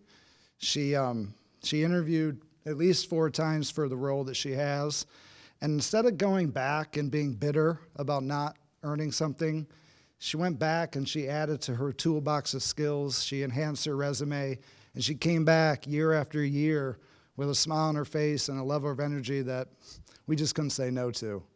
When I started writing this speech, it was all about that moment for me, and knowing everything that she's poured into this role and the community that she wants to serve, I had to make sure I took this moment to share that with you. On behalf of the entire administration staff and teachers at Walter J. Mitchell, it is an honor to present Ms. Deanna Gomez.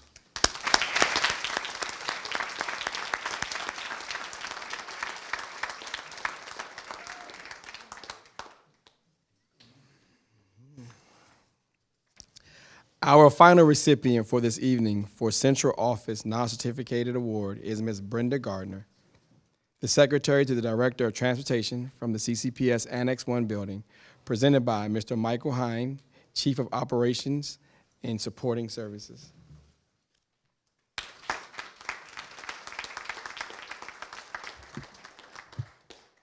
Good evening, everyone. It is my honor to present Brenda Garner this evening.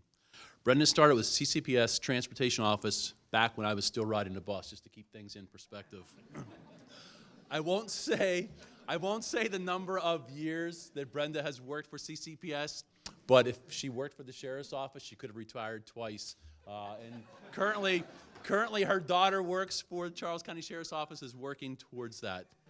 But seriously, it's an honor to be up here to present Brenda this evening. You talk about loyalty to the school system and loyalty to the community, and Brenda is quintessential to proving that point.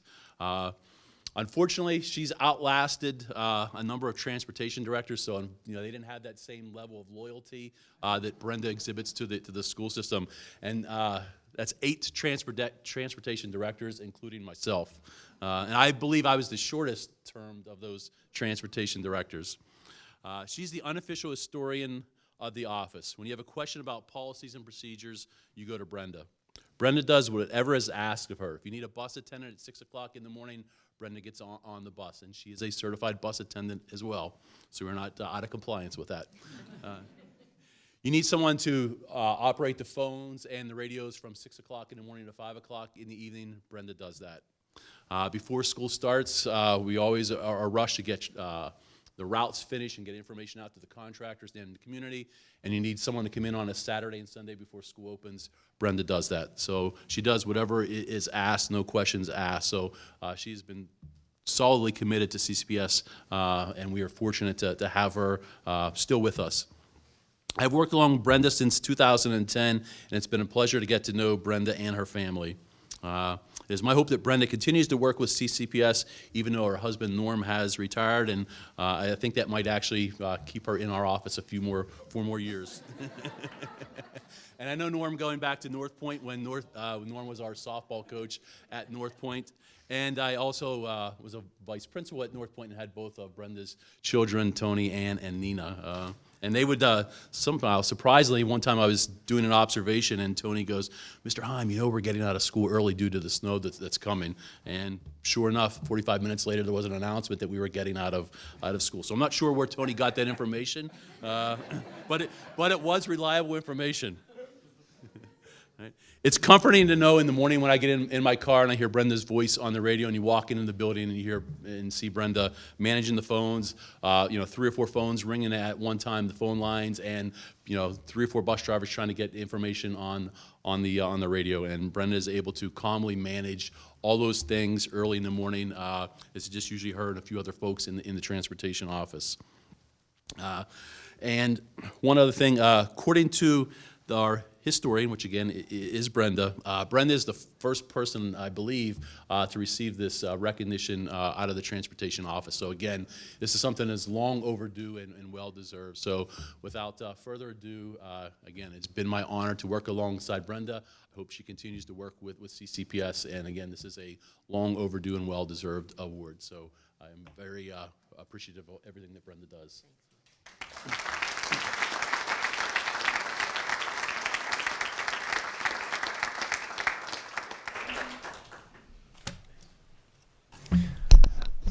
Well, thank you, everybody, and thanks to the 7 of you. It goes without saying that it takes a bunch of people to make the school system work, and you're a part of that. So I just want to thank you on behalf of the board. I'll say a couple things and give you an opportunity to talk. Ms. Hawkins, how are you? Good, good. What I wrote down, I tried to write down little notes, and your principal said you're a person of value. I mean, that's a pretty high praise. You do whatever is necessary, go above and beyond, and you got perfect scores. That's pretty good. I wouldn't know anything about perfect scores, but and you do that consistently, and that's a great accomplishment. So I just want to say thank you for everything you do. Job well done. Ms. Short, how are you? Well. I just want to say thank you. IAs are so important, and appreciate the work that you do.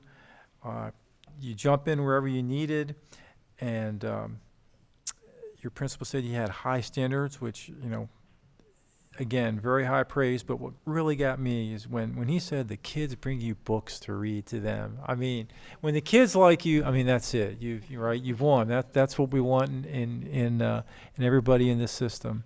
So thank you very much, and congratulations. Mr. Latimer, how are you, sir? How are you doing, sir? All right. What I heard is you did 3 jobs. The jobs of 3 people. That's what I got from the talk. Your work ethic, speaks for itself. And there's certainly, in a system of this size, there's no shortage of things to do. So thank you for everything, and congratulations. Mr. Roberts, how are you, sir? Great. The wonderful world of IT, because when there's a problem, and even on the weekend, right, you got to do it. What I got there, the very first thing I wrote, you save the system money. So she likes that too.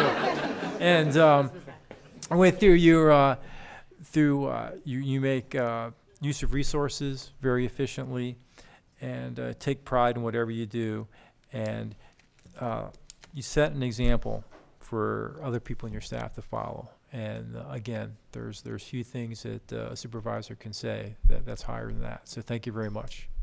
Congratulations. Ms. Jenkins, how are you?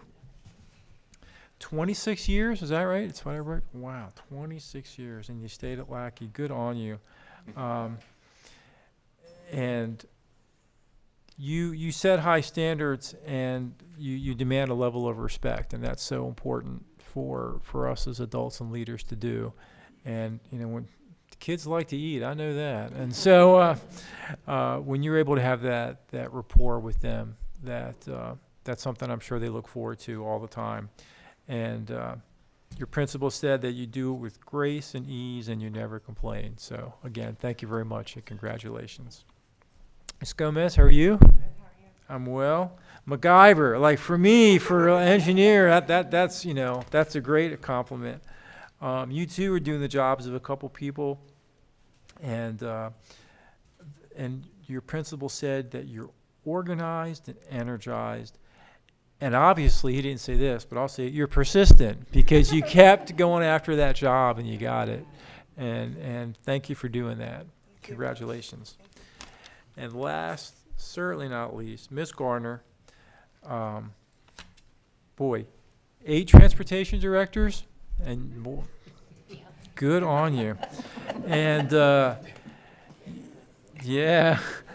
And to be the first person from the transportation department to get this award, that speaks a lot about your work ethic. And I've said this before, there's just no substitute for experience, and certainly you bring that to the table and you're willing to step in whatever to do whatever's needed. So thank you for doing that. So I'd like to give you an opportunity to talk now. We'll start down here and just work our way down. If you'd like to say a few words. I just want to say thank you to Dr. Finnegan and the Higdon staff for choosing me for this award. I really appreciate it, and I couldn't work with a better staff, and especially my team, so thank you. Thank you very much.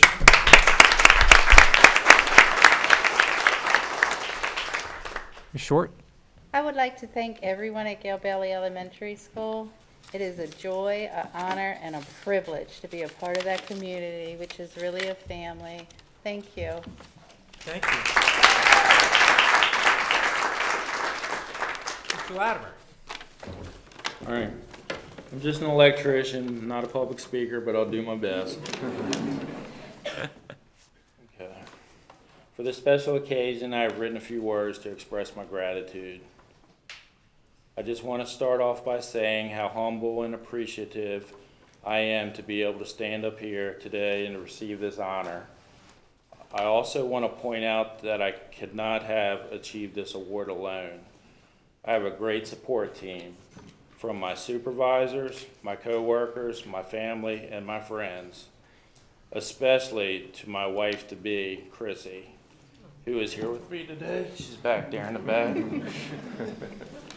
For supporting me in everything I do, for keeping our home running smoothly, washing my work uniforms, and just being there. This is what allows me to be able to focus and put in the effort that I need to be able to complete my job task on a daily basis, or even in an emergency situation. But that is what it's all about. Everyone doing their part to keep the schools operating efficiently so our kids can have a place to learn. I will continue to work hard for you and do my part the best of my ability, just because I love my job here at Charles County Public Schools, and I look forward to furthering my career working for this great school system. Thank you all again.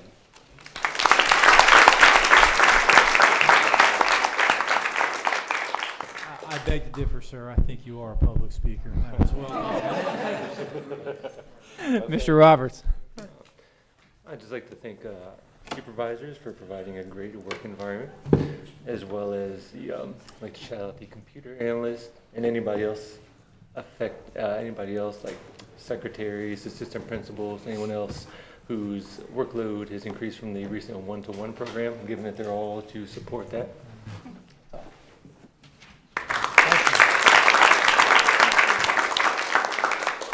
Ms. Jenkins?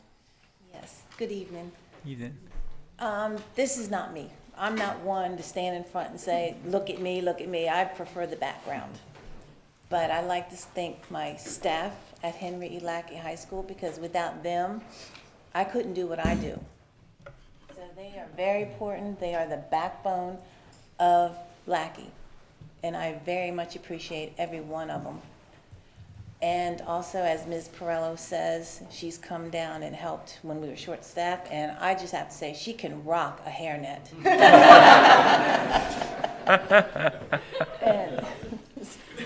And lastly, I like to thank the children of Charles County, because if it weren't for them, I wouldn't have a job. So, Thank you.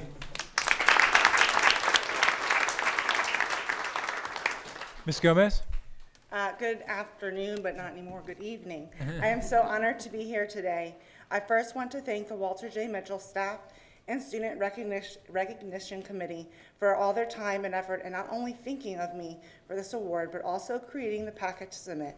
I know this took a lot of time and dedication, and I truly appreciate it. I also want to thank my family and friends for their love and support. Without them, I would not be who I am today. The week I accepted my new position as secretary to the principal, I was also informed of the nomination of this award. I couldn't help but reflect on my journey with CCPS and the hard work and dedication I have put forth to where I am today. My grit, dependability, loyalty, and resilience have shaped who I am, and I am lucky to have amazing coworkers and administrators that support me and hold me to high expectations. Every day, I come to work ready to get things done, ready to take on the day, ready to give my all. While I am human, and some days this can be difficult, I strive to keep my principles by giving more than I take, and not only having gratitude, but also showing gratitude. Going forward into the 23-24 school year, I'm excited to continue to build these relationships with the community, as well as building stronger relationships with my team. Thank you again for the opportunity to be this year's Outstanding Non-Certificated Staff.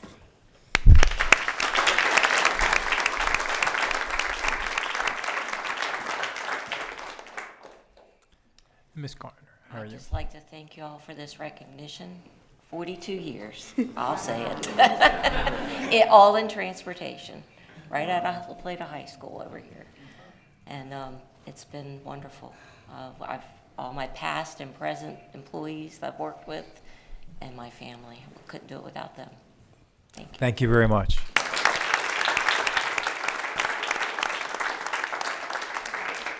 Stay right there. We have some things for you, and we're going to take some pictures.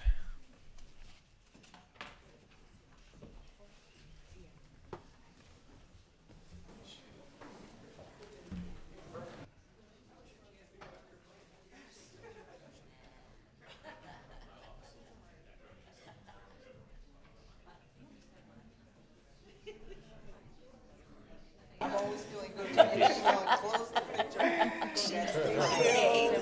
Thank you. Thank you. Thank you so much. Thank you. Thank you. Thank you. Thank you. Thank you. Thank you. Thank you. Thank you. Thanks so much, sir. Thank you. You're 43 in November. Thank you. I still have a few more in me. Thank you so much. Thank you. Thank you. Congratulations. Thank you for everything. Thank you.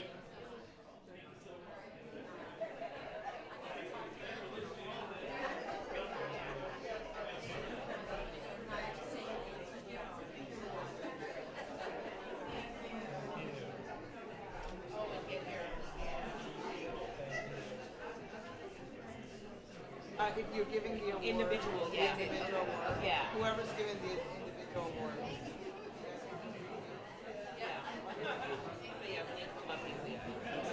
So we have to call them up.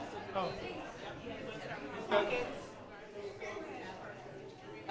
Jordan's got it. Oh, okay.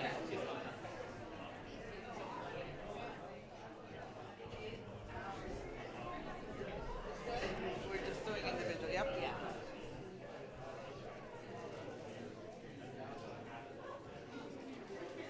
Oh, I forgot that.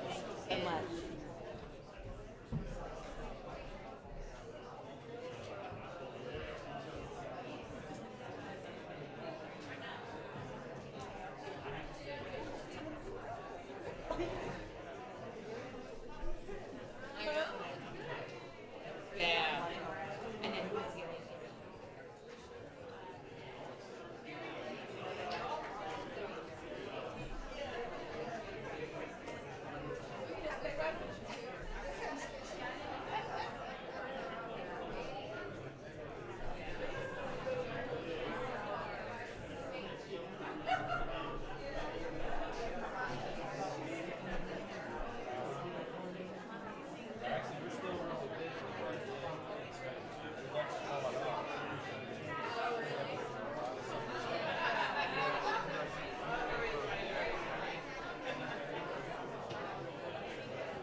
know, right?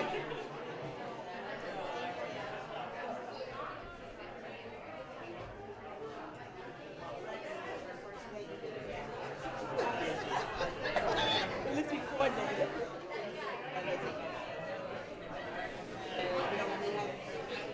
I saw that, yeah.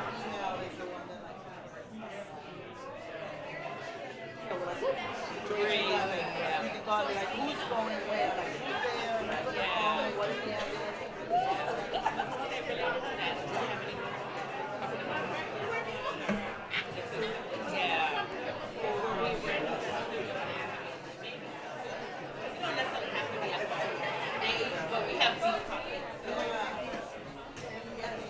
Oh, everybody's, no, not yet, because they all have to take, they gotta take that whole. Yeah.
Folks, if you could make your way outside, please.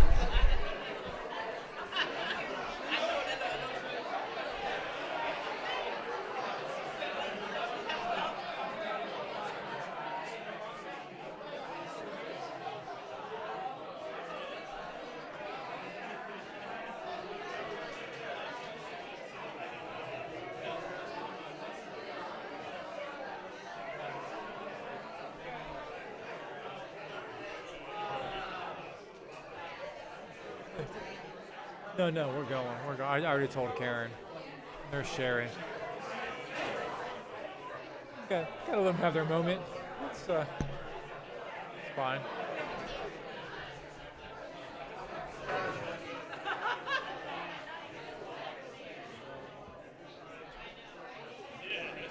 Dude, I mean, you might say that about the professionalism, top to bottom. Really, really go.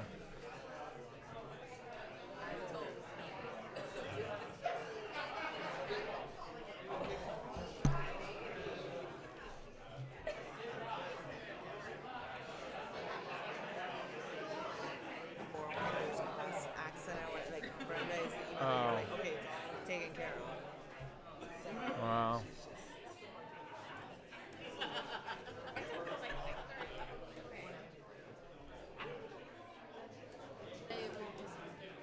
Yeah.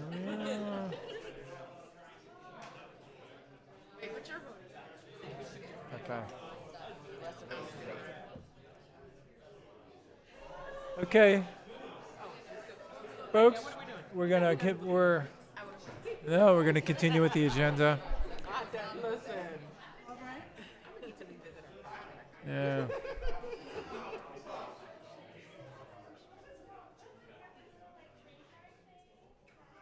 Okay.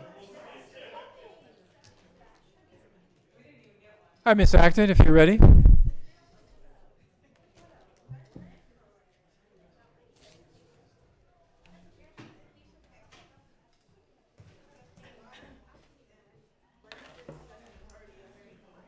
Good evening. Good evening. So we're going to start with the FY 2024, the daily and hourly wage rate proposal that we have before you.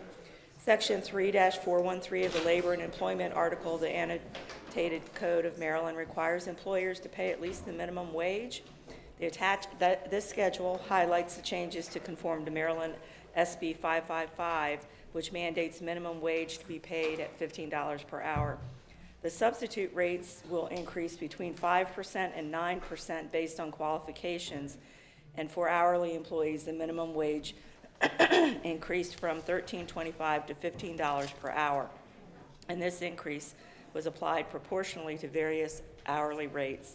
The FY 2024 budget was increased by approximately $100,000 to address the impact of the minimum wage increase. The cost of the substitutes is projected to be $3.5 million over budget. Of this cost, approximately $563,000 is related to the impact of the new substitute rates, and lapsed salary savings will be used to offset the projected shortfall. And that's just add one thing, then I'll open it up for questions.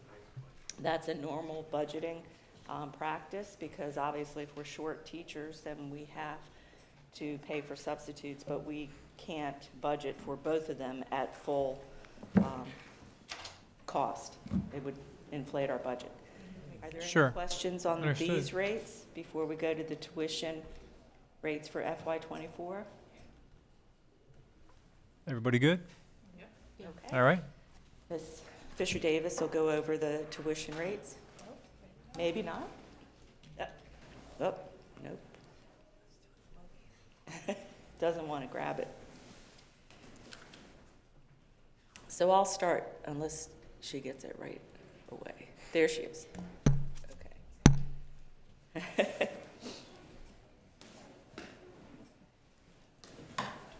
Good evening. Evening. So Charles County Public Schools annually sets tuition rates for admitted students who are not Charles County residents. Typically, there are three sources of payments: parents of students who want their children to attend our school system, out-of-county school systems, and out-of-state agencies for foster care students placed in our school system. The tuition rates reflect an increase in the budget over last year. So where the rates will be $16,060 for out-of-state, $10,660 for in-state. So it's a 9.7% increase in the in-state tuition from last year. Over to the right, you have special support services. Those are rates that are related to special education. So those are the services that will be provided. So we obtained those rates from the special education department. Questions? Any questions? Yes, Ms. Smith. You mentioned that you gave one scenario in terms of when folks from outside, or students from outside of our system would come into Charles County. One of those examples was foster care.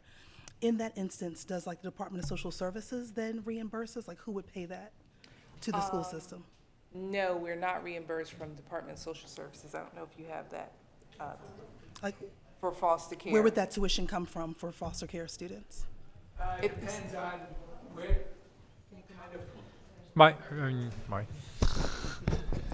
Kevin. Well, it really does depend on the situation of the student within foster care and why they're there. So it could be McKenty-Vento. The student is homeless. Neglected and delinquent. They fall into that category. And so in looking at the individual student and what happened and why they're in foster care would depend on that situation. And just a quick follow-up question. Are there other instances of students coming from outside of our system or outside of Charles County into our system? And if so, how prevalent is it? We do have students that are outside of the state and outside of the county, and Student Services bills those families for the tuition. I can get you kind of how many. I don't have that off the top of my head. I'm just curious, is it like 50, is it 500? But I'm not completely sure, but I can get that information for you. I'd appreciate that, thank you. What was your question again? How many? So the students outside of our system, one, how prevalent is it, and for what reason are they coming into the system? Okay. I'm sorry, I thought you asked a different question. All good. If it's a good question, I can say No, it's no, mine. I thought you asked how many homeless students. That's, sorry.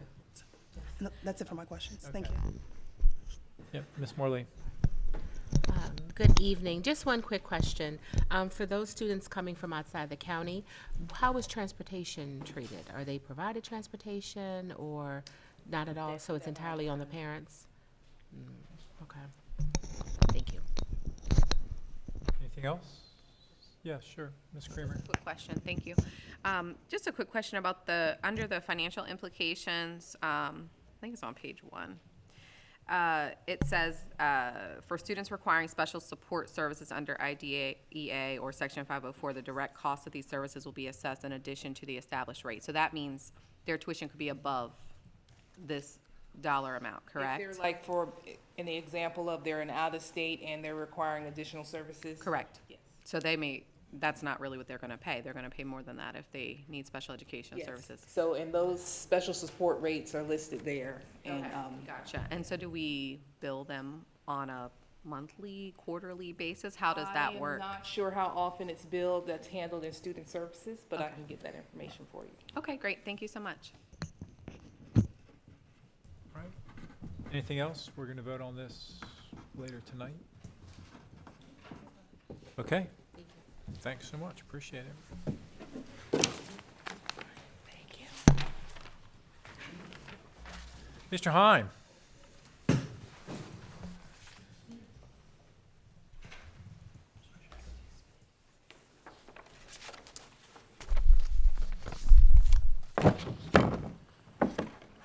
Good evening again, everyone. Good evening. Here to briefly discuss project status update that was uploaded to board docs for the public to view.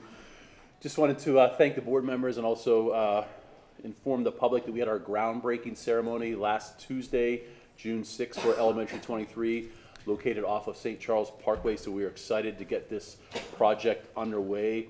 That school is scheduled to open in school year 25-26, and then later this fall we will start with the school naming committee, so we can stop referring to it as Elementary 23 and give it its rightful name, which the board will later vote on those names that are put forward by that committee. Also, just like to highlight, without any specific projects, but this summer we have over $150 million worth of projects that are either beginning or ongoing. So there's a tremendous amount of work that is occurring in the school system with new school construction, as I just mentioned, with Elementary 23, with the continued renovation at TC Martin Elementary School, which will move those students and staff back next summer for that school to reopen in the fall of 2024. And that $150 million worth of projects that are occurring this summer, and some of those will be ongoing for a couple of years, does not include Stoddard, which is a $50 million project that we are finishing up this summer. So we are fortunate to have a good amount of support from the local government and the state for these projects. And then just lastly, it was exemplified by some of our staff members that were honored this evening. The summertime is a very busy time for folks in operations and supporting services. So folks like Pam Hawkins, who was honored this evening, who's the building service manager at Higdon. That's one of our oldest facilities, but you go into that facility, and once you're inside that building, you would not know that that was a building that was built in the 1950s because of the care that she and her staff take with making sure that they maintain and keep that a clean building. And then folks like Wayne Lattimore, who is our electrician, who was honored this evening. Again, during the summertime, we really ramp up the amount of preventative maintenance work that we do and addressing work orders that were put in during the school year, because it's a less disruptive period of time for us to do work where we can shut down water systems and shut down electricity to do some more major work that we may not be able to do during the course of the year. And then also our folks in planning, construction, and in the transportation office. We talk about the number of summer programs that will be occurring this summer. So those folks will be not only doing routes for the summer programs, but also getting our routes ready for the start of the school year. So it's kind of funny when you sometimes out in the public and you say you work for the school system, like, oh, you know, you must have the summer off. Well, you know, the folks that I'm fortunate to work alongside, they do not have the summer off, and it is the, you know, one of the busiest times of the year. So just very grateful, and you know, as one of, you know, the folks said, you know, we're not looking to be, you know, be out in the front, but just quietly go about on a daily business, doing their work to keep our school system going with minimal, you know, minimal disruption. So, you know, very honored to have the great people we work with on a daily basis. So at this point, I would open any questions. Questions, any board members? Thorough job as usual, Mr. Heim. Appreciate it. Okay. Thank you all. Okay, thanks. All right. Thanks. All right, let's take a quick break and come right back so we can start public forum at 6 o'clock.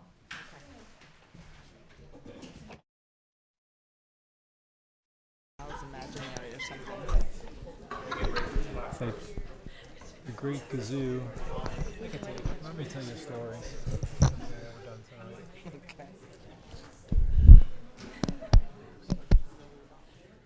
Okay, welcome back, everybody. It's time now for public forum. Mr. Schwartz, is there anyone signed up? Yes, I will read the rules for public forum. Speakers should identify themselves. Statements should be brief to the point and limited to 3 minutes or less. Board members should not be expected to respond during the forum to statements made by speakers. When appropriate, CCPS staff may address the speaker's concerns directly. Statements should relate to Charles County Board of Education agenda items or any education-related topic with the following limitations. Personnel matters, pending or potential appeals, or the comments regarding the actions or statements of individual staff or the private lives of any individual are not appropriate topics. Proper language and decorum are required at all times. Our first speaker this evening is Pascal Small.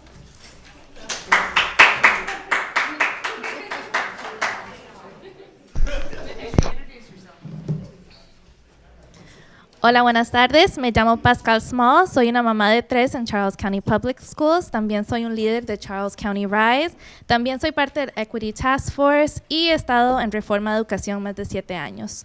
Les doy la introducción en español para que sepan cómo viven los padres en su sistema que hablan 2 idiomas. Quiero que sepan la tortura que un padre en su sistema puede vivir cuando algo no está cuando la información no está presentada en un idioma que ellos se sienten cómodos. Solo que tengan un poquito de esas experiencias de sus padres que hablan 2 idiomas. Hoy estamos hablando de ceremonias de promoción. It was beautiful to see our seniors receiving their diplomas and heading off to new adventures. And while I was emotional dreaming about their bright futures, I was beyond disappointed that families and young scholars still in our public system weren't celebrated. Parents were actually told they were not allowed nor invited to their schools for promotion ceremonies. I had an administrator actually tell me it was my teacher's decision whether families could come in or not. We had other parents thinking the board voted not to have ceremonies. You had told the community we need principals to principal, but what does anyone here actually know what that means? I am a pretty informed parent, as you all know. Imagine the parents that heard all of this misinformation and inconsistent messaging. What resulted was pain and frustration. Families directing their anger towards their child's teacher or principal, which they had spent all year building a relationship with, and students that were not celebrated for the hard work they did this year. You had board members sharing their ceremonies, which looked like full-blown out graduations for elementary students. Someone suggested parents needed to celebrate their own kids, and others were extremely silent on the matter. This was low-hanging fruit. We will never get those memories back or those opportunities. I have not heard one person apologize to our community and take any sense of accountability for the disorganization of this. This is what my child received in their backpack 2 days before the end of school, stuffed in a folder. The research is consistent when schools and families and community groups work together. Children tend to do better in school, and school communities thrive. Yet we're literally ignoring evidence-based practices to make our school the best it can possibly be. And I'm so confused as to why. This is exactly also why the Equity Task Force Family and Community Engagement Group created recommendations spelling out the need to have consistent, equitable, and culturally relevant and meaningful ways to engage families in our diverse community in Charles County Public Schools. The recommendations culminate into redefining what family and community engagement is and provides recommendations for the district at large and individual schools. We have yet to see if those strategies will be implemented, but I hope they definitely do. And many don't even require a board approval. I put the onus back on our superintendent and directors to implement the recommendations you had community work so hard to create, implement a policy for promotion ceremonies so we can do better next year. And the easiest thing you can do today is to apologize for not hitting the mark. I also would love for you to work on D1 representation because you still have a vacancy from February 1st that we have to work on. Thank you. Next speaker is Derek Terry.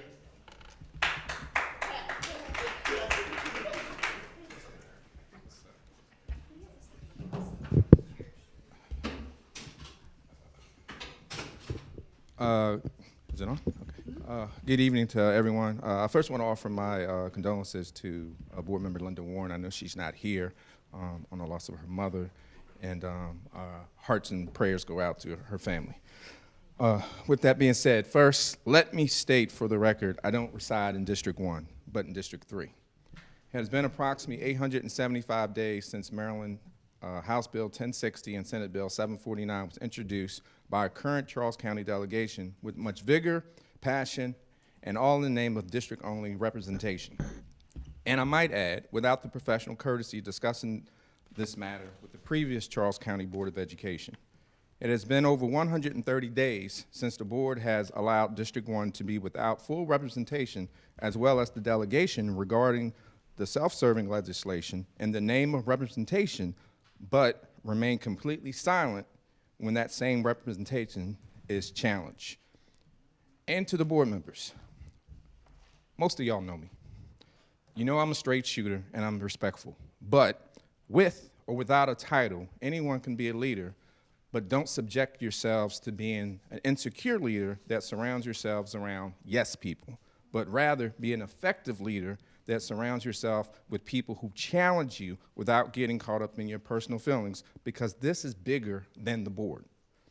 You chose to make time for school visits or school-related events, take photo ops, attend 7 high school graduations at 2 hours a pop, but you did not choose to dedicate time to select a District 1 candidate in over 130 days. Now, you have now allowed this process to go into the summer where we know that parents will be not engaged and out of the area, where we know public testimony is critical, but we know it's not required per the Maryland state law. So, I'm a solution person. Here's a solution. In the next couple days, you should provide 2 simple statements. The board intends to interview selected candidates on or about, pick a date, and complete the appointed process shortly thereafter. Applications must be received by, and we'll say about 5 o'clock, pick a date. But I can't blame this process or lack thereof solely on y'all. Some District 1 voters chose a candidate based on the name on the ballot versus who and or what the name of the ballot stood for. And for those who chose not to vote, your words don't mean nothing, because you did nothing. What I will say in closing is that I will leave you with a individual that I admire, Shirley Chisholm. She was the first African-American woman elected to Congress, as well as the first African-American and woman to seek the office of presidency. I've never cared too much what people say. What I'm interested in is what they do. Thank you.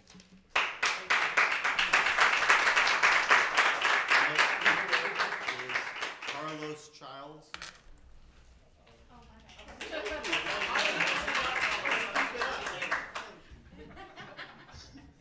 Hello, you all. Yes, my main thing today is actually 2 points. One is calling on you all to look at the school bus cameras. We know that a lot of revenue is generated from those school bus cameras, but 60% of that revenue goes straight to the sheriff's department. There is nothing, or actually, no, I think it's actually the opposite. 60% go to the servicing company that installed it and manages it, where 40% goes to the sheriff's department. None of that funds goes to the school board. None of the funds go towards the bus drivers and attendants to raise wages, do anything for them at all, when they're the ones actually who are generating the profit by actually driving the buses, to be honest.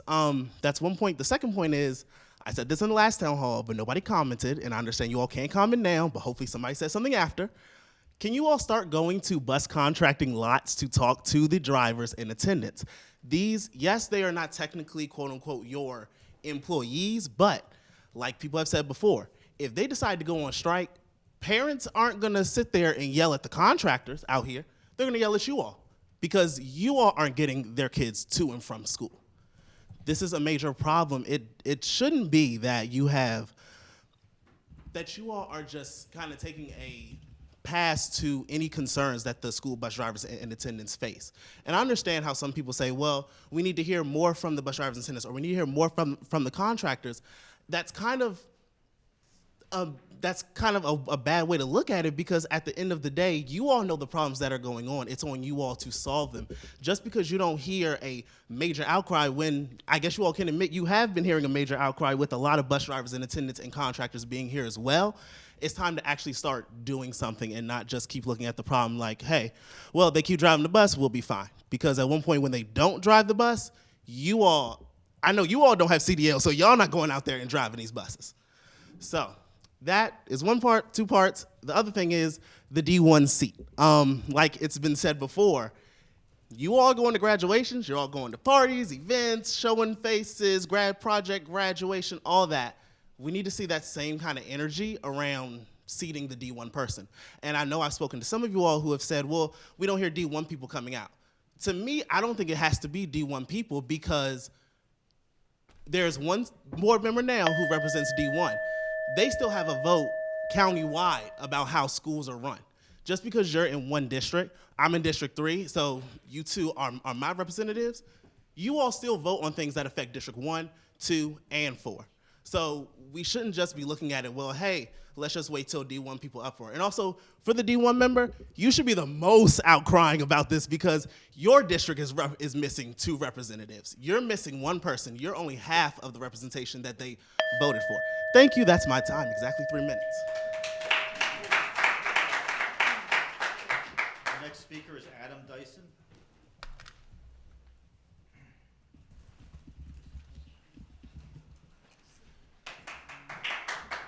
How you doing? My name's Adam Dyson. I'm the owner of Swan Transportation.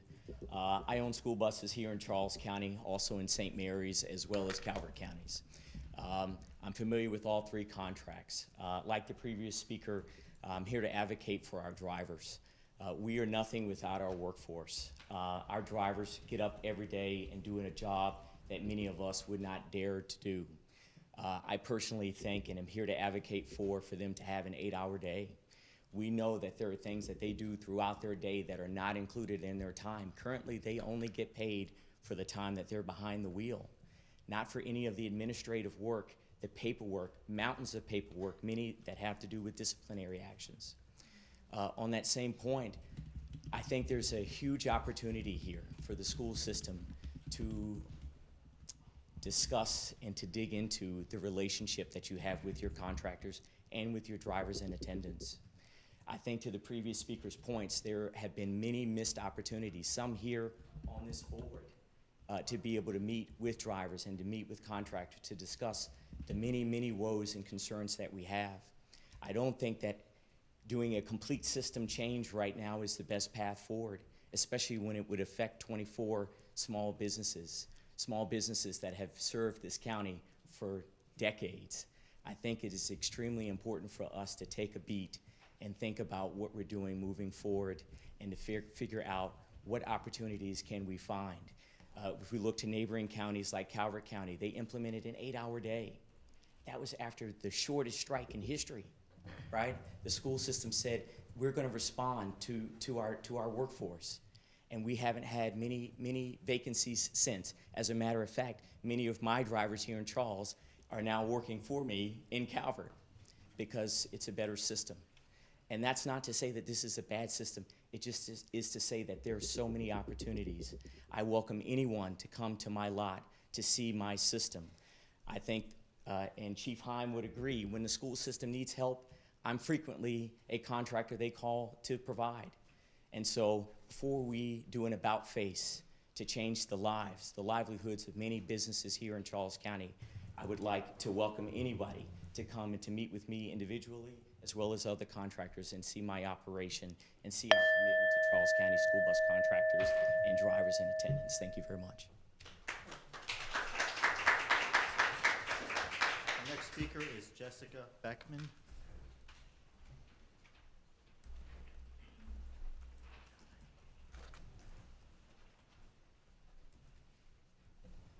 Good evening. My name is Jessica Beckman. My company is Stanley Bus Company Incorporated. I have been in business for 40 years, and I currently have 20 employees and 16 buses located in Marbury, Maryland, on the western side of the county.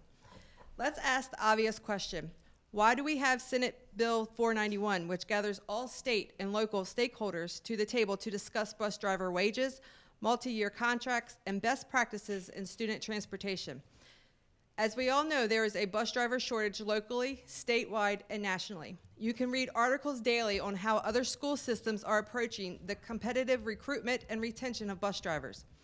We have shared information with you on this topic. Many school systems are struggling with this and have worked diligently to provide better wages, an 8-hour workday, and bonuses, just to name a few of the approaches. It used to be that driving a bus was a part-time job, mostly of women. Like everything else, that too has changed. But our practices and policies have not changed to address the workforce shortage and to recognize our new workforce who must be tremendously prepared and vetted to drive a school bus. There is a lot involved in obtaining and keeping a CDL license. That is why we are behind the request and insistence to go to a guaranteed 8-hour workday for our drivers and attendants, besides the fact that they deserve to make livable wages and have job security. We want to be able to retain and recruit the best workforce for our schools, our children, and our parents.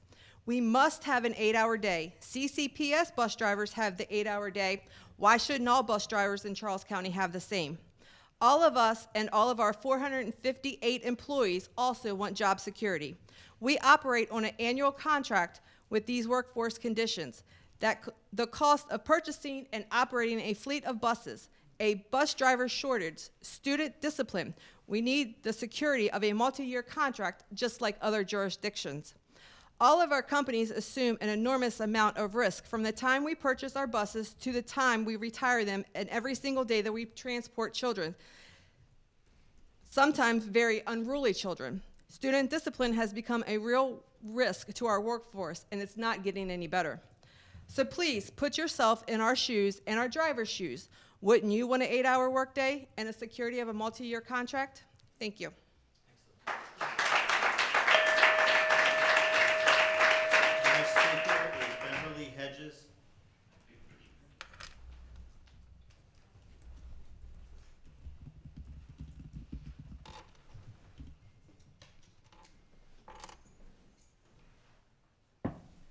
Good evening. Evening. My name is Beverly Hedges Hill. I am the company owner of H&H Bus Service. I've taken over from my parents' Hedges Bus Service. I have a total year of 33 years of being in business. With my parents, it's now 53 years altogether. We're located in Bryan Road. I have 25 buses.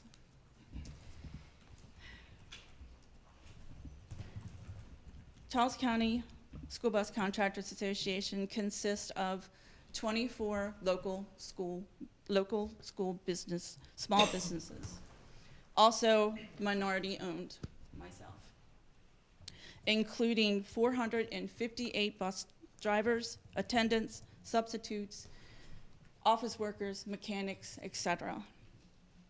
Collectively, we have 897 years of experience. Let me repeat that. 897 years of experience here in transporting school students here in Charles County. We have multi-generation businesses here like myself, we fully understand that the county is growing and that Dr. Navarro is establishing new learning and education programs for pre-K and early college, and we applaud her for that.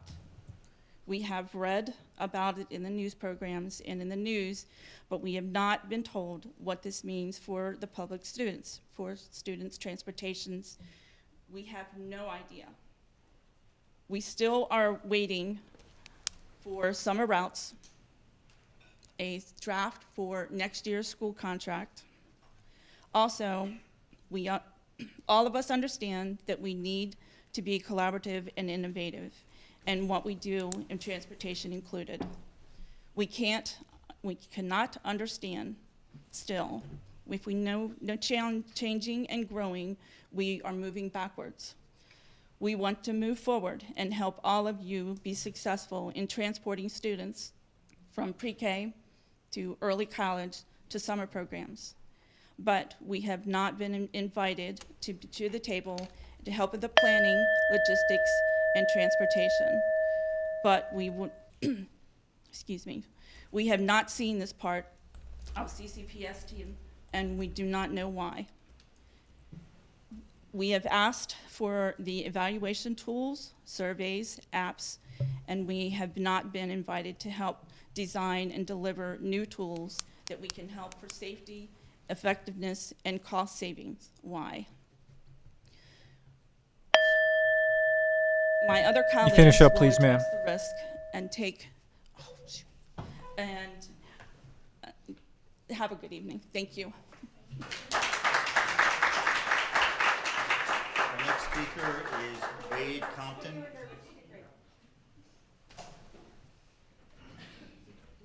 For what it's worth, I think I drove Brenda Garner to school 41 years ago. She's well deserving. Good evening. My name is Wade Compton. I'm president of G. Wade Compton, Inc., which contracts with Charles County Public Schools for school bus transportation. We have 7 buses and have been contracting with the county since 1974. For many years, we have a very cooperative and coordinated relationship with CCPS. In that time, we have been through floods, hurricanes, snowstorms, work stoppages, job actions, tornadoes, and even an earthquake. In 2008, a financial collapse in our economy created a situation where there was no money. We understood. We went for 3 years with no increases in driver salaries, operational fees, and in addition, the usable life of a bus was extended to 15 years from 12. This time extension has also created its own unique circumstances. On top of everything else, we experienced a pandemic not long ago. About 3 years ago, after a number of years of contract negotiations that did not match our real costs of personnel and operations, the contractors held off until the last minute to agree to a reconsideration by CCPS in the cost numbers. In my opinion, that event caused a change in spirit and attitude on behalf of CCPS. In addition to everything else, a national driver shortage took over and created a very difficult scenario for everyone. Competition for drivers has become very intense between CCPS and the contractors. The change in cooperative spirit became evident 2 years ago when CCPS took over 4 routes from contractors at the end of their 15-year life with really no good explanation. In addition, a number of occasions CCPS has offered to take over any routes that contractor wants to turn over to CCPS. In 2022, Edwin Keller chose to terminate his operation. Instead of offering these routes to the 24 other contractors, CCPS chose to keep the majority of those 30-some buses and ran all but 5 of them themselves. We as contractors have been left to figure this plan out, the CCPS plan, by osmosis. 2 final thoughts. Without private contractors, Charles County would leave something in excess of $30 million and lose something in excess of $30 million in business expenditures in this county. The second is that Several recorded audits over the past 15 years have shown that multiple private contractors are substantially less costly than a county-owned system. Thank you for your time.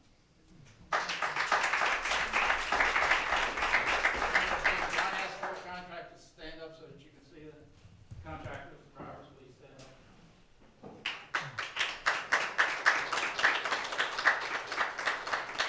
Our next speaker is Zach Ball.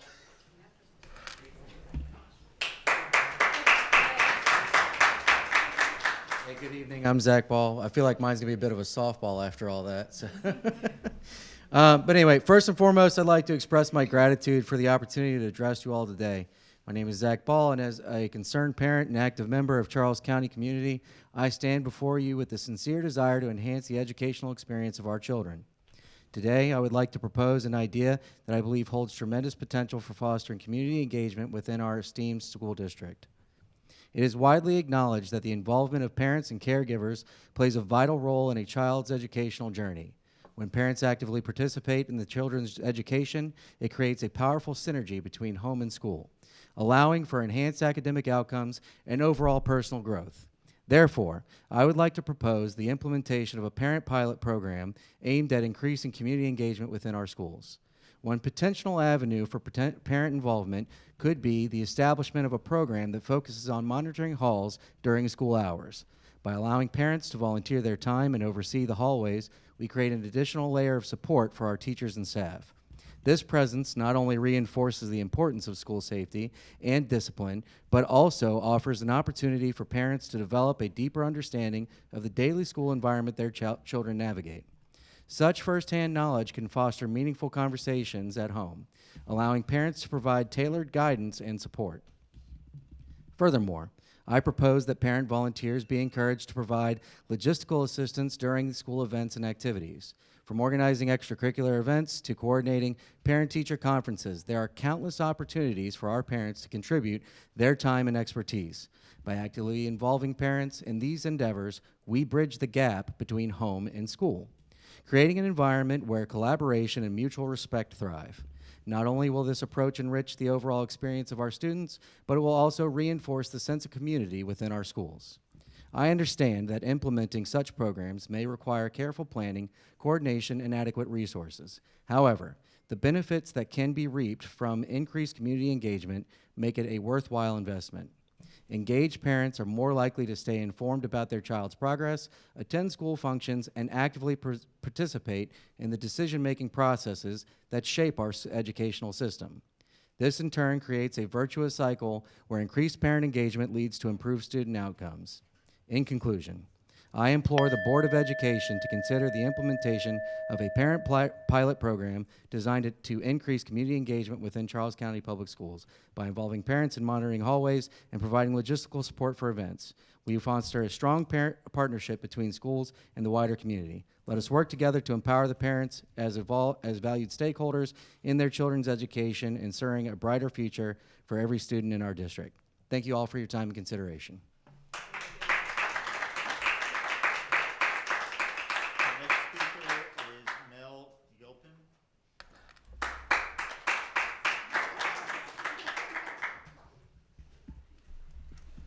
Good evening. Today I stand before you as a parent advocating for an important matter that affects the inclusivity and diversity of our educational system. I humbly request that the Charles County Public Schools Board of Ed reconsider the suggestion made by their own student member for the revisement of our calendar to include two significant religious holidays, Yom Kippur and Eid. As a community, we celebrate the rich tapestry of cultures, traditions, and beliefs that contribute to our collective strength. In embracing this diversity, we must ensure that our educational institutions reflect the values that we hold dear. Yom Kippur, the holiest day in the Jewish faith, is a day of introspection, atonement, and fasting. It holds tremendous significance for Jewish families across the globe and in our community. By acknowledging Yom Kippur in our CCPS calendar, we show respect for our Jewish students, staff, and families. We recognize the importance of their religious observation and provide them with the opportunity to fully participate in their faith without sacrificing education. Similarly, Eid, celebrated by the Muslim community, marks the end of Ramadan, a month of fasting and spiritual reflection. It is a time of joy, gratitude, and communal gathering. By adding Eid to our calendar, we demonstrate our commitment to the principles of equity and inclusivity.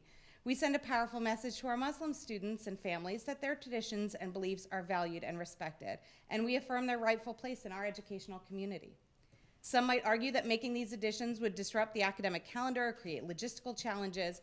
However, I believe that education goes beyond textbooks and test scores. It encompasses the holistic development of our students, fostering an environment where they feel seen, heard, and understood.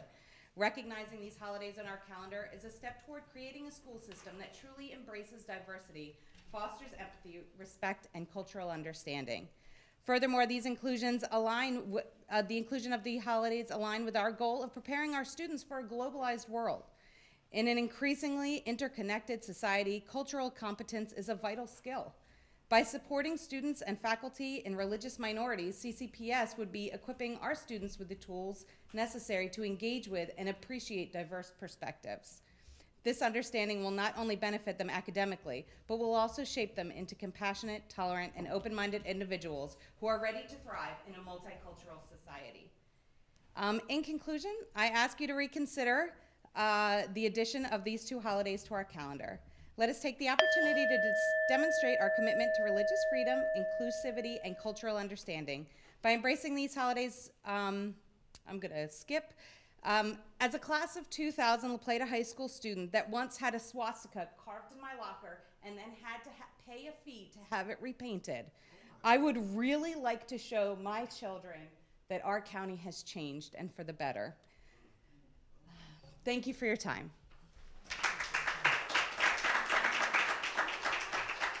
Our next speaker is Jerome Ned.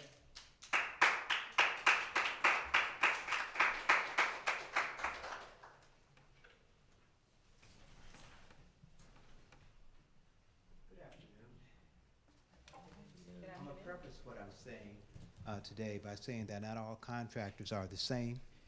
Some contractors want to be good employers. However, all companies should allow their employees to have a voice in the efficacy and safety and distribution of rewards from the employees' efforts.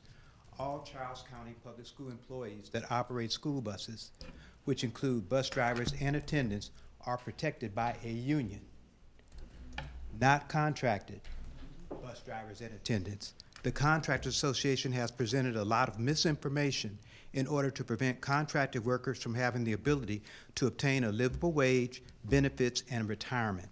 The Contractors Association has not been truthful in stating and publishing that they supported or were neutral in the efforts of their bus operators to unionize. It was just the opposite. When contracted bus operators began discussing unionizing, the contractors hired a union busting attorney firm, and they advertised that they are a union busting firm. And this was to defer and prevent bus operators from joining the union.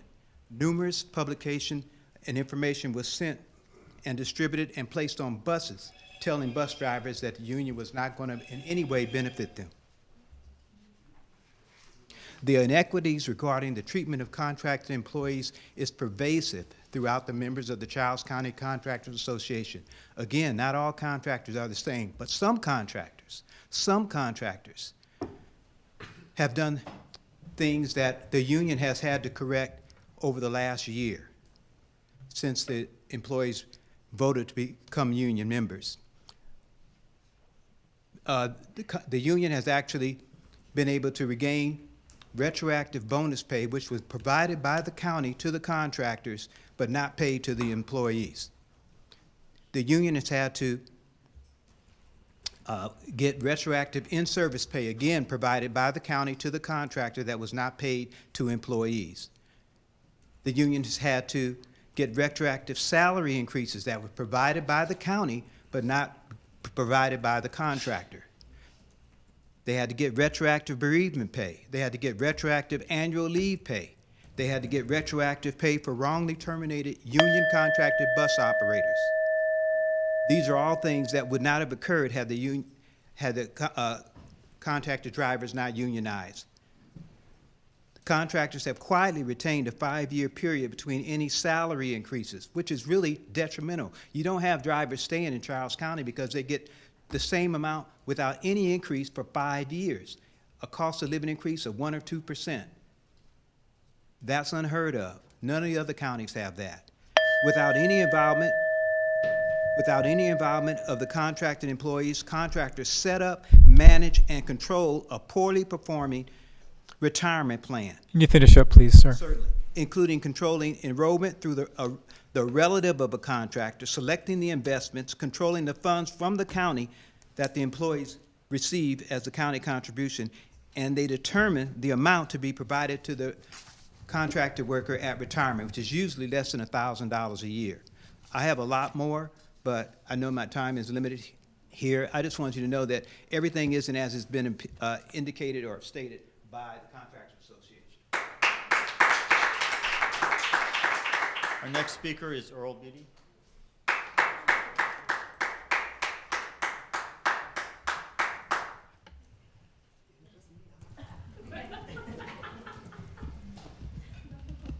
Thank you, thank you, thank you.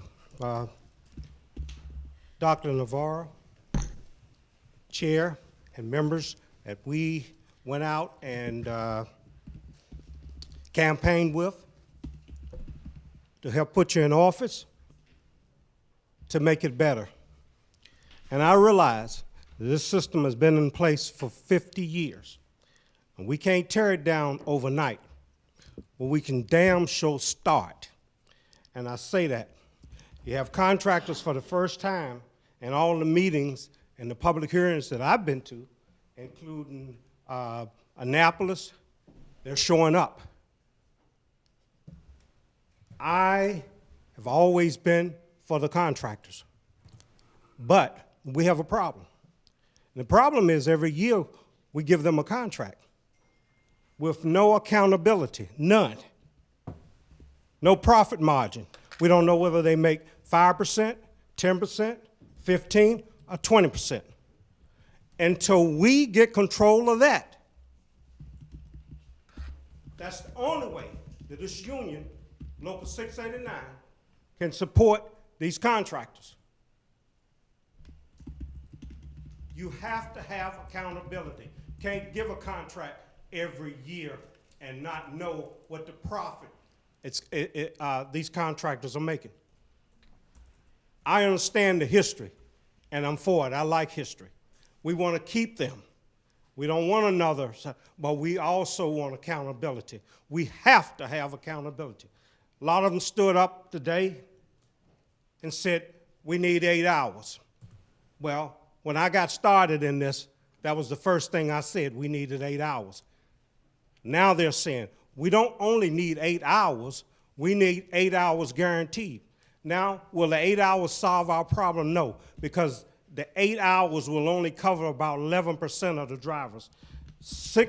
Most of the drivers already receive 6.5 to 7 hours. The pension plan is a joke. $8 a year in towards their pension, $8. And I've addressed this with you guys before. Nobody's looked into it. You have 3 contractors who control everything. And we're putting $1,000 a year into their pension plan, and they only have to pay $8. Ask them about the health benefits. Ask them about the life insurance, where we have to pay $2,000 a year for life insurance. Ask them about it. They can't even tell you the name of the insurance companies or the life insurance companies. Can't tell you. Get it together. Next speaker is Joseph Mank. All right, hello, my name is Joseph Mank. I'm going to start off with something positive. I want to thank the entire board. We got some new members up here. Congratulations on completing your first year. I also want to thank all the teachers, support staff, bus drivers, attendants, everyone who makes this system work. We got through another year. Congratulations. Thank you, Dr. Navarro, you as well for your hard work. It's been tough. So I'm here to speak about a couple things. First thing, I'm going to pile on. I'm not trying to, but it's a hot topic. We got to get District 1 fully represented. I'm not a part of work sessions, I'm not here. I don't know what happens behind closed doors. I don't see Facebook messages, emails. I don't know if there's something in the process that I'm not privy to. But we got to get on it. We don't have a full board. The county's not being fully represented. If there's a linchpin or something that's broken, we got to figure it out. Okay? I hope you guys do, because it needs to be fixed. I mean, this is something that not broke down, but this is something that happened right after the new year. The other thing I want to do is I want to talk about school safety. I'm probably the only person here, or at least so far, that spoke about this. We have the summer to go ahead and put together a comprehensive plan. Again, I'm not privy to private conversations, what happens behind closed doors. I do know that school violence is getting out of control. Things are getting escalation. It's upticking. I have people that I care about that attend these schools. I have people that I care about that teach in these schools. It concerns me every time I see a sheriff's report. First thing, my heart drops, and I look for the school's name, because I'm looking to see if there's somebody that I care about, somebody that I love, that attends that school. And I'm not saying that we're going to eliminate all the violence. We're going to eliminate all the incidents. We're going to eliminate the fights, the drugs, the guns, or not guns, but weapons. We're not going to eliminate all of it, but we need to find a way to reduce it, okay? And I'm also going to go ahead and just strengthen on this. I do appreciate the community involvement. Yeah, going to the graduations, getting out to the school visits, the photo ops, that's great. Let's get some photo ops up in Annapolis so we can get some laws changed. So we get a comprehensive plan to keep our teachers and our faculty and our students safe. That's what I want to see. I want to see people, I want to see more engagement from our community. I want every chair in here filled. I want us to get out there and get engaged. I want us to work together. And I want it to be better next year. If it's 1% better, that's better than it going backsliding. That's what's been happening. And as someone, like I said, who has people that attend these schools on both sides, as the faculty and as the student, it scares the crap out of me. And I'm at this point willing to roll up my sleeves and do whatever I have to do personally, just on a community level. Most of you guys know me. Most of you guys got my personal information. If something I could do, reach out. I'll show up, because something needs to be done. We could talk all we want. We need to start doing something. And that's all I have to say. My name is Joseph Mank. Next speaker is Anne Marie Saunders.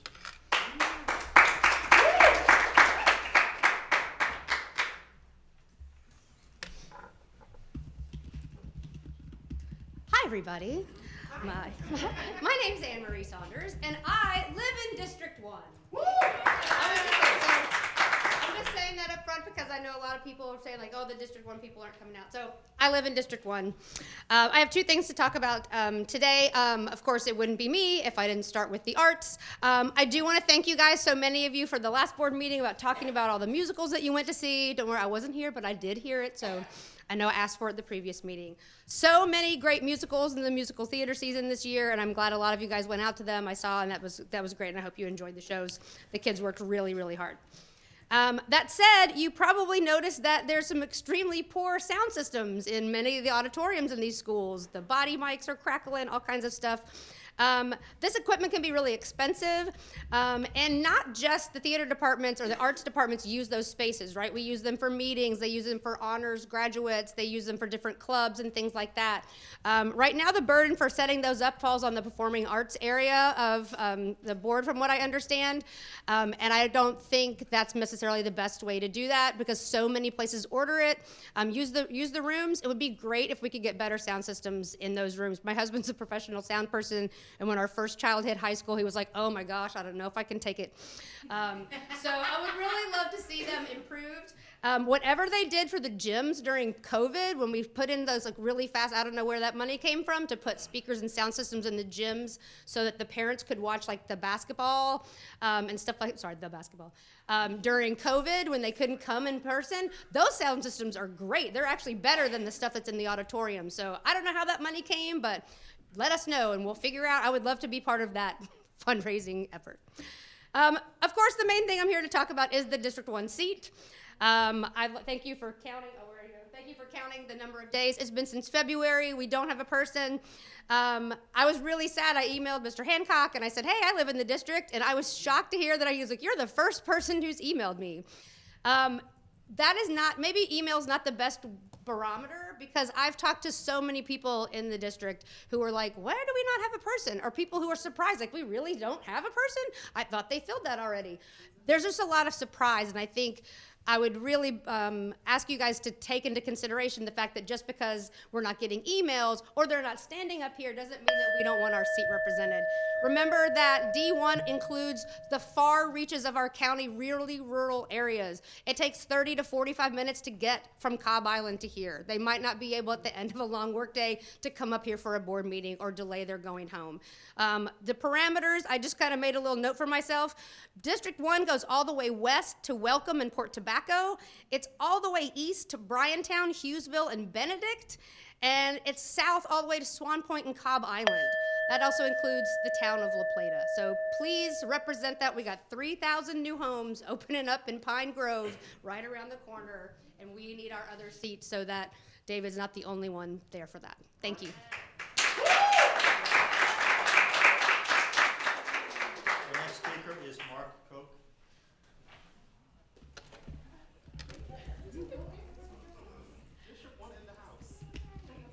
Good evening, board members and superintendent.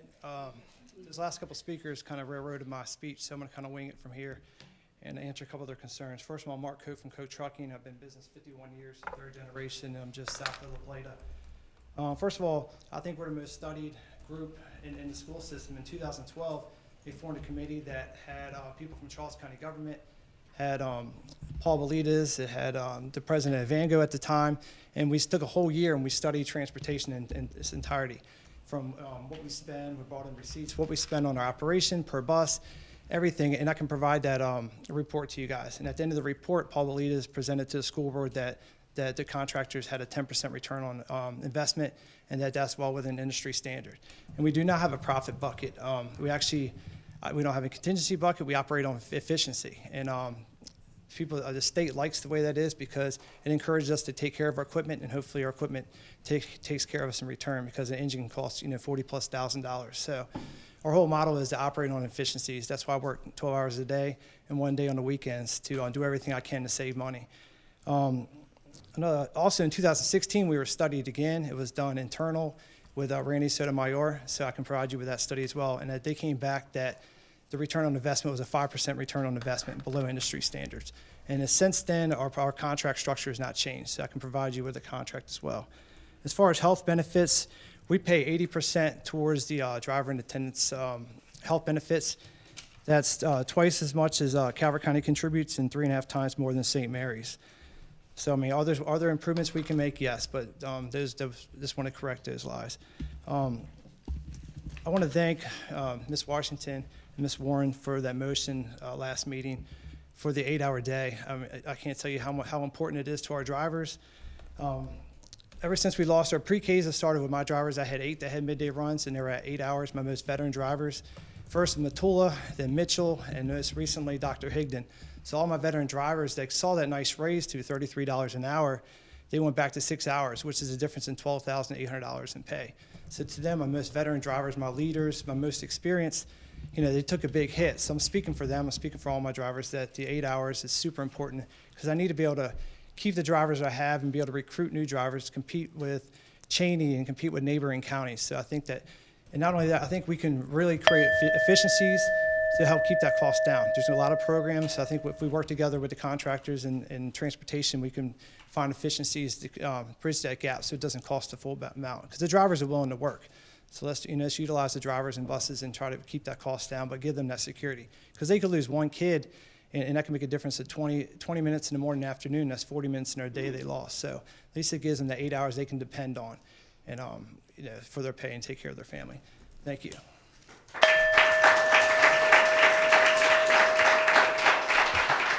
That was our final speaker. We have nobody signed up virtually. All right. Thank you very much, Mr. Schwartz. And for everyone that came out, if you have a copy of anything that you'd like to leave, please feel free to do that. And we'll make sure it gets delivered to the board. And thank you for coming out. And obviously we have this every month, and in the future we will also have town halls, which allows for a different opportunity to be a little more interactive. We're going to move on with our agenda, but we're going to jump a little bit, and we're going to discuss the calendar now. Ms. Mackey.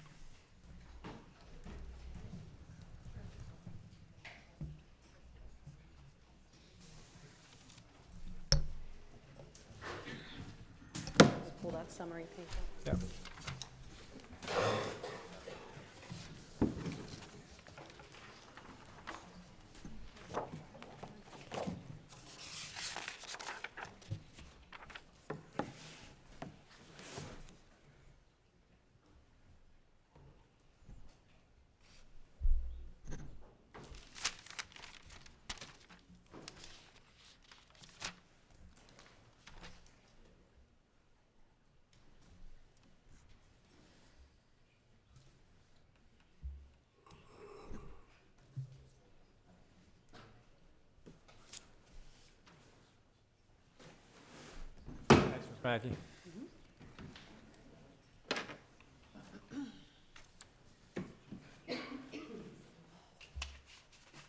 So, please go ahead. Everyone, all board members, you have that one-page synopsis that's on the screen? Okay. So, when we had this discussion at our last meeting, it, just taking the temperature of the room, seemed like there was not a single option that was going to be something that the board as a whole would find palatable. So we're scheduled to vote on this tonight. So my first question, Ms. Mackey, is that what is the hard deadline for having the calendar approved? And Dr. Navarro, that might be a better question for you. So I will just remind the board that we are typically, we typically want to have 2 years of board calendars out. So it is, I would say that we want to as soon as possible vote on the calendar, because right now we've been a year behind. And we've been a year behind like everybody else because of COVID, but this is the time when we should be publishing the 24-25 calendar for communities so that they're able to see obviously next year and then the year afterwards. There's a lot of intricacies with our families, and it's important that we're about 2 years ahead so they can make some plans. Okay. So given that and the information that we're provided, does anyone have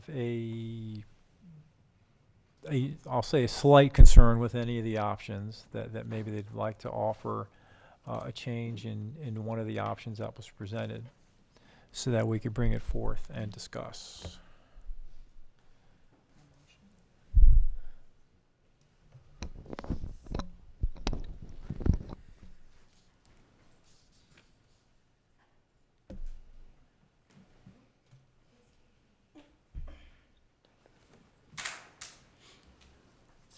So, that's all right, Ms. Butler-Washington. I don't have one item. Are you looking for an option that we want to discuss? Sure. Okay. Option 1 looks like it gave us what we wanted. As we discussed earlier, we got the Veteran Day in now, which I'm very proud of. I think all the options have Veterans Day. Yeah. They do, yeah. Right, well, that's what I'm saying. Yeah. The Veteran Day is in there. And the students can get out a little earlier. And they start a little earlier and they get out a little earlier. So option 1 or 2 are ones that I really like. All right. Ms. Creamer? Thank you for that. But the issue I think I have with 1 and 2 is, according to the survey results that we received, parents didn't want to start back earlier. And I don't think teachers are going to want to come back August 12th. And so that, that's the issue we have with 1 and 2, I think, and from my perspective. The other thing is, I don't want to steal your thunder, David, because I know Fair Day is your thing, but the community spoke, and they were overwhelmingly in favor of Fair Day. And, I was someone who, kind of brought up swapping Fair Day for something else, but the community spoke about it, and that's clearly what they wanted, a full day close, and they made a really good case for it. And I'm all for, supporting what the community wants, and, I get the whole history behind it and all of that. I think it's important that we honor that. So, it's really difficult for me because there's only one option that closes for a full day for Fair Day, which is option 2, but it also has the early start, the really early start, which the majority of our survey respondents did not select. And the other issue was the October 14th closure. Is included in that and is closed for students and teachers on option 2, and the majority of the survey respondents voted for that to be a conference day, to remain a teacher conference day. So none of them really align for me with some of the really important pieces of the calendar that you know, the survey responses reflected. So for me, I'm at an impasse at this point. That's Sure. Ms. Morley and then Ms. Smith. Yes, thank you, Chairman Lucas. For me, as you know, the survey results were a little bit scattered and some of the things conflicted. And some of the things that the survey respondents asked for were then the opposite in the following question. I was leaning towards option 2. One, it addresses Mr. Hancock and other people's concerns about Fair Day. I had previously said it wasn't something that was, you know, a big deal for me. However, respectfully, I understand that for a lot of the community it is. But the other thing that we heard clearly is that people want and need regular breaks. And that's why I liked option 2, because it involves every month there's something. There's either an extended weekend, it gives the full 2-week break in winter, and you're talking about coming back 1 week earlier. So, you know, of the folks that I talked to, coming back 1 week earlier, but then having regular breaks so you don't have that long period in March where there's nothing.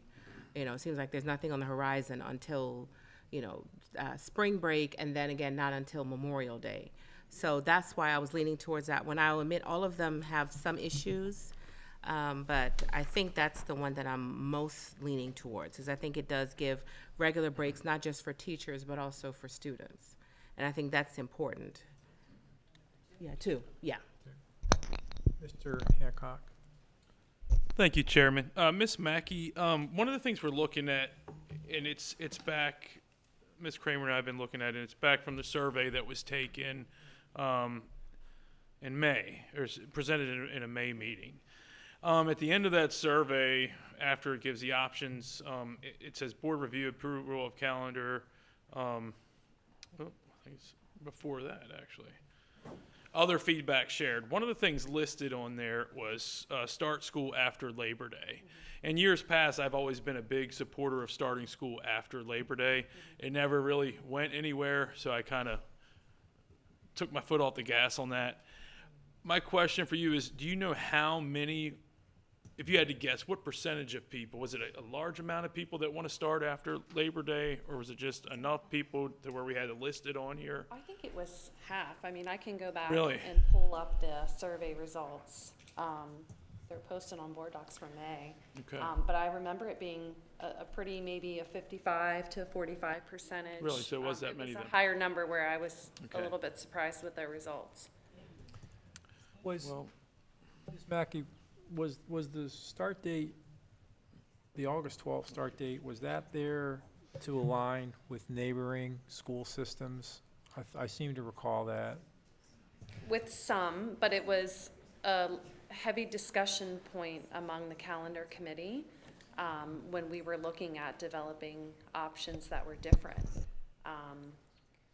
So there were 2 reasons that the committee talked about for that. One is that it does align with our counties across the bridge. King George tends to start earlier than Calvert or St. Mary's or Charles. And so that was a heavy thought. And then the other thought was about instruction, to get the instruction in as soon as possible. Right. You have older children, so you know that when we have children taking AP tests or the state assessments, that we can keep teaching after those assessments. But I think we talked about this earlier today, to have the instruction before the test gives our students a fair shake. So those were the 2 driving forces that I remember the committee talking about. One, getting the instruction in before the assessments as much as possible, and 2, aligning with across the bridge. Now, I think at the time that we met, so these options were developed, we met in March, if I remember correctly. Calvert had planned an earlier start, and I think since then, they've moved their start back 3 days. Don't quote me, I don't follow them but so closely, but I think that was part of that too. Okay, thank you for that. Ms. Smith? So I think my colleagues have addressed several of the questions that I wanted to raise, but there was one outlier. I do recall us having conversations around parent-teacher conferences and sort of when that fell. Typically, that's fallen on, I forget whether it's Veterans Day or Indigenous Peoples Day, which sort of allows parents to go in. Based on the options we have here, when do we believe parents would have an opportunity to go and meet with their child's teacher? It would be in October. If you look on proposal 1 and 3, school is closed for students, but it is a teacher workday. And so since it's a teacher workday, teachers have that time to meet with parents. So if we selected option 2, we would have to find another option for parent-teacher conferences. Unless we did it on election day where school is closed for students and it's a teacher workday. Election day, that's a civic duty, so that might be a bit challenging for me. That's not something I can support. Any other comments? What, Ms. Creamer and then Ms. Morley? I agree with Ms. Smith. I was just thinking and discussing with Mr. Hancock here, you know, most things align with option 2. So if we have to pick an option, you know, I'm leaning more towards this, but the conference day is what I'm struggling with. So we have to give parents an opportunity to have conferences with their students' teachers. And in the past, you know, they're used to it being in the fall around a certain time and things like that. And the survey received 55% responses for it to remain where it was. So what other options would we have outside of election day? Because that's just, we can't do that. So what, would we have to add another day or? We'd have to build in, we'd have to pull a student day from somewhere and add a teacher work day. So we would have to pull a day off of one of our breaks, right? We'd have to pull back a day on spring break in order to make that 180-day student date requirement, as well as the 190 contracted teacher work days. We'd have to make it up somewhere. Like a winter break day, because that option has a extended winter break. Could we just alter those two? Could we alter option 2? One at a time, please. I'm sorry. Yeah. Go ahead, Mr. I'm sorry. Go ahead. Ms. Smith. Could we alter option 2 to allow for the closure or to keep schools open on Indigenous Peoples Day and then close on Election Day? Sort of flip those two? So. So say that again. Indigenous Peoples Day, October 14th. Right. Could we keep schools open, I'm sorry, could we close it for students but make it a work day for teachers so that could be parent-teacher conferences? And then Election Day is closed for both students and teachers. So just modifying those 2 points in option 2. Oh, I see what you're saying. Yeah. Chairman, would that have an effect on the last day of school being Tuesday, June 10th? We're not changing any of I the think it's a one for days. one. It's a wash. I mean, it's closed for students both days. Correct, but I'm talking about the teacher last day, if that's a contracted day. If we make what's listed in option 2 is currently closed for students and teachers, but we make that a work day for teachers, we would have to adjust that Tuesday, June 10th.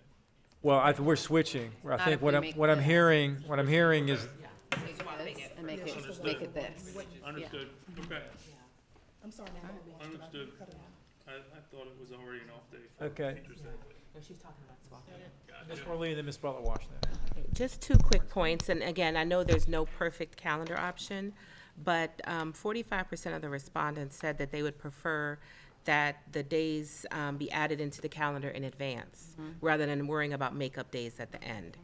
Because I know that does cause some confusion, so I'm just pointing that out. And likewise, I believe about 30% of respondents were interested in some virtual options. So I want to, 35% said they would support 8 virtual days for students. I know we had the discussion about if that may be equitable and that it's probably a lot more feasible for high school, possibly middle school, less so for elementary. But just, including the voices of the folks that responded, I wanted to point those out. Right. Ms. Butler wash that. Yes, I want to point out again, the reason I want to go with 1 and 2 is because we all know that our students are behind and giving them a whole day off when we could be educating our students. That is very important. We're still behind. So that's why when the options came up, it was 2 hours. In 2 hours, we can let them out 2 hours, but give them a whole day off when we just coming back to school and they need to learn. That's a stretch there. And Okay, September the 13th. Okay, how we did this was the Veteran Day, right? There was no Veteran Day last year. So we voted. It's Veterans Day has varied depending on. Well, it was not there when we started. I- It was not there when we started. Let me finish. It varies depending on if there's an election, and that's traditionally what it's been. But go ahead, please. I have never seen the students have a Veteran Day off, and we voted to have a Veteran Day. So now that there is a Veteran Day in there, that was a swap, right? We had to do a swap, find another day or something. So we couldn't not just add Veteran Day and say that we could not do another day on here. What I think we did to close the system in this calendar for the 24-25 school year is we added an extra date onto the end of the year, but we didn't necessarily add it, we just built it into these options. So when these options were presented in April, all three had schools and offices closed for Veterans Day, but that was built into the 180 for students, 190 for teachers. But for the coming school year, for the 23-24 calendar, I believe Veterans Day is not a system closure, it is just a closure day for students, and it is a teacher work day. Okay. So the fair day, which we did vote to not have a fair day, and there's back on the calendar that we're gonna have a fair day, have a choice of having a fair day. No, that's not accurate. But wasn't an option to take fair day for Veteran Day?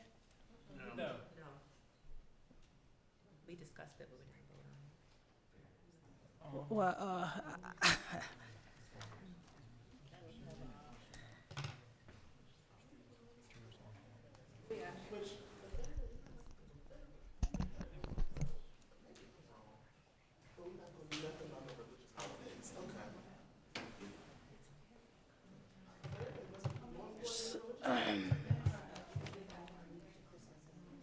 Okay, so, looking at one thing on the survey.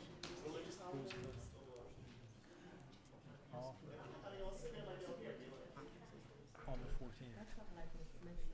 Okay, so, all right, so what I'm hearing, and again, we can have more discussion when there's a motion made, but I'd like to have something on a sheet of paper that we can speak to. If we take option 2 and simply move the teacher workday from Election Day to Columbus Day, Indigenous Peoples' Day, that's what I heard you say, correct? Okay, okay.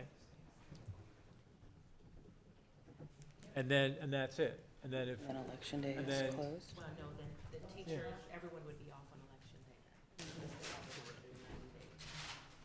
That's correct. No, it wouldn't change. I mean, we're not changing because we're taking the 14th October, closed for students and teachers. Election Day, closed for students, but there's a teacher work day. We're gonna swap it. So you would just swap, you would. Yeah, they work on the 14th. Teachers would be off on election day. Yeah, that's what I said. Yeah. Yeah. And so that doesn't change the amount of days. And that's, It's still the 190. and that isn't specifically called out in the contract when they're off. No. No, we just have to make sure Okay. they have 190 workdays. Okay, So that doesn't change the 190. okay, We're still off for Veterans Day. Like, teachers would still be off for Veterans Day. correct. Yeah. So Correct. that Every- wouldn't change, Ms. Butler Washington. That would still be there. No, I understand that, but Columbus Day, is a day that's, people are off. It's just like if you're saying African American Day, okay, it's students off, but parents come in on that day. I don't think we should mess with Columbus Day. So the reason I'm sorry, I know I'm jumping all out of turn. The reason I propose that we be closed for Election Day is to give everyone the opportunity to engage in their civic duty, so that our teachers can actually go vote, and it's not a matter of, I have to get in 2 hours early or be dismissed 2 hours late.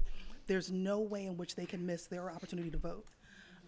You and I have served in that capacity, so I know it's very important to both of us to ensure that people have their full right to vote. So, which is why I proposed that for Election Day, the school system is closed for everyone, but for Indigenous Peoples' Day, it's closed for students but open for teachers. So it still will be a teacher workday. We just swapped election in Columbus. Okay. What? So, Ms. Morley, and then what I'd like to do is have one option presented to us I think we're at there. the work session Mhm. in the full calendar Full style overview. format. Yeah. Well, I was just going to add to Ms. Smith's point that it also gets to the 55% of respondents that want to have Indigenous Peoples Day for the parent-teacher conferences. So I think we're there. It Okay. sounds like, you know, in terms of the options. Agreed. But I just wanted to make one more comment. In the comments, I keep trying to scroll on this, but my screen doesn't work. Also in the comments, and as we've heard from parents, they asked for us to close schools on religious holidays, additional religious holidays like Jewish and Muslim holidays. So I just want to point out, we discussed this when the calendar was first presented. And according to Mr. Schwartz, that is not something that we can do legally, because we don't have the population to support it. It's a state law. We can't close for religious holidays. So to clarify your point, the school, no school system closes for religious holidays. Correct. Montgomery County does. They don't. PG County does. So They don't. it's wrong out here. Like, I'm sorry. whole state of California.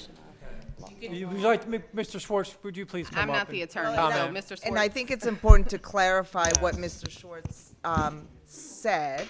Appreciate everyone's enthusiasm, but Mr. Schwartz, if you would, please. Yeah. So according to Maryland's highest court, we cannot close schools for religious purposes. We can close schools for other reasons, but not religious reasons. So when the Montgomery County's decision was to close for those holidays, they had enough population to cause sufficient absenteeism to affect the educational program. We don't have that issue in Charles County yet. Maybe we will one day. But right now, we don't. So we're not allowed to simply say it's a religious day, therefore we'll just close schools. If we had some educational reason to close schools on those days, we can certainly do that. But we can't do it because of the religious reason. And that's the decision from the Court of Appeals, Maryland's highest court. All right. So I guess Easter's not a Thanks religious for that holiday. clarification. So Easter. Okay, so if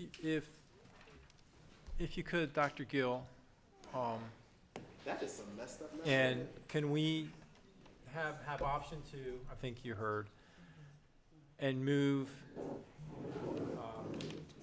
where, as it's currently listed, it says closed for students only, teacher workday on November 5th. Just move that to October 14th. And present it at the next work session. Present it at the work session in a couple of weeks and have the full 12-month calendar laid out to signify everything. And so that way we can speak to that one option. Yeah, And- because and says you can't change it from there, but at least we have one thing that we're talking to. Did we vote on it? Okay, it's nothing to vote on now. We're gonna vote at the work session. We're gonna vote at the work session. Anything else? So you're instructing her to do option 2 only? Didn't say that. I said, based on the conversation that we have here, what I've heard from majority of the board is that there's option 2 with the change that was discussed. And so we can speak to that at the work session and we can have more conversation there, but at least we'll have that so the public can see it too. And it'll be documented. Dr. Navarro? Mr. Lucas, if I can make a suggestion, staff can take it back and work it through the same way. My suggestion is that it comes forward as an option 4, so that visually the community sees the 3 options that were brought forward, and it shows as an option 4. And then the board can see if they're interested in making a decision with those options. That is a good suggestion. Thank you for that. Thanks, yeah. So this option 4, I'm sorry, go ahead. I just have a quick question. I know at one point we were talking about virtual and asynchronous options. Is there a reason why we geared against not doing that, or? Right. So in order to have virtual options, the elected board would need to develop a proposal and get that approved by the state superintendent of schools. So we did discuss that in our committee, And we thought that that would be something that would be, perhaps be another committee, that if the will of the board was interested in exploring that, in exploring that and coming up with some options. But we really didn't want to muddy the waters with proposing virtual options when that was not clear that that was something the board wanted to pursue. Okay, got it. And then I'm just gonna say this again. I know I said this last time. If we are going to do virtual and asynchronous options, really think about doing them on those religious holidays. I think an asynchronous option on one of those religious holidays is a great alternative if by law you can't close schools on those days.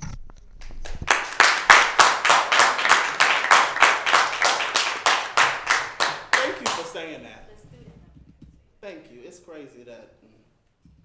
So can I get just some it's- clarification on option 4? Yes. So for option 4 in my notes, we are just adjusting October 14th and November 5th. And option 2 has the current earlier start date for teachers and for students. Correct. Okay. No. I think you captured that. Okay, thanks, everybody. Thank you. Just wanted to get that done before it got too late and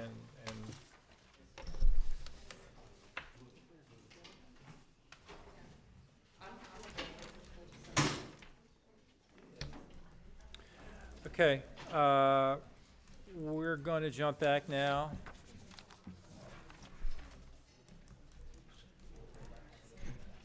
We're going to jump back to the agenda. Unfinished business. All right, seeing none. Any new business?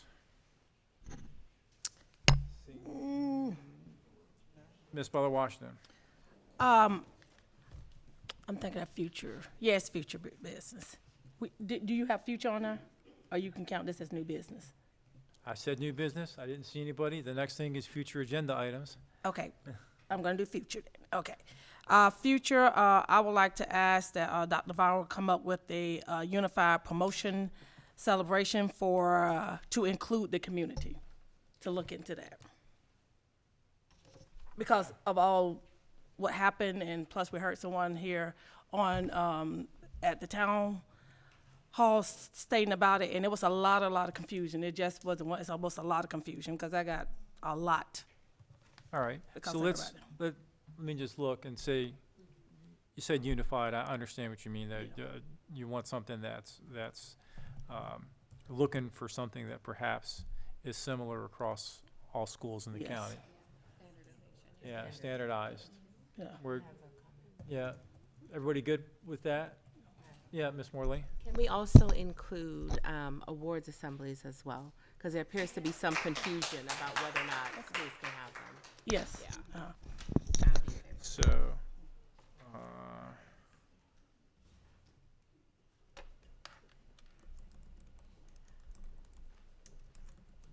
and again, this will be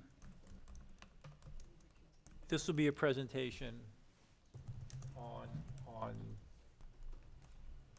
what the superintendent deems and also what has been done historically, not just this past year, but in prior years. Okay.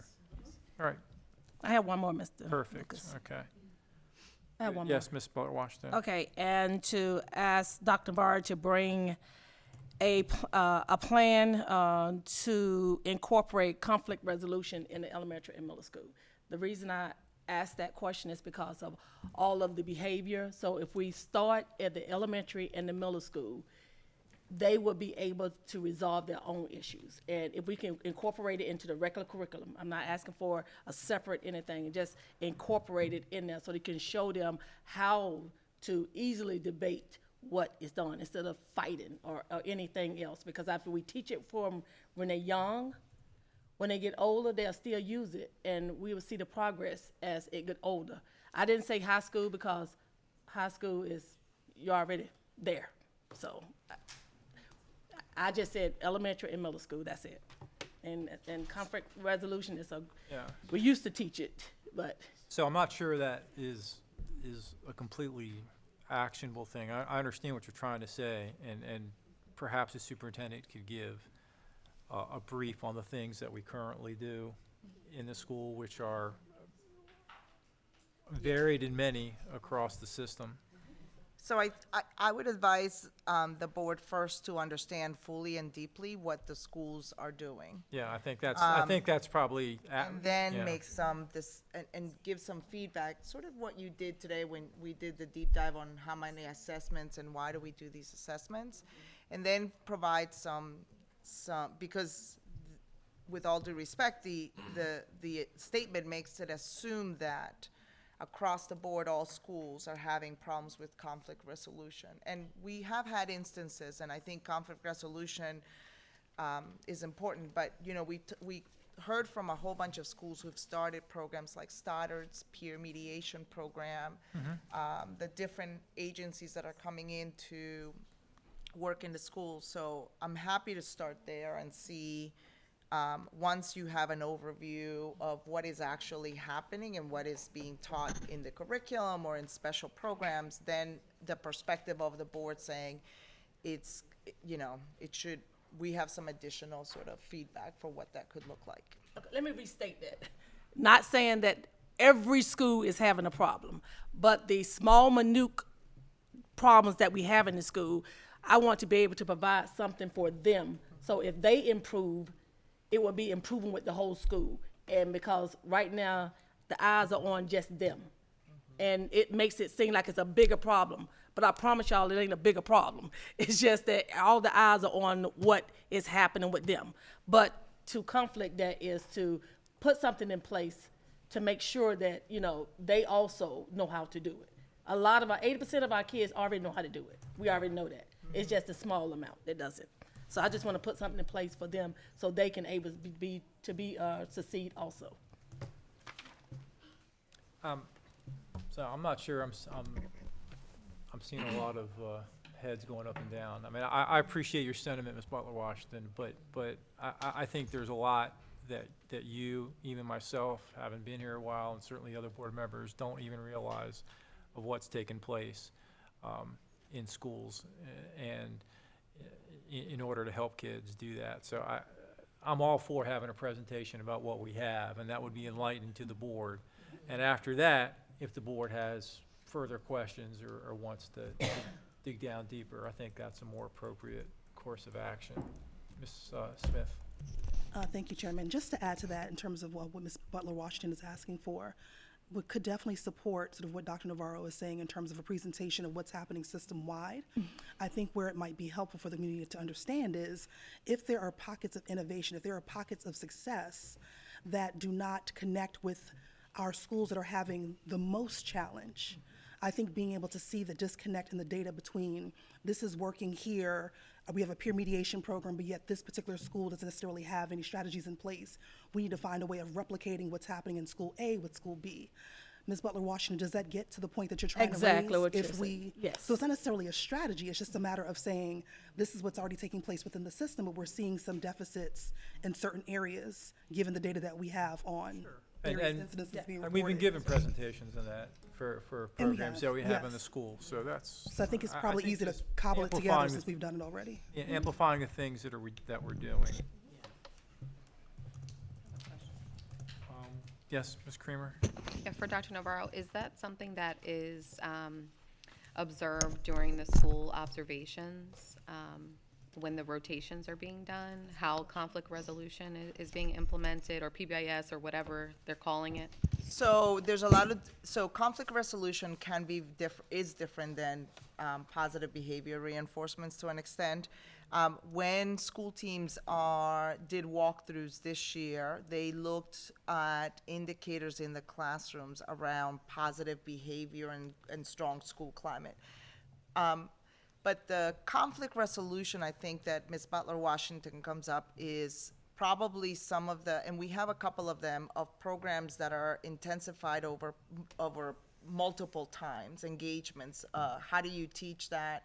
And then how do you then deal when there is conflict? And I think, you know, those, I'll put out an example. So Pico-Waxon is incorporating this year, they incorporated restorative circles in their instruction. And in the way, they also talked about how students are ready and deal with conflict. Well, those circles happen as normal in the preparing for the class, being a English class and acting as a 7th grade English class or whatever it happens to be. But they go deeper when there is now conflict in the schools among students, or there's an issue there, and those conflict resolution techniques of using restorative circles are much deeper. So I do think we need to bring our folks who are not here, Jen Conti, Dr. Blanchard, we need to bring in some of the folks that are actually leading some of this work from the schools to explain what they're doing, what's working and what's not. I always appreciate having data because we have seen some pockets of excellence, as Ms. Smith has mentioned. Stoddard was one of them. The principal said to you, and she showed you data of her referrals, and we were in a very different place last year at Stoddard, where we are today. But that also came from an after-school intervention program for at-risk youth, which we are expanding next year, that also brings in partners like Stella's Girls and Purple Boots that are doing mediation conflict resolution with our students in extended programs that also incorporate sports and other activities so that students learn to manage their emotions in different ways and at different levels. Like Ms. Butler-Washington said, we do have some kids that are in tier 3 needs, but we do try to do tier 1, which is educating everybody on how you manage your emotions, and then what do we do when we have conflict, and then what do we do when we have persistent continuous conflict, which is the tier 3 level. But I'm happy to come back and talk about that. I do want to remind the board, there is another agenda item that we're working this summer in Dr. Jones' office, which we're looking at also how do we talk about conflict resolution and decision-making with young people in our ISS, in-school suspension or in-school intervention. We are looking to do some revamping there that students also learn a little, reflect on mistakes, consequences of mistakes, but that are also supported to know how to get out of that and not go deeper into a cycle for that, but get out of that and have better engagement with their peers, with the adults, and get back on the learning track. So that is another one, and it can be, we can talk about it with the chair and the vice chair on how to bring those topics because they are braided together. All right. Perfect. Perfect. You could just Ms. Smith. wait for your topic. This is on the topic of new business. Are we still there? Well, we passed new business, but I'm sorry, so where are we now? that was future agenda items. That's exactly where I wanted to be. Thank you. I knew that. So, see, Yeah, we're see, linked. we're We're linked. in So in terms of future, well, where are we? Thank you. In terms of future, it's late. It's time to go home. In terms of future agenda items, I know that we, in the very near future, will have some of the iReady scores. Want to have a conversation kind of looking across a multitude of data points to be able to help our parents understand all of the information that's coming out and sort of landscape analysis. Where are we as a system with some of our scores? Where are we seeing some challenges? Where are we seeing some early wins coming out of COVID?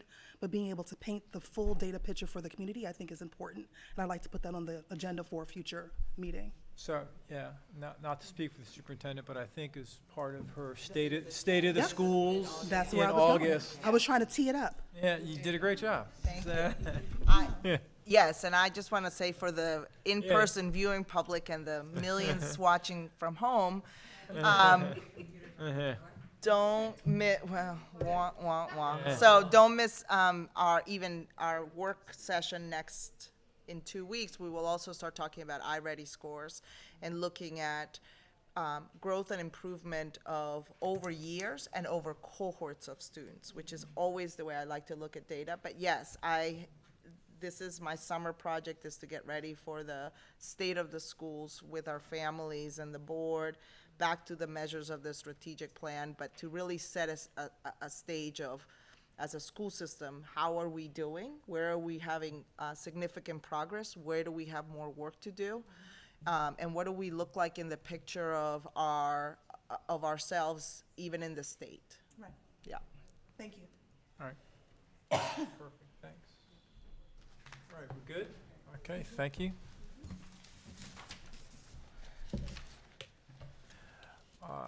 So now, let's, because we haven't spoken enough, board correspondence. In deference to all of us here, because we've done a lot of things, but we can take a minute or two for board members to talk about some things, if you so choose.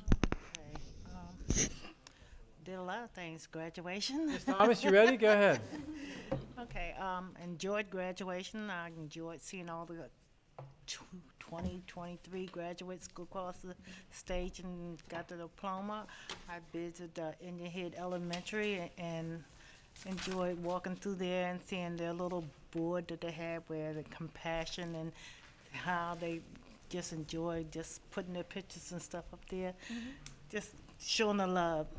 I went to the ceremony they had for the Stenham, I think it was, with the, and all of those graduates there, they were just very excited for getting their diplomas and stuff.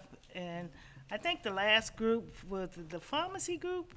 They were really off the chain there. I mean, they did a PowerPoint presentation, the whole 9 yards on theirs, and they really were very excited. And all of them, I think, got little asterisks behind their names because they all got grants, and they all are going to scholarships and stuff, and they got a lot of money in there. I think also we went to the breakfast one. I can't remember. I would have my paper, but I just left that. And that was for the SMECO Teacher of the Year. But the SMECO, I think that's what you're referring to, yeah. Yeah, and the one we went with the fairground, we went to that project graduation. That was fun. They all got to see us dancing out there. That was funny. And that was exciting. I enjoyed seeing all the all the gifts that they had for the kids. The prizes and the food was excellent that they had for the kids and stuff. I mean, I thought that was really great having something for the kids to do instead of going out there in the streets. So that was really nice and exciting. And I'm gonna pass it on to the next one, and she can just add on. Ms. Smith, yeah, we'll just go down the road here. No, and I'll keep it super brief. So this is sort of out of order, but definitely appreciate attending the drug awareness event that was supported by the school system with several community partners, the Department of Health, the Sheriff's Office. It was very eye-opening for me, and I have a parent who is in sort of, drug enforcement, but just to see some of our fentanyl awareness, gummy bears, like essentially just tell your children, don't take food from anyone. Anyone, not even a friend at school. It was very eye-opening. Had a chance to get free Narcan training. My youngest child also got Narcan training because she was there. So in the event that we happen upon someone having an episode, we are trained to be able to assist. So that was actually just very wonderfully put together. I want to thank Dr. Navarro and her team for making that available to the community. Of course, we had an opportunity to participate in graduation. It was just a very humbling and eye-opening experience to be able to shake the hands of the 2,000 plus graduates who came across the stage. I mean, these kids were blinging, y'all. I mean, medals upon medals, National Honor Society. Some of the graduation speeches would rival some of the speeches we hear of our professionals in industry. I'm very proud of the students who came across the stage. Also, Project Graduation had never attended, had never heard of it, and I've been in the county for well over 12, 13 years. But to Ms. Thomas's point, to have a space where our graduates are safe, drug-free, where they can party, do their thing. Food was provided. There were raffles, gifts, things they could take to college, they can take to wherever they're going beyond graduation. It's definitely a labor of love. The true MVP is Ms. Conti for putting that together and getting all these community partners to donate items to Project Graduation. Definitely want to say kudos to the school system and the Sheriff's Office and all the health department was there as well. A multitude of partners were there just to, again, make our students feel safe and celebrate it on their graduation night. Groundbreaking for Elementary School 23. Even though the previous board sort of handled putting all of that together, I think it was very humbling also to be on the site, and I'm curious to see and very excited to see what eventually becomes of that, what's a pile of dirt and rocks right now. But looking forward to seeing, schools and buses pull into that school site in the near future as well. Retirement ceremonies. I promise I'm not emotional, I promise you all, but I definitely shed several tears to watch teachers who have made a deep impact in my children's lives, retire. Oh, goodness gracious, get together. There was one teacher, I was scrolling through the names, just to see who was there, and happened upon her name, and I look up and she gives me a little wave. I won't share her business, but she wanted to give the school system at least another 2 or 3 years, but there were just some other challenges personally where she just couldn't. But these are people who have poured personally into my children, and I was just very thankful and humbled by their experience. By their dedication to the system. I want to give 2 special shout outs before I pass it on. In terms of, I want to give a special shout out to parent Joy Neal and Principal Griffiths from David Middle School. They put together just a wonderful, phenomenal end of year celebration for the children at that school. And I do recognize that it was not celebrated in the same way across the entirety of the system, but I definitely want to give a shout out to the parent who stepped up and said, we got to do something, we got to figure it out. And to that administrator who said, I'll work with you, but these are the confines that we have to work within. And I recognize that there's a lot that goes on to shut a school down at the end of the school year. So I want to give Principal Griffiths his flowers as well for allowing parent leaders to come in and kind of figure out what could be possible. And then lastly, of course, to our county commissioners for approving our budget. They have been partners in our education system, and we are very excited to have them go along this journey with us and approve our budget in its entirety. So I thought that was brief, but I'm gonna go ahead and pass it on. I'll probably be just as long. No, I'll try to hurry up. But I know. I'm sorry. But it's really important, I think, for the public to understand, all the things that go into being members of this board. And I've said this before, but I'm just gonna say it again. It's not just when you see us up here at the board meetings or the work sessions. There's so many other things that I would say what you see in the public is probably 10 to 20% of what we actually are doing. And I may be generous, some of my colleagues may think it's even less. But there's so much that goes into this, and I know that we all, take this really seriously, and we're just trying to do the best job that we can. So just wanted to say that. But first I just want to thank the staff, the educators, administrators, the leadership here at central office, everybody. I know I'm going to forget someone, but and of course community partners and parents who helped make the school year successful, right? We ended another school year coming out of the pandemic, but we were all in person this year, another year, and that's just great. And we've made so many great strides this year in college and career readiness. Some of the pandemic learning loss we've recovered, which I'm looking forward to the iReady presentations in the state of the schools to get more details on that from Dr. Navarro. We won numerous state titles in athletics and academics. To have so many kids to celebrate and all their talents is just truly remarkable. And we expanded pre-K. I mean, just so many things that we did this year as a school system that really should be celebrated. And none of that would be possible without our dedicated staff, volunteers, our school families and communities, administrators, everyone that kind of, pours into the schools, bus drivers, attendants, I'm sure I'm forgetting, support staff, everybody that helps, make the school system be what it is. So I just want to thank everyone, and if you are off for the summer, please enjoy your summer because you deserve it. I did attend a lot of the same events that some of my colleagues did, so I won't go through all of that, but do want to again congratulate all the retirees. They had a combined over 2,000 years of service to Charles County Public Schools, and I do think that is commendable. We had some retirees that worked upwards of 30 and 40 years for this school system, so that deserves one other kudos, I think. Like Ms. Smith and Ms. Thomas said, Project Grad and the graduations was just truly humbling, and it's just a great experience to be able to see the culmination of the education that these students are provided and where they are all going and all of their goals and the scholarships they've earned and all the different paths that they plan to take and things that they want to do. From their speeches that were just, truly incredible, that you would not think that these were just students who were just graduating high school. So That was just truly remarkable. I really enjoyed that. And Project Grad, again, it was a great experience. Ms. Smith and I, on the last day, actually got to do the raffle. And Ms. Sweeney said we better mention it, so Ms. Sweeney, there you go. But again, kudos to her and to Ms. Conti, because that was just truly remarkable, as was evident by the hundreds of kids that came through and the smiles with them taking their prizes away. And I mean, it was packed every night.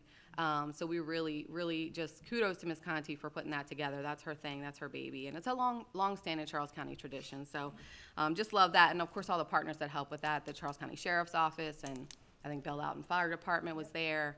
Of course, the health department. I mean, it's a village, it takes a village to do these things. So just appreciate everyone for that. Let's see. Oh, I also just want to give a kudos to Ms. Royster, but I see she has left. I did get to attend the last Equity Task Force meeting and just really appreciate the work that she's done there, and looking forward to the goals and the future of what the Equity Task Force is going to look like, and how that evolves in our school system. So kudos to her for that. I got to attend the CCAC Awards, and I see Ms. Horn right here. I got to meet her, the new chair of the CCAC for the next school year. So that was like a first for me. And most of you know I've been in Charles County for a long time, so most of the stuff, it's hard to find a first for me, but that was a first for me. And I truly enjoyed watching the kids that got the Buddy Award, which were also from my son's school, from Barry. And that was just so cute to watch these little kids that are being honored for treating their counterparts, their classmate, with respect and dignity, and helping them learn. So anyway, just really appreciate that. I also got to attend the ESOL community night, and I need to give another kudos to Ms. Herrera, Jenny Herrera. She is just phenomenal. Whatever she does to engage the ESOL community, like, we all need to duplicate that. And I told her she needs to teach a class, like, to the rest of the school system leaders, because it was packed. And I heard last year she had like 500 families there. So whatever she does, she has a unique touch, and she's able to engage families. And so really kudos to her for doing that, and I hope that we can all duplicate some of those efforts. I did visit a few more schools, but of course, as you know, school was winding down. So thank you to Principal Thenstead at Pickawaxon, and Principal Burns, who is now retiring from the Gwynn Center, but truly loves the Gwynn Center. And appreciate them for seeing me towards the end of the school year, and answering my questions. And finally, I just wanted to shout out Principal McLeod at my son's school, Barry, who will be leaving because he's going to middle school next year, for really listening to our community. And to Ms. Smith's point, I know that was not everyone's experience this year, but do definitely feel like it's important to shout out those school administrators who really did take the time to listen to their community and their stakeholders and implement the type of celebration that their parents and families wanted to see. And so, really do appreciate that. Principal McLeod, it was her first year at Barry, and she fulfilled. They delivered. The staff too. It couldn't have been possible without all the teachers and the staff who helped put that on. But as a parent, it was exactly what I wanted for my student, and I just hope to see more of that in the future. And I know Dr. Navarro and I have spoken about it. So, Dr. Navarro, if you just wanted to give a little bit of comments about how you felt like the school year went and what you think we could take away going forward about the promotion ceremonies. The promotion ceremonies. The only thing I would say to the board, and we still have community members who raise this issue, is, if we're truly a learning organization, we need to be humble enough to accept that we also need to continue to learn and do better.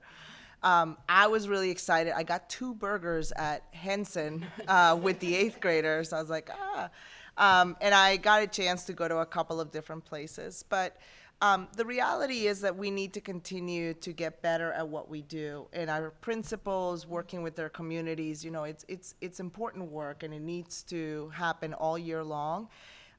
We need to listen for our student voice, we need to listen for our parent voice, and we need to listen for our staff voice. So there's work to do here, and I'm excited for the opportunity to just continue to get better. And as the board mentioned as a future agenda item, I am happy to come back with Dr. Jones and talk about processes that better clarify and engage everybody earlier on as we make decisions. Sometimes decisions are not going to be overly, everybody's going to agree to them or not, but I think taking the pulse, and I think people feel like when you truly engage with them, they feel valued and heard. And so we need to do that. And I know that we have, I have to say my colleagues, my principal colleagues in the school strive to do that every day. But sometimes we miss the mark in some things, and sometimes we do really well in others. And so we just need to understand we too are part of a learning organization, and we just need to continue to improve. So looking forward to just getting better as a system. Thank you for that, and that's all I have. Hancock. I will be brief, and I mean it. Graduate. I know you did. I'm sorry. I apologize. Graduation was awesome. It was so good to see so many kids really have their day, and they should all be very proud, and congratulations to all of them. The event at the graduation at the Steedham Center was really, really cool. That's always a good time. Those students should be very proud of themselves. I did attend a really nice 5th grade promotion at my son's elementary school, and they did a fantastic job. And it's a good model to be implemented across the board, I think. So, as Dr. Navarro said, I'm not going to beat a dead horse. It's something that's already been said, but I think it's a good idea.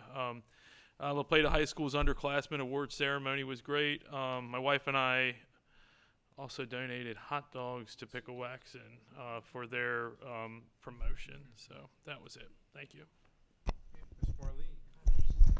Thank you, Chairman Lucas. I'm going to start off, unfortunately, on a bit of a somber note.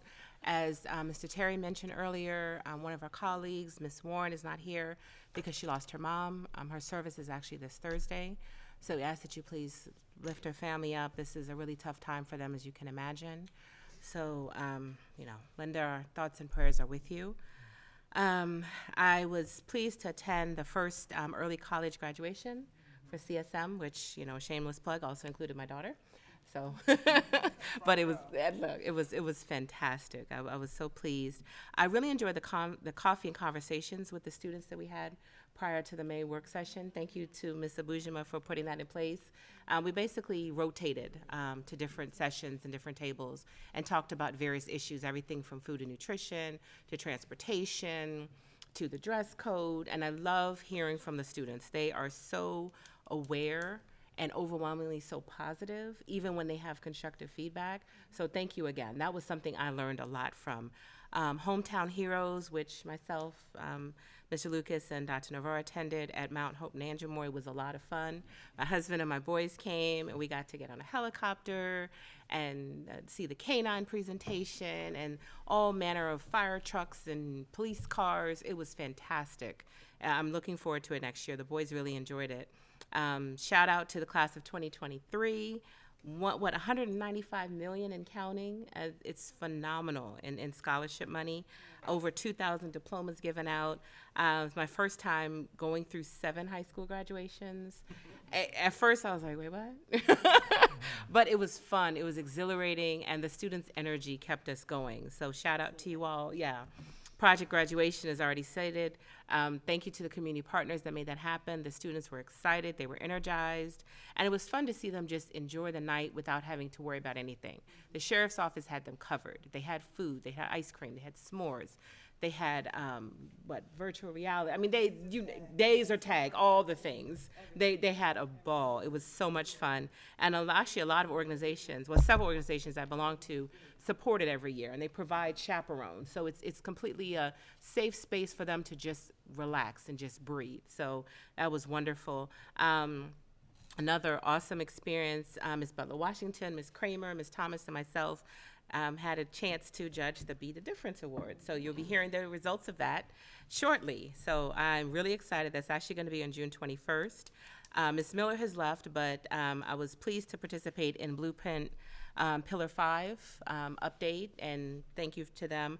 Likewise, with the Charles County Chamber of Commerce, Mr. Hancock and I sit on the Business and Education Committee.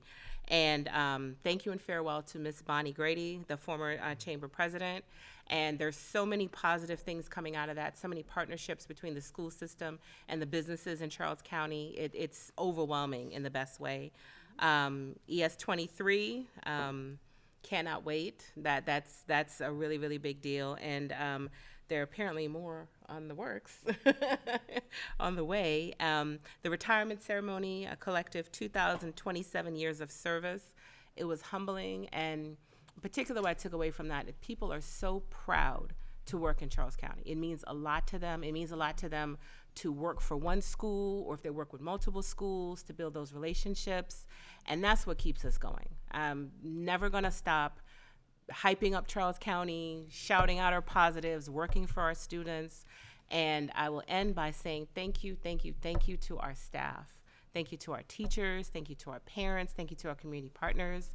I can't believe, I know we've only been on the board for 6 months, so those that have, been on Mr. Hancock and Mr. Lucas from the very beginning of the school year, it seems short for us, but I know now, being on this side, the amount of work that goes into it, the amount of effort, the amount of dedication. So I humbly and sincerely thank you all. You get up every day, no matter, as Mr. D'Ambrosio says, no matter what the day before looked like, you start over again. And so we're just going to keep moving forward. So thank you all. Thank you. Ms. Butler Washington. Hi, everybody. They have said it all, so I'm not going to say everything, but I do want to say congratulations to the 2023 graduates. It was a thrill to be on that stage, to see them happy, to see them preparing to be our future. And I just want to comment also, being on this side of the seat now, there is work to be done, but I do want to let you all know we all have your best interests at heart. Just stick with us and believe in us and just give us a chance. And we are going to be able to do some of the things that y'all want to see, along with Dr. Navarro, because she is listening to everything we're saying and you're saying, and she's putting her best foot forth. So I just want to relay that to you all and let you know that, we are all one team, and I want all of us to be connected and united and to know that we have the same interests. Your babies, the students here, we have the same interests. We want them to be the best. Thank you. Mr. Bujima. I will not be brief. So You have an obligation to introduce the person next to you at some point as well. yes, of course. All right. That's my priority. Okay. So today is my last correspondence report as the student member of the board. So before I get into my report, I would like to recognize a few students who are here today, or I should say were, because one of the liaisons left. But the La Plata liaison, Elizabeth Tover, she was the one who was there for a majority of the meeting. And then our St. Charles liaison, Michelle Johnson-Reeves, is here today.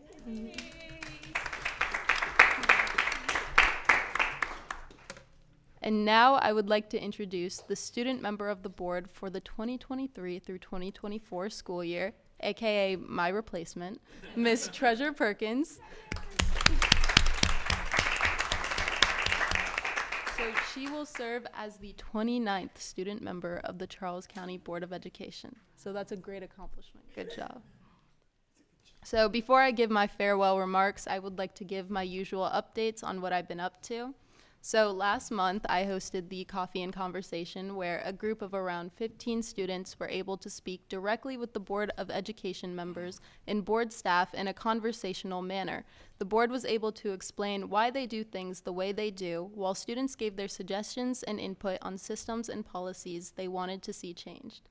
So I think that was a very productive event. I saw a lot of great conversations. I also attended my very last General Assembly for the Charles County Association of Student Councils. I was very sad about that because I've been attending those ever since middle school. So it was bittersweet. And then I also attended my last executive board meeting for the Maryland Association of Student Councils on May 20th. So that concluded my term as the service coordinator on their executive board. And lastly, I also attended all 7 of our high school graduations, including my own, which was my favorite, obviously. No bias. Okay, now this is where I start talking a lot. So, when I ran for SMOB, I promised greater representation of students in the decision-making process on the Board of Education. I believe I have delivered.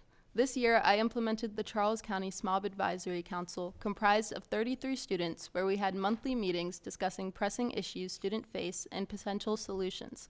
I valued every discussion we had and used those to influence the arguments and stances I take on certain issues. I also hosted numerous student events, including 3 BYOD work sessions at the beginning of the year, a student town hall, monthly advisory council meetings, 2 of them which were in person, and a coffee and conversation last month. I have visited every middle and high school in Charles County, listening to student concerns, and I have also worked with board leadership on the state level, founding and writing the Constitution for the first ever Maryland State Superintendent Student Advisory Council. Last year, when I ran for SMOB, I ran against 10 other well-spoken and highly qualified candidates. I attribute my win to my persistence and passion for advocacy, which I carried with me throughout my term as SMOB. My term started off rough, as I spent the first few board meetings struggling to keep up, speaking at the wrong times, struggling to stay awake, which I still struggle with, and having no idea what was going on half the time. I am proud of the growth I have made throughout my term, and I credit it to the well-versed and diverse group of individuals on the Board of Education who have guided me throughout my position. First, I would like to thank Dr. Navarro for being my go-to for every question, providing me with the resources I needed for every initiative I pursued, and staying patient with me even through the mistakes I have made. Thank you to Chairperson Mr. Lucas for checking up on me every Monday and writing me an amazing college recommendation letter, even though I asked way later than I should have. And thank you to Mr. Hancock for being the person who had to endure all my dumb questions at my first few board meetings. Thank you to Ms. Warren for being the person I could talk to during the long, tiring, and very hot graduation ceremonies. Thank you to Ms. Thomas for always entertaining me with your stories, half of which I was eavesdropping on. Thank you to Ms. Washington for always brightening my day with your high energy and being a very easy person to talk to. Thank you to Ms. Creamer for being the person I vented to the most every time I was very opinionated on something, and an extra thank you for validating it, even if I wasn't making any sense. Thank you to Ms. Smith for being extremely kind, supportive, respectful, and someone I know would have my back no matter what. And thank you to Vice Chairperson Ms. Morley for being someone who supported me in everything I chose to pursue and giving me the confidence and reassurance needed to push for changes in our school system. I still remember the first conversation I ever had with you, and I remember you told me to never let the worry of people not liking me stop me from speaking out, to which you said, and I quote, "If anyone's ever complaining, saying, 'Oh my God, not her again,' you look at them and say, 'Yes, B word, it's me.'" Since then, I have...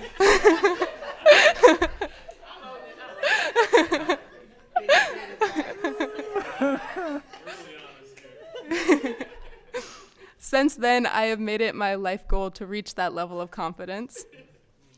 Finally, I would like to extend my very special thanks to the students of Charles County for putting their trust in me and supporting me throughout my term. They're the reason why I'm here today, and I hope I have made them proud. And I also want to shout out some very pivotal people who have supported me in my term. So obviously there's Christian, who was our Thomas Stone liaison. There's Erin Mayers, I don't know how to pronounce her last name. She's the McDonough liaison. And then Todd Taylor, he was the La Plata liaison. He graduated this year too. They helped me a lot. They entertained me during the board meetings, and they were really supportive of everything. Oh, and also Tiwa, I forgot about her. She's the Lackey liaison.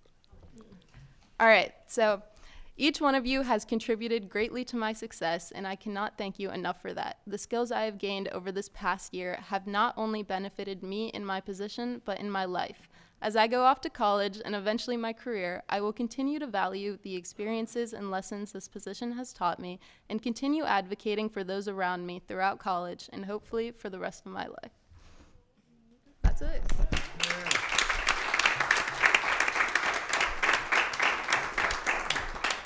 Amir, let me just say, as someone who's seen a lot of student board members, you are excellent. And you are going to be a great leader as you continue in life.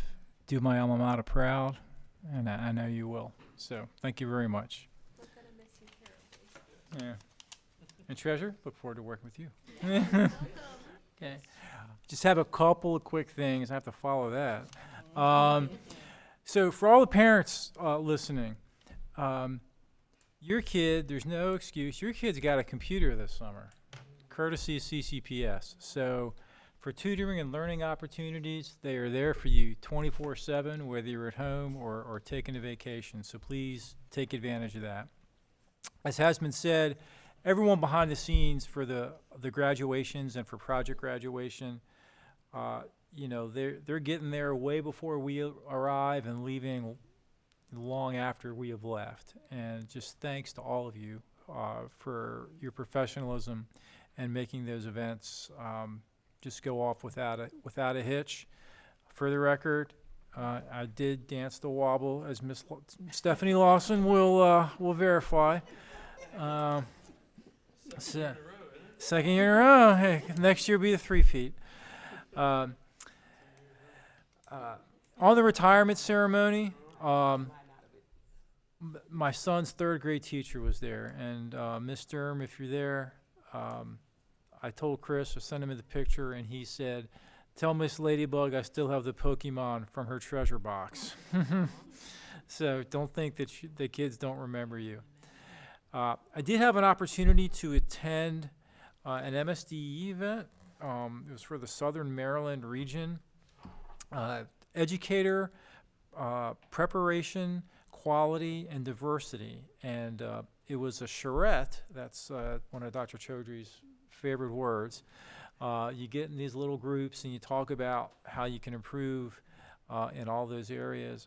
And there was a lot of staff. I think there was 3 or 4 people from here that attended, Ms. Royster included. And it was beneficial. And thanks MSD for doing that. And the last thing I have is that I attended Pride Day, and thanks so much to Dr. Abney and everybody at the health department. It was a great event. Dr. Jones, everyone said you gave a great speech there. I got there shortly after you did that, but it was packed, and there was a lot of booths set up, and Dr. Abney and her team did a great job. Just having a welcoming, inviting atmosphere, and you know, something that leaders from a local to a national level could learn from. So thank you so much for doing that. All right. So now we will continue with our action items. Let's start with the minutes, and look for a motion to approve the minutes. As I get this up, the executive session minutes from the May 9th board meeting. I move to approve the minutes from the May 9th executive session. Second. Okay, all right, all those in favor, please raise your hand. Thank you very much. Then we have the minutes from the May 9th regular meeting. I move to approve the minutes from the regular May 9th board meeting. Okay, made by Ms. Morley, seconded by Ms. Creamer. Any discussion on that? Seeing none, all those in favor, please raise your hand. Thank you. And then from the board work session of the 22nd of May.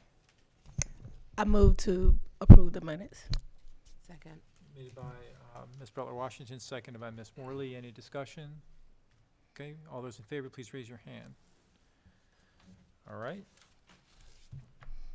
Personnel? Motion by Ms. Kramer to approve personnel, second by Ms. Thomas. All those in favor, please raise your hand. That's unanimous. Thank you. So we're going to come back to the calendar next month. Presentation we heard earlier from the daily, hourly tuition. End of the month, I'm sorry, just for clarity. What did for I the say? works that you said next month and No, the board, end of the month. I'm sorry. No, I did not say The board has that. been very clear with me Yes. about July, so, I mean, if Yes. you want to have a meeting. No, in July- yeah, that was No. not a That was not a setup. suggestion, no. At the work session. The presentation we heard earlier, daily hourly tuition rates and wage rates for FY 2024, made by Ms. Morley, seconded by Ms. Smith. Any discussion on those? Okay, all those in favor, please raise your hand. Thank you. The Educational Facility Master Plan, which we heard at the last meeting. I moved that we approve it. Made by Ms. Butler Washington, seconded by Ms. Morley. Any discussion on that? Seeing none, all those in favor, please raise your hand. Thank you very much. The dress code, which we heard a presentation earlier in the meeting.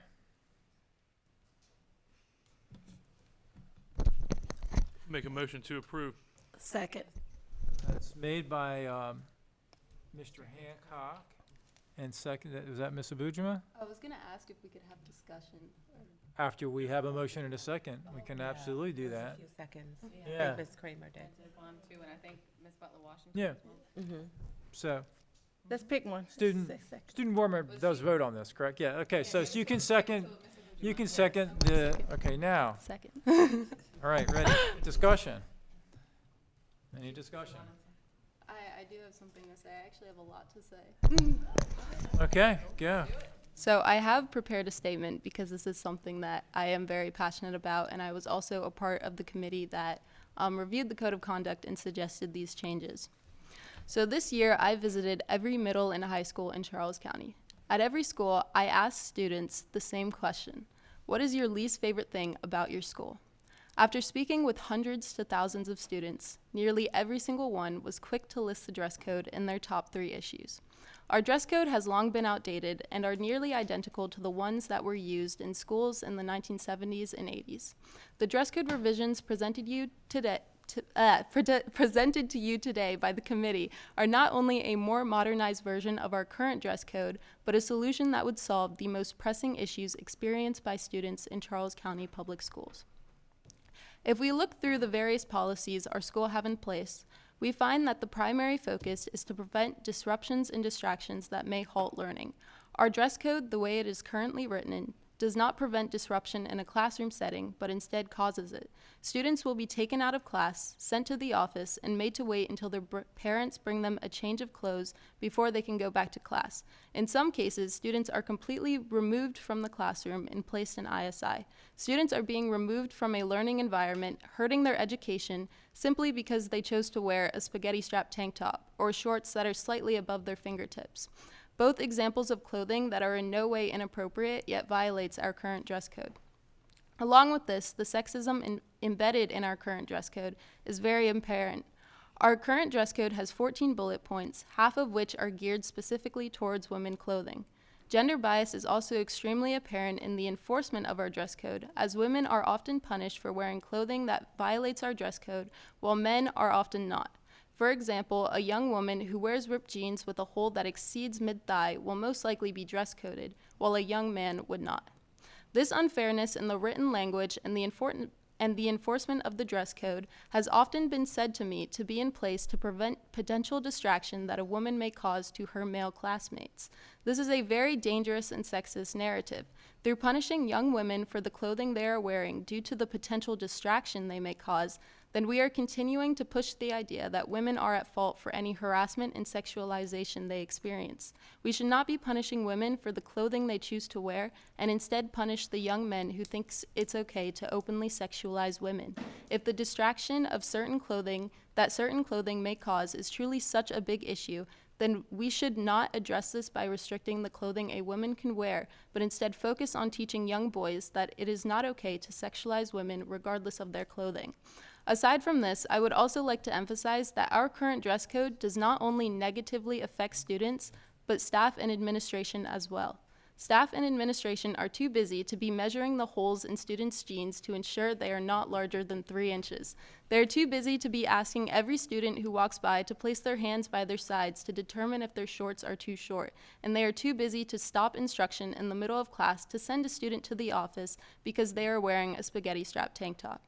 What we see with these dress code revisions is not an entire dismantle of our current dress code. The basics of what we want our dress code to accomplish are covered. The only difference is that this provides us a dress code that is free of gender bias and gives students the freedom to dress in more comfortable and self-expressive ways. Through adopting this dress code, we would fully address the #1 concern among students, lessen the workload of administrators and staff, eradicate gender bias from the enforcement of the dress code, and create a more positive and inclusive school environment.